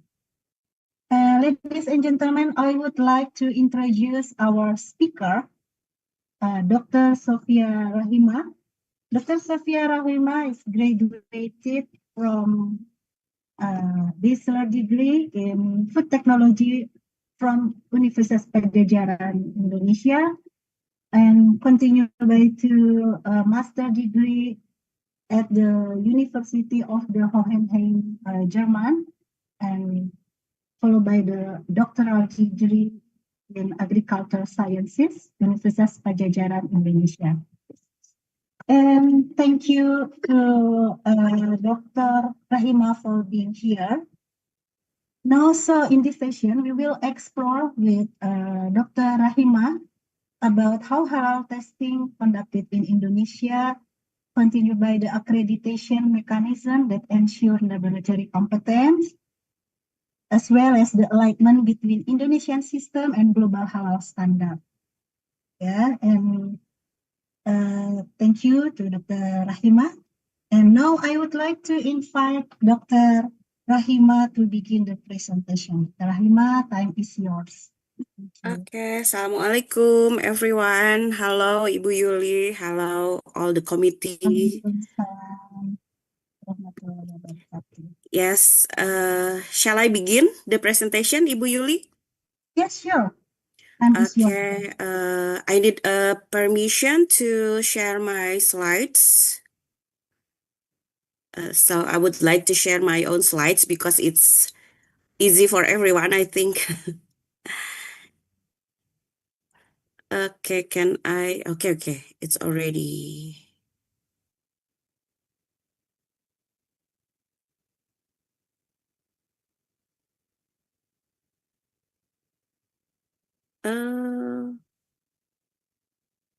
Is it possible for me to share my slides, or because I cannot share because someone else is sharing right now? Maybe from the committee help to fix up. Oh, okay. Okay. Okay.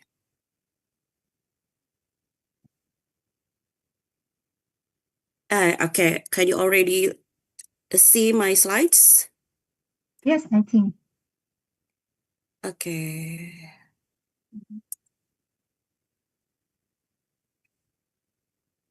Oh, wait, what happened?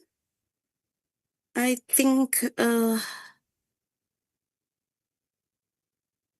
I need assistance to share my slides. Maybe the committee can help me.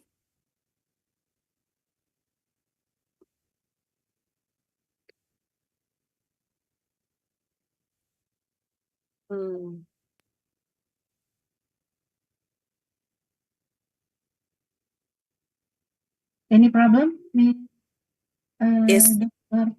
Sofia? Okay, I will ask to committee to help you with the workshop. The committee can help me to share my slides, please. Yeah. Maybe Ibu Fira or Afina to help Dr. Rahima. Yes, please, Miss. Of course. Please wait a minute for the share screen. Okay. Thank you very much, I Miss. think now I will be able to share.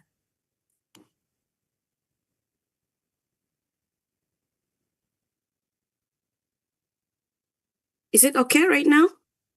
Yes, okay. Okay, Bismillahirrahmanirrahim. Assalamualaikum warahmatullahi wabarakatuh. Can hear anyone here right now? Okay, everyone, good afternoon. Thank you for joining this event, this 5th Virtual Mobility Program 2025. Today, I would like to talk about halal testing and laboratory accreditation in Indonesia. As mentioned before, my name is Sofia Rahima. Currently, I am the Chief of Lembaga Pemeriksa Halal or Halal Inspection Body in Universitas Pajajaran. So now I will share my insight based on regulatory perspective and also LPH practice, LPH, yeah, and my academic experience. So before I begin, I will clarify my position here. I'm not a chemical analyst specialist, so I will not discuss about chromatograms or laboratory technicalities in depth. My point of view today comes mainly from a laboratory side. The operational experience of LPH in UNPAD and also my role as an academic collaborating with industry and also with government. And therefore, I will focus more on how regulation shape halal testing and I will talk about why certain tastes are required here in Indonesia and how LPH as agency who navigates the real world certification and how the academia here help bridge scientific understanding with policy and of course the industry needs.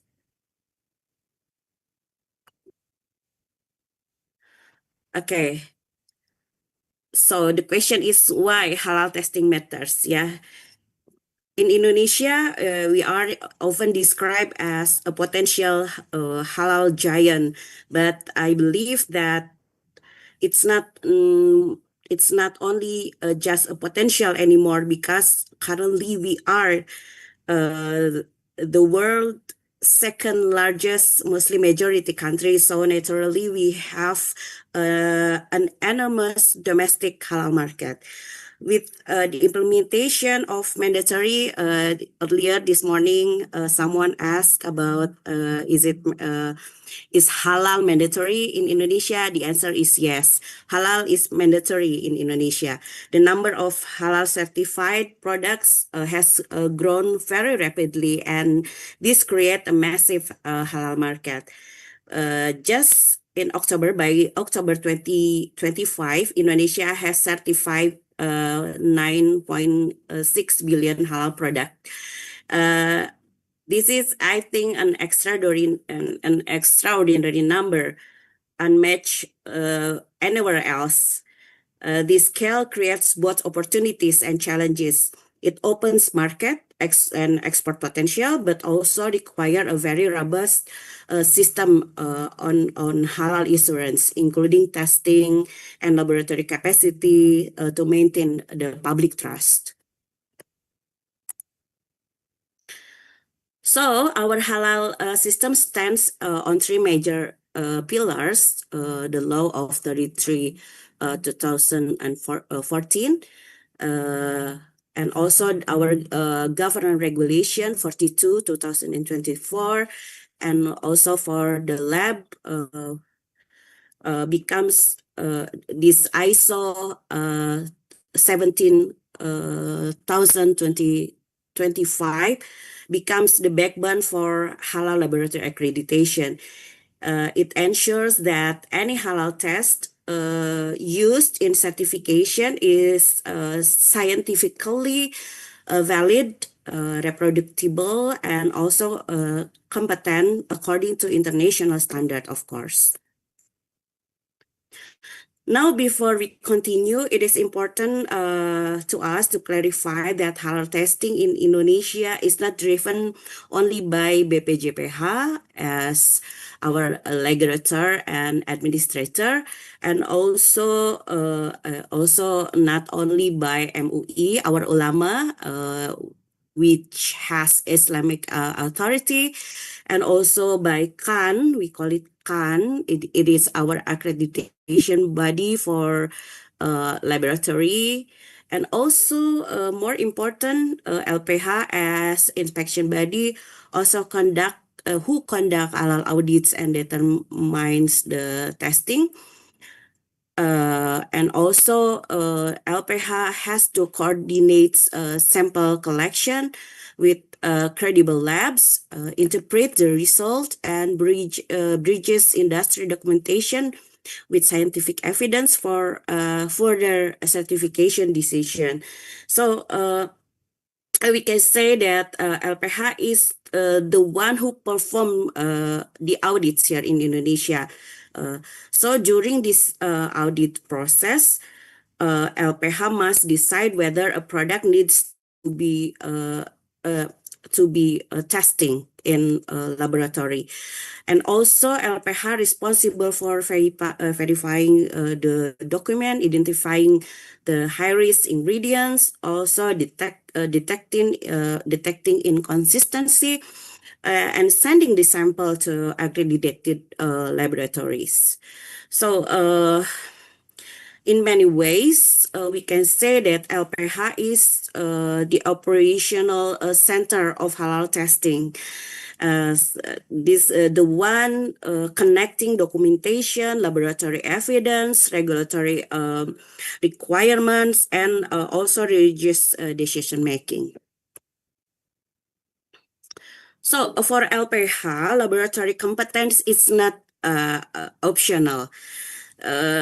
Regulation require LPH, especially we have two level of LPH here in Indonesia. We call it primary level, and also I don't know, we call it Pratama level. So for primary, operate their you must operate their own laboratory, which must be accredited by ISO 1725. So when you doesn't have laboratory, you have to establish formal partnership with external laboratory that are already accredited. So yeah, you know that zero tolerance for unaccredited result. That's why. So why is this accreditation requirement so important? Because it gives us reliability, of course. We can trust the test result, and also standardization, of course. Labs follow harmonized method and quality system, and it can be internationally recognized. And also it helps us to prevent conflict of interest, because lab must demonstrate an objective competence beyond internal claim. So for LPH, you already familiar with this LPH and BPJPH, right? For LPH and BPJPH, this means we can rely on regulatory evidence when making decision. For businesses, it means their test result stands on a solid recognized standard. So becoming an accredited halal testing lab is not a quick or not cheap process. So we can see here, yeah. And laboratory must develop a quality manual, SOP, and validated methods. And then you have to submit a formal application, and also undergo a document review. Then there is an on-site assessment. And then you have to participate in proficiency testing to show that that results are accurate and compared to other lab, and implement a corrective action when needed. And also we have to maintain accreditation through regular surveillance and assessment. That means there are significant fixed costs for calibration and also the program, training, reagent, regardless of how many samples the lab receive. So this is the challenge for the lab, yeah. So, and one important point, many people assume that halal certification always requires halal testing. In reality, in Indonesia, the system for halal is risk-based analysis. So laboratory testing becomes mandatory only when certain conditions are met. Testing is required for high risk ingredients such as gelatin, collagen, meat extract, emulsifier, shortening, and so on, enzyme. Also, especially when the origin of the material may be unclear. So testing also becomes necessary when documentation is inconsistent or incomplete, and or when the product is highly processed. So the original species or the original material cannot be identified simply through paperwork. Another example is for cosmetics. For products that carry a wudu-friendly or water permeable claim, the laboratory must verify that claim. So in this case, testing is required. Yeah, when you see the cosmetic that claim water permeable, the test is required. But for many other products, especially for herbal, for plants-based product, or products with complete halal documentation, testing is not mandatory. This also protects for small-scale industry to avoid unnecessary cost and keeps the certification system accessible. So again, I want to clarify exactly where halal testing fits with Indonesian halal certification framework. In our system, testing is not the main pillar of halal. Maybe it's different from some other countries, yeah. So the core of a process in Indonesia remains document review, and then on-site audit, and then fatwa deliberation. So that's simple. Testing only comes as a supporting tools and only when needed. Okay. So now we understand that the role of testing is not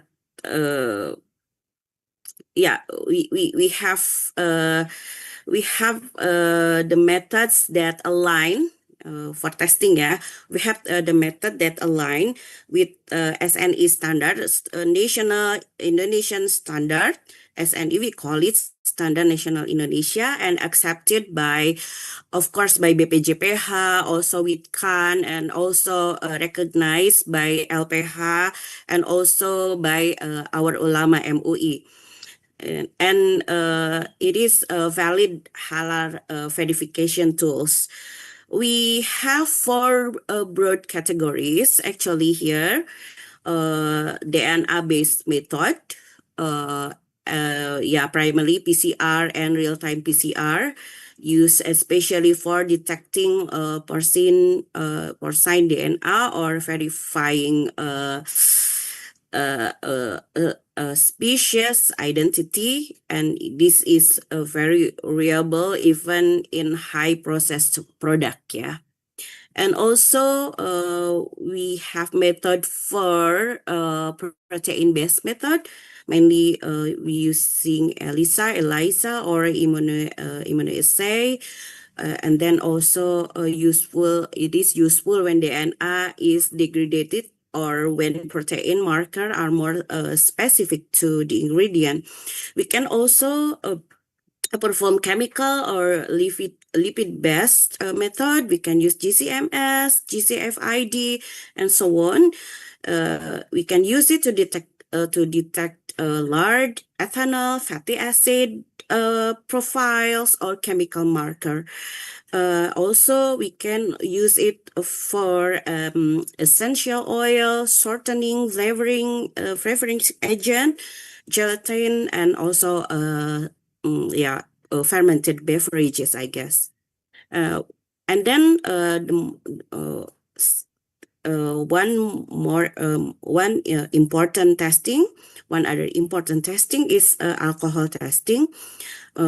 Typically, we use GC-based or HPLC. This is relevant for beverages, of course, and also for flavoring agent, for extract, or naturally fermented product. So this method created scientific tools that LPH can rely on when the documentation alone is not enough. Once again, yeah. Okay. Wait a moment. Let's see. Wait. Ibu Yuli, can I break this session for 2 minutes? I'm sorry, there is an important an important message that I should answer. I'm sorry. Okay, sure. 2 minutes. Okay. Take your time. I'm sorry for all participants. Dr. Rahima need several minutes to take something. Thank you.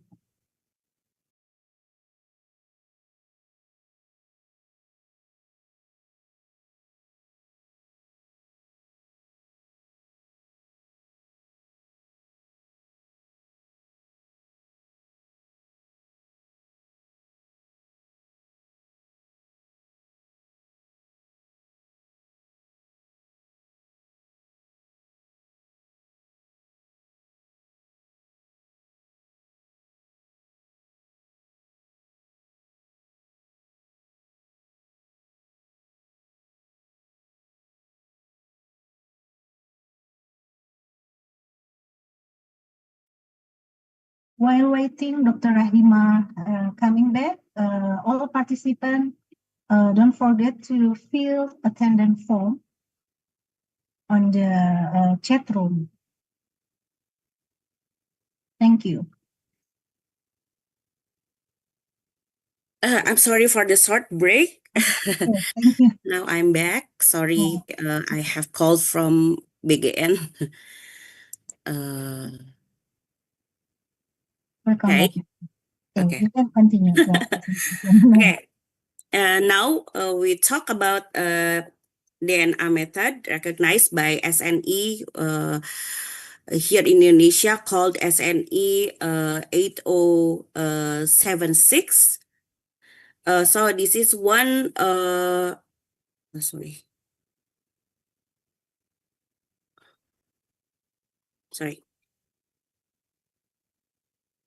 This is one of the most important tool in halal testing in Indonesia, yeah. DNA analysis SNE 8076 2014 established PCR as the official method to detect porcine DNA in processed food.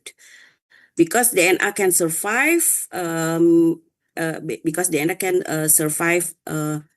many types of processing, PCR can detect traces of pork even in complex or multi-ingredients or heat treated product. So beside porcine detection, we also have method For species identification more broadly, we use SNE 4869 2018. So this SNE regulates method to identify animal species in meat or meat product. This is relevant when we want to verify whether a product that claim to be beef, for example, is not mixed with pork or other not declared species.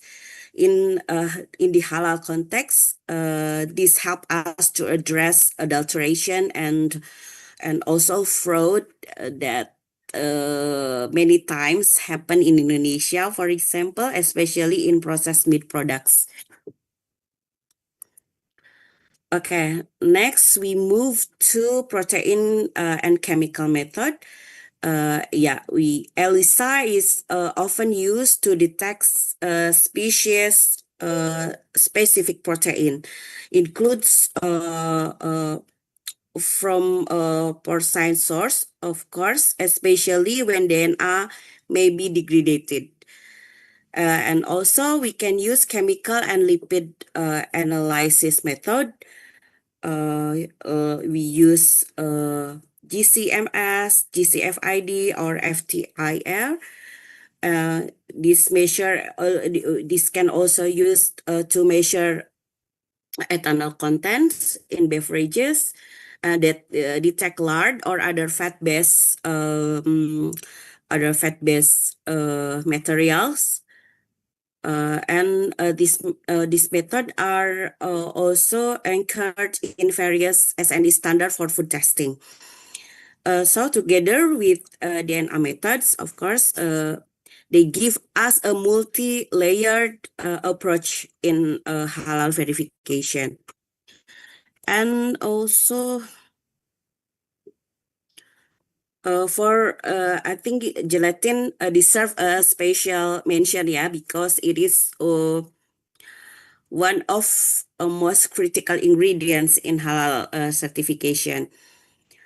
We can use SNE 8793 2019. This is very important standard that specifically address gelatin determination. It uses LC-MS or MS peptide analysis as primary method to distinguish between bovine and fish and also porcine gelatin, even in very complex formulation. So this standard also be completed by PCR or FTIR and also ELISA, but I think LC-MS or MS is considered the most defined tools here for this halal gelatin determination.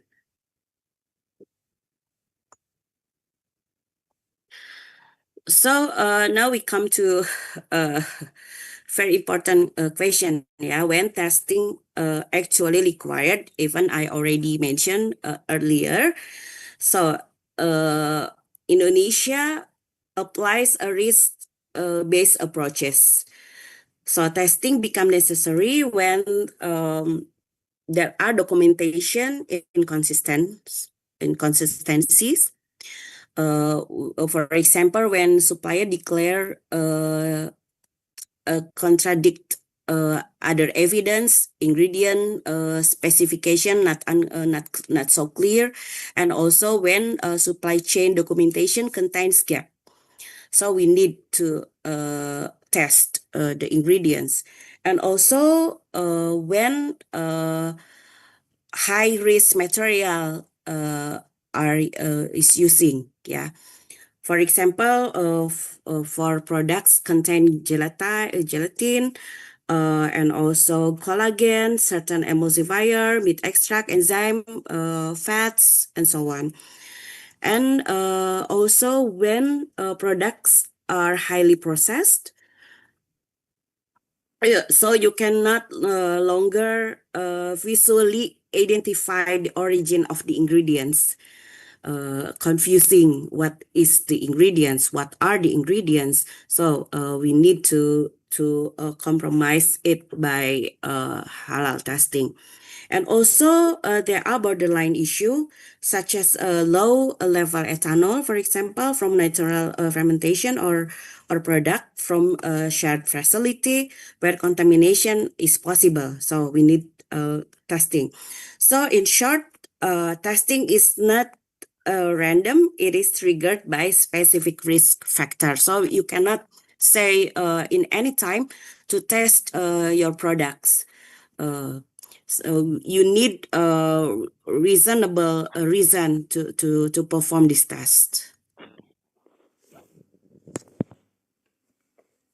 So here are some examples how this look in practice in Indonesia. Several key laboratories support halal testing, including PEPOM NUI lab. There are also a lab also in BPJPH and in many private and university laboratories.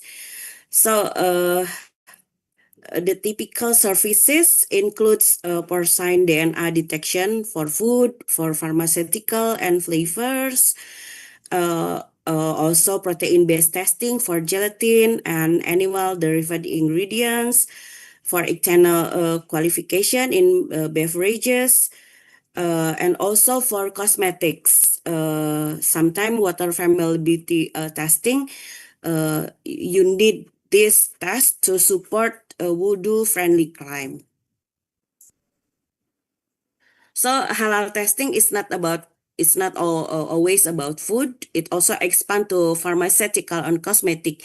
And also nowadays, you can apply this test for other products, for example, for fabrics, and also for another goods or material that already mentioned as halal mandatory products. So this is the sample for food and beverages testing. Halal testing often appears in several scenarios. For example, for processed meats and sausages, you can check for species substitution or pork adulteration using PCR. You can test also oil or shortening, checking for lard, for example, with GCMS or FTIR. Also fermented drink or soft drinks, you can verify ethanol levels, especially for fermented that occurs naturally. So because here in Indonesia we have baseline for beverages, you have to meet the standard below 0.5% of ethanol. So above that is not, you cannot be certified as halal. So this is the example for cosmetic. In cosmetic, the discussion is slightly different. Yeah, halal assessment must consider the permissibility of ingredients. Of course, beside the ingredients, when there are some claims, for example, wudu friendly, you need to verify it by some testing for. We call it water permeability test, may be conducted to support this claim. So we see here that halal testing is once again not about food and not only about what is inside, what is the ingredients. It also how it behaves in context of worship, of course. Okay. We come to insight from LPH. Yeah, how the impact on LPH. So for LPH and regulatory framework around testing, it is translates into very concrete operational task. Because LPH, we must identify which cases truly require testing. And also we have to select and coordinate with the appropriate accredited laboratories. Thank God, Alhamdulillah, UNPAD has already halal dedicated laboratory that already accredited. And then LPH also have to ensure a proper sampling and chain of custody, of course, and then we have to interpret the result in context of overall audit. So we can then report it to BPJPH as a standard to our ulama to decide whether the product is halal or not.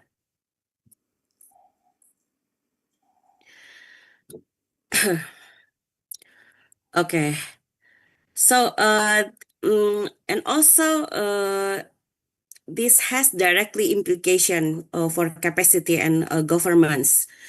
As halal certification number grows in Indonesia, then LPH needs to have multidisciplinary teams. For example, in UNPAD, LPH UNPAD, we consist of food technologists, for example, and then veterinarians, pharmacists, chemists, biologists, and so on. And also we need internal understanding on testing method, even though auditors are not performing the test themselves, but the auditor must understand how the tests are performed. And we need also clear internal SOP, standard operational operating procedures, on when to trigger testing and how to evaluate the result. So it is a big task for us in LPH. And also, I think the good governance and good management in LPH means we use testing strategically. Of course, not too little, not too much, but exactly when we need it. So how the impact this regulation or this regulation about testing for the industry? For example, for large company, halal testing is generally easier to manage, right? Most of them already have a strong, what we call it, strong quality system and full documentation. You have really good documentation, and sometimes even they have internal labs. So when LPH requests testing, it is usually fits naturally into their existing flow works. Big industry also have to have the financial capacity to handle the cost, of course, yeah. And because many of them need to export their products, ISO 17025 accredited result actually have them strengthen their global market acceptance, of course. So overall, halal testing tends to support large companies, improving transparency, strengthening product claims, and enhancing international competitiveness. But for micro, small, and industry enterprises, the situation is very different, of course, yeah. Most small businesses do not have technical teams or laboratory access, and testing can be quite expensive for them. This is why Indonesia uses risk-based approaches, and why the self-declared scheme is important here in Indonesia to make halal certification accessible without unnecessary lab cost. So in this case, LPH must guide them carefully so they understand why testing is needed when needed, yeah, and how to comply with this situation. So the impact for small scale, small scale enterprises is mainly about cost, capacity, and also accessibility to the lab. So in Indonesia, our system is designed to protect this level of enterprises while still ensuring consumer safety. So now, is there anyone from Malaysia? Maybe you can share later on with us how this laboratory regulation applied in Malaysia. Yeah, as I know, Malaysia is often seen as a benchmark in halal governance, right? So Jakim is very famous, has very strong a centralized role. And also, I think the Department of Chemistry in Malaysia function as a key on government halal lab in Malaysia, right? Because Malaysia has a long-standing standard, as I know, such as MS 1500 and also MS 2424. So compared to Indonesia, Malaysia's system is smaller but more centralized, but very mature in terms of standardization. Indonesia's challenge is much different. We are simply much bigger and more diverse. So our system is more decentralized by nature. So that's the difference between Malaysia and Indonesia. And also when we look into Thailand's standard, we can see that Thailand has built its strategy on halal science branding. So they have halal science center in Chulalongkorn University, well known internationally for halal testing and research. They use this advanced forensic technique to integrate them with certification to market. Thailand is a trusted halal producer, yeah, as we know. It's already a long time also for Thailand. And for GCC and OIC countries, often emphasize that strong border testing and recognition of accredited lab and credible halal certification body from exporting countries. So yeah, as I know, something like that. Indonesia now is moving in the same direction of harmonization as mentioned by Bapak Haikal Hasan earlier this morning about internationalization of standard, which can be accepted in all over the world, in all countries in the world. So this is aligned with our halal testing and accreditation with international expectation. Yeah, as I mentioned before, that we face some challenges in terms of halal laboratories. We face several sustainability challenge.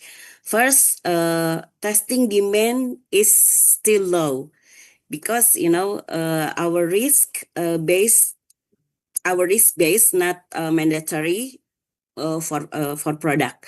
So even though the number of halal certified products is large, but only small portion requires laboratory verification. Second, lab must maintain high fixed costs. As you know that the standard of ISO needs really expensive maintain, for accreditation, for equipment calibration, for proficiency testing, and also we have to we need support from skilled analysts. That's why it is we need always to do this even when the testing sample is very low. So no matter. And okay, as how about the future direction? Yeah, as we look ahead, Indonesia has a really strong opportunity to strengthen its entire halal science and testing ecosystem. So first, we can expand our halal science capacity through universities and research center. So laboratories, LPH, and also regulators have better scientific support. Second, we need to enhance our accredited laboratory network. Yeah. Not only increasing number of accredited labs, also the scope of testing product need also to be widening, especially for gelatin, for enzyme, advanced lipid profiling, and metabolomics. I think it mentioned earlier. So we can start to emerge emerging technologies such as proteomics, metabolomics, rapid test kits, and AI-based spectral analysis. I think research and innovation leadership is very important here, yeah, to also strengthening the halal testing ecosystem. So, sorry. To wrap up the session, here are the keys I'd like us to remember. First, halal testing in Indonesia is selective and risk-based. Not a mandatory for every product. So, and second, halal testing must rely on recognized and standard methods supported by SNE here in Indonesia, ISO, of course, 17,000 to 25.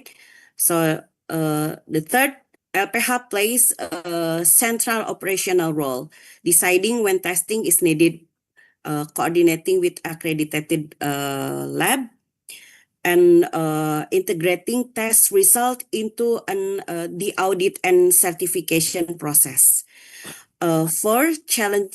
Challenges still exist, especially in sustaining halal laboratories due to low testing volume and high operational cost. So this means we need stronger collaboration among regulators and academia, laboratories, industry, and of course you all in this room. We need to get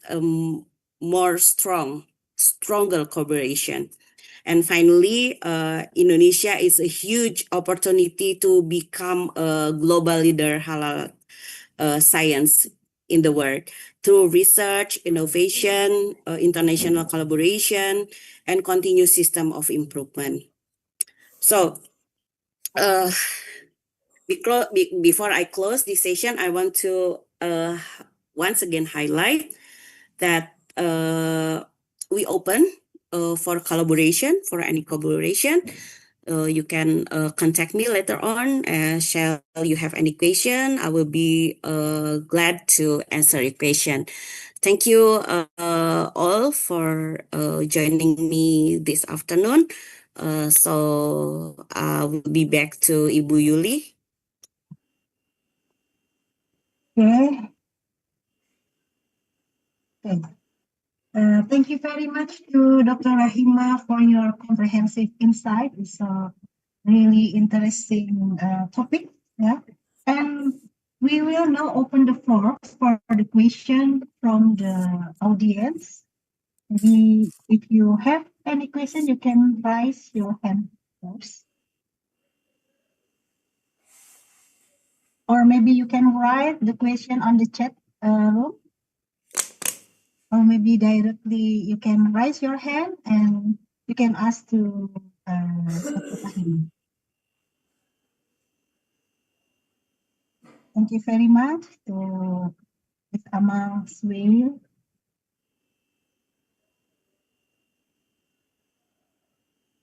Dr. Rahima, I have one point that still want to discuss with you about regulatory framework and global alignment in Indonesia.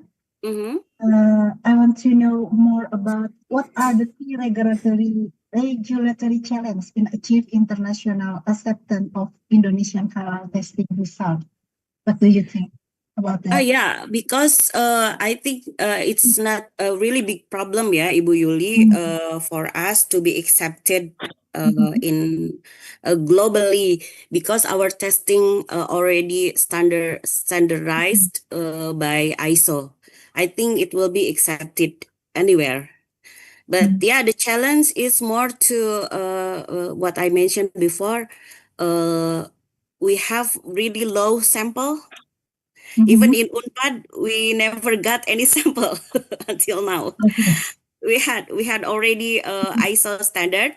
It is very expensive, yeah, to achieve this standard, but we haven't any samples yet, actually, because of our regulation in risk-based standard, not by how and product profile.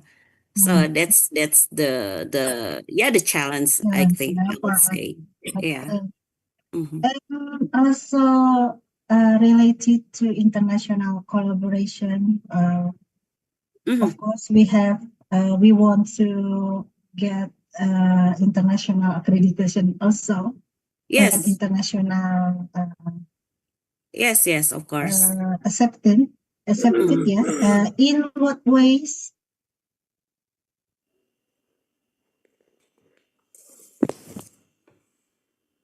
Sorry.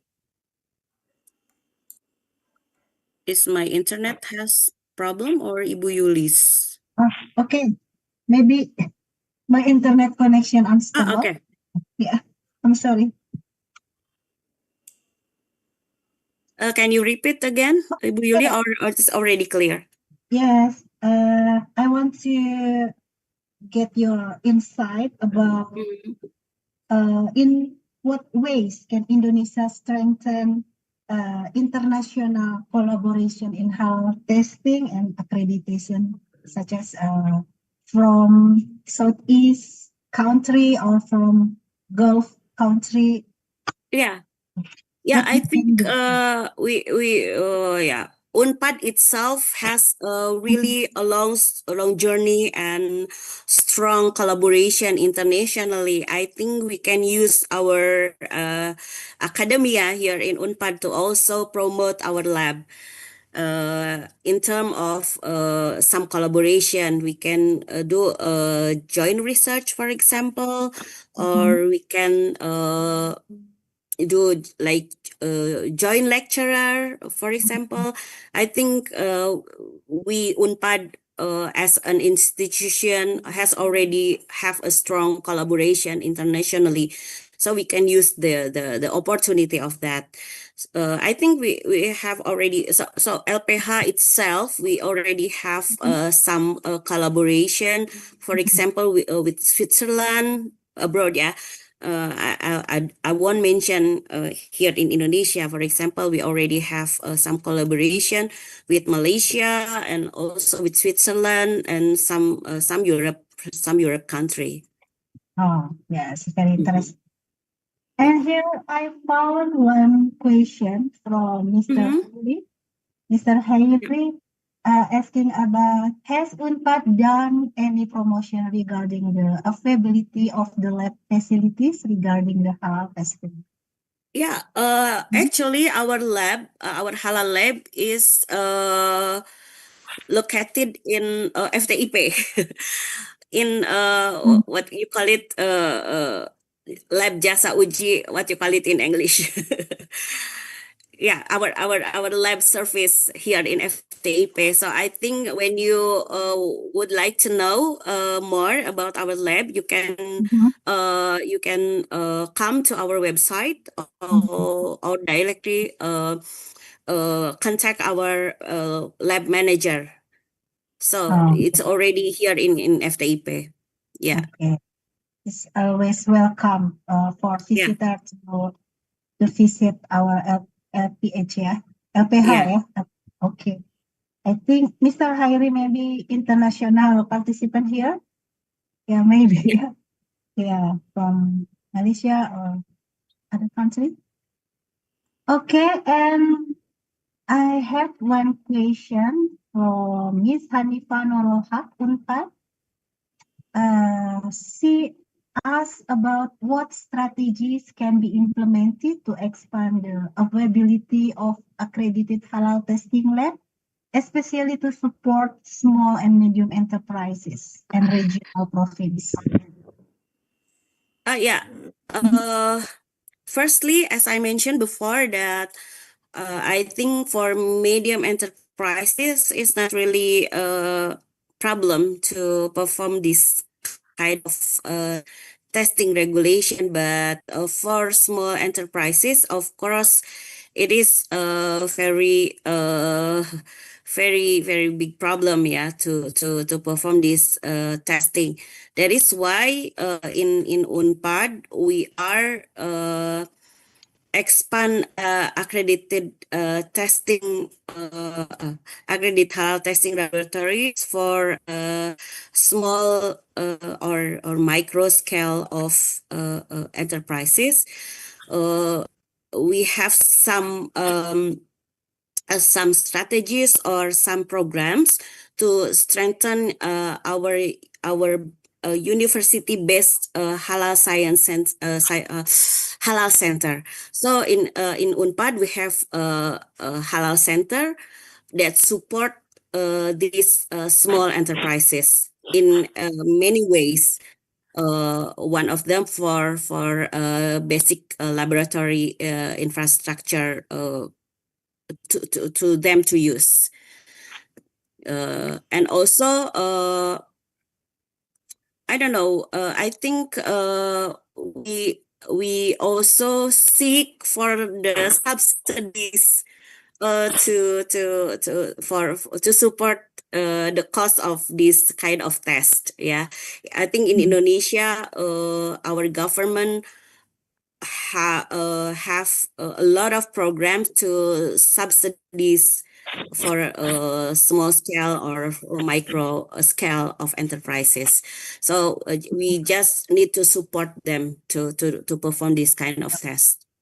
Yeah, of course, yeah, because the small enterprises, we can call UKM, yeah, UMKM. Yeah, UMKM, mikro kecil ya, menengah is not problem anymore, I think. Okay. Yeah, we have support to get halal certification. Thank you. And also, before I continue to other question, I want to say hello to some participants here in chat room. Okay, from Dr. Ahmed Aiman, thank you very much. Also from Miss Amal Zuail, thank you very much. Muhammad Halil Ibrahim Sharaf, thank you for joining with us. Also from Mr. Saman Abdallah, yeah, thank you very much. and also from Dr. Wisal already. Oh, okay.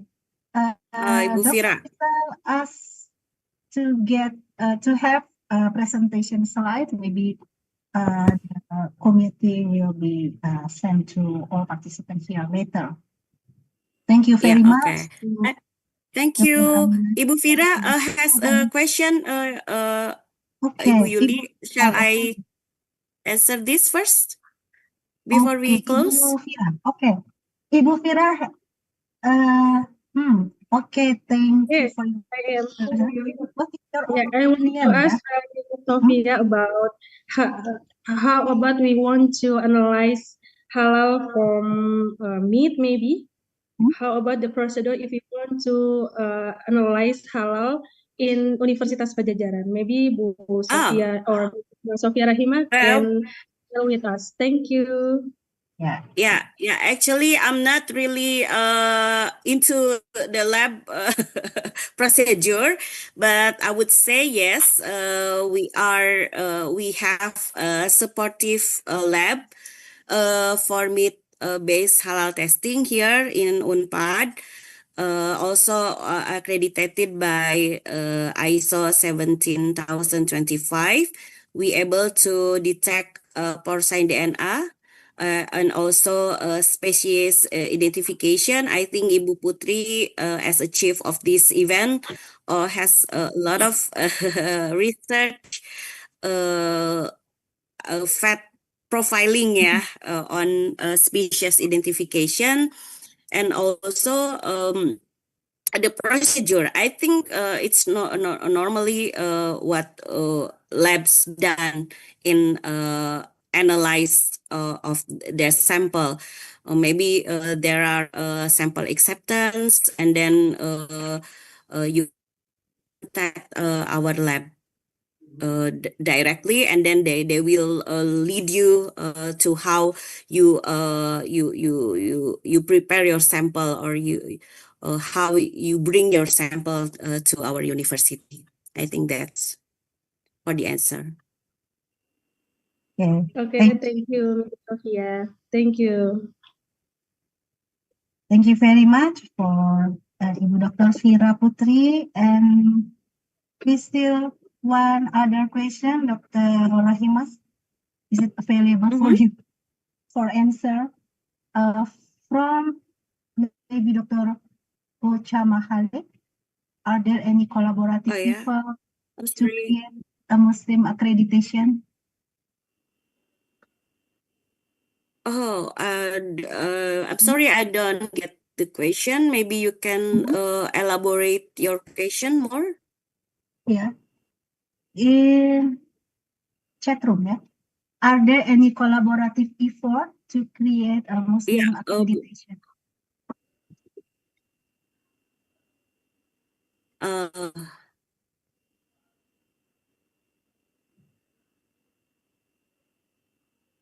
You mean accreditation that can be accepted, or how collaborative effort? Yeah. Accreditation or maybe collaboration for accreditation is hard, yeah. Yeah. Yeah, Of course. First we have to understand what institutional collaboration has already exist. For example, in your country. So and then we can try to create a Muslim-wide accreditation or recognition scheme. I think our chief of BPJPH, our chief of halal accreditation, halal certification body, has already mentioned this morning that we now already build and manage the standard that can be accepted all over the country. Okay, thank you, Dr. Rahima. Any other question from participants here? Okay, here is the comment from Mr. Bocha Mahale. There are any national or international collaborative effort among halal authorities, accreditation bodies, or Islamic organization to establish a standardized Muslim or halal accreditation system? Yeah, of course. We have a lot of collaboration with another country, not only with Muslim countries. We have so-called LHLN, Lembaga Halal Luar Negeri, halal what you call it, halal organization which in another country that accredited by Indonesian government. So you can join several pelatihan, what you call it, pelatihan Ibu Yuli, training for auditor that can meet the standard here in Indonesia, and then this accreditation or this halal a certification body in your country can be accredited from BPJPH. Okay. So it's open for any collaboration from Yeah. us. Yeah. Thank you very much, Dr. Rahima. Any other question, maybe? There are a lot some participants from Egypt. They has a problem with different time. Yeah. Oh, yeah. 5 hour early. So. Oh, of course. Yeah. In the first session, maybe it's hard Yeah, to it's join us, but maybe you now. are not able to attend the first session, right? Yeah. Thank you Yeah, very so much. sorry for that. And thank you for joining with us until fourth session. Yeah. Any other question before closing? Maybe. Terima kasih, katanya terima kasih. Sama-sama. Sama-sama. Okay, from Algeria, 7 Algeria. hours difference. Oh. More far. So good morning then. Good Morning morning. or evening. Yeah. Okay, please join again tomorrow. Yeah, we have still a second day for this virtual mobility program. Yeah, please join the second day. Thank you all for your attention, and hopefully we can meet you in real in real life directly in the future. Yeah. Not only here in Zoom room. Thank you so much, everyone. Thank you so much. Have a nice day. Yeah. Before closing, at the end of the event, we would like to express our appreciation to Dr. Rahima by handing over a certificate from the committee.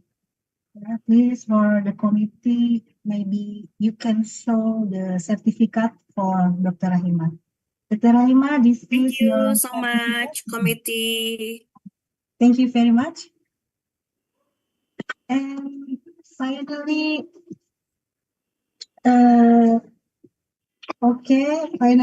as we conclude today's session, I would like once again thank you very much to all participants here and to Dr. Rahima.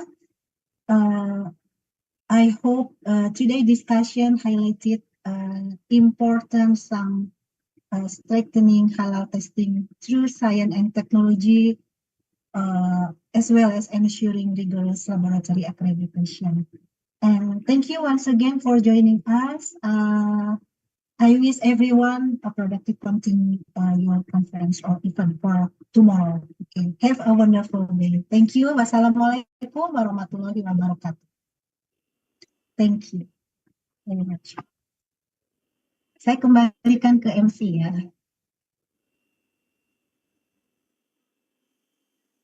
Thank you, Mrs. Tri Yuliana SSE MSE. Sorry.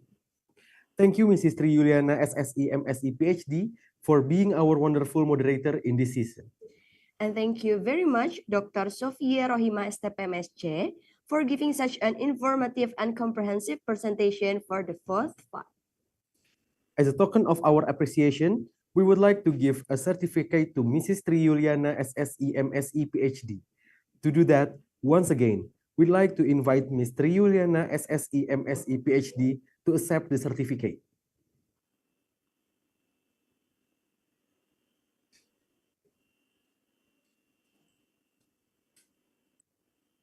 Thank you very much once again, Mrs. Tri Yuliana SSE MSE PhD and Dr. Sofia Rohimah STP MSc. As we conclude on day one of our program, I invite any participants who wish to share their thoughts or insight from today's session. Your feedback is invaluable, and I encourage you to express what resonates with you or any question you may have.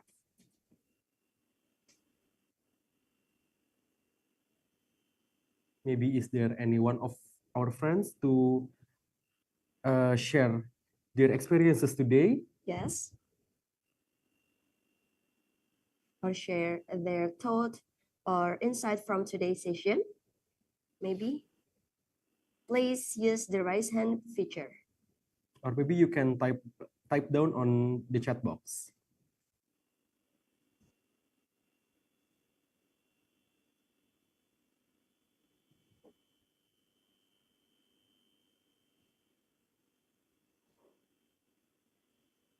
Okay, that's one summary from. Yes, from. You can, if you don't mind to read it for me. The first session is hard to join. The committee, please, can you zoom in the. Maybe Okay. we can read it properly.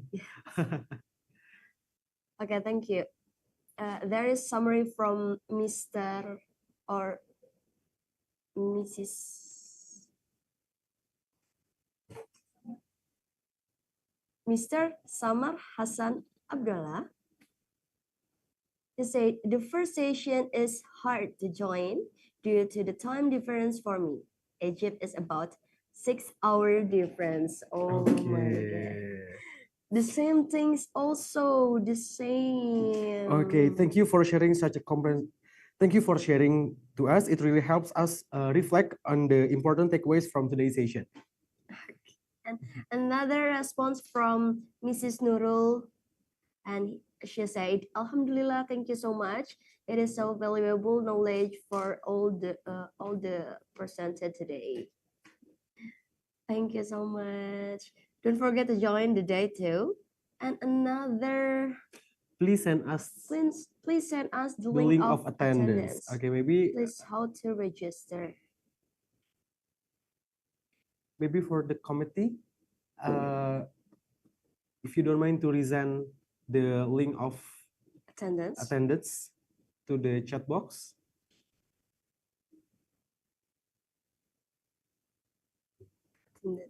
Okay.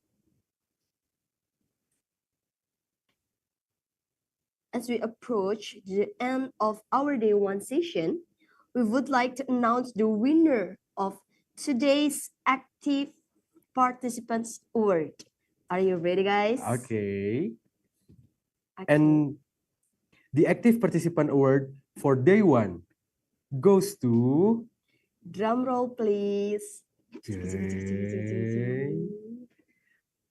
Congratulations for Miss Adara Dwi Rahma from Indonesia. Congratulations for Miss Adara to winning the Active Participant Award.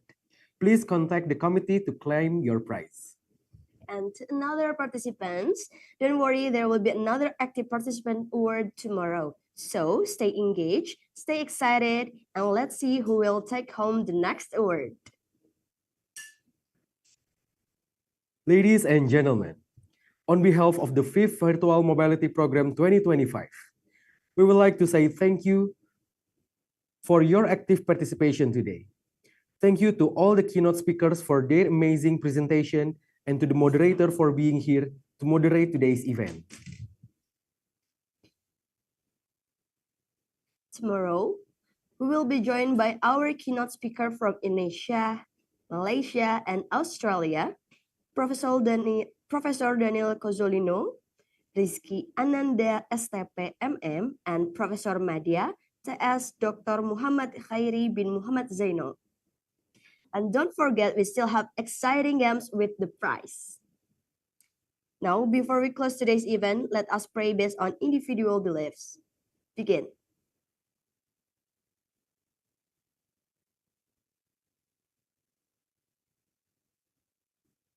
Amin.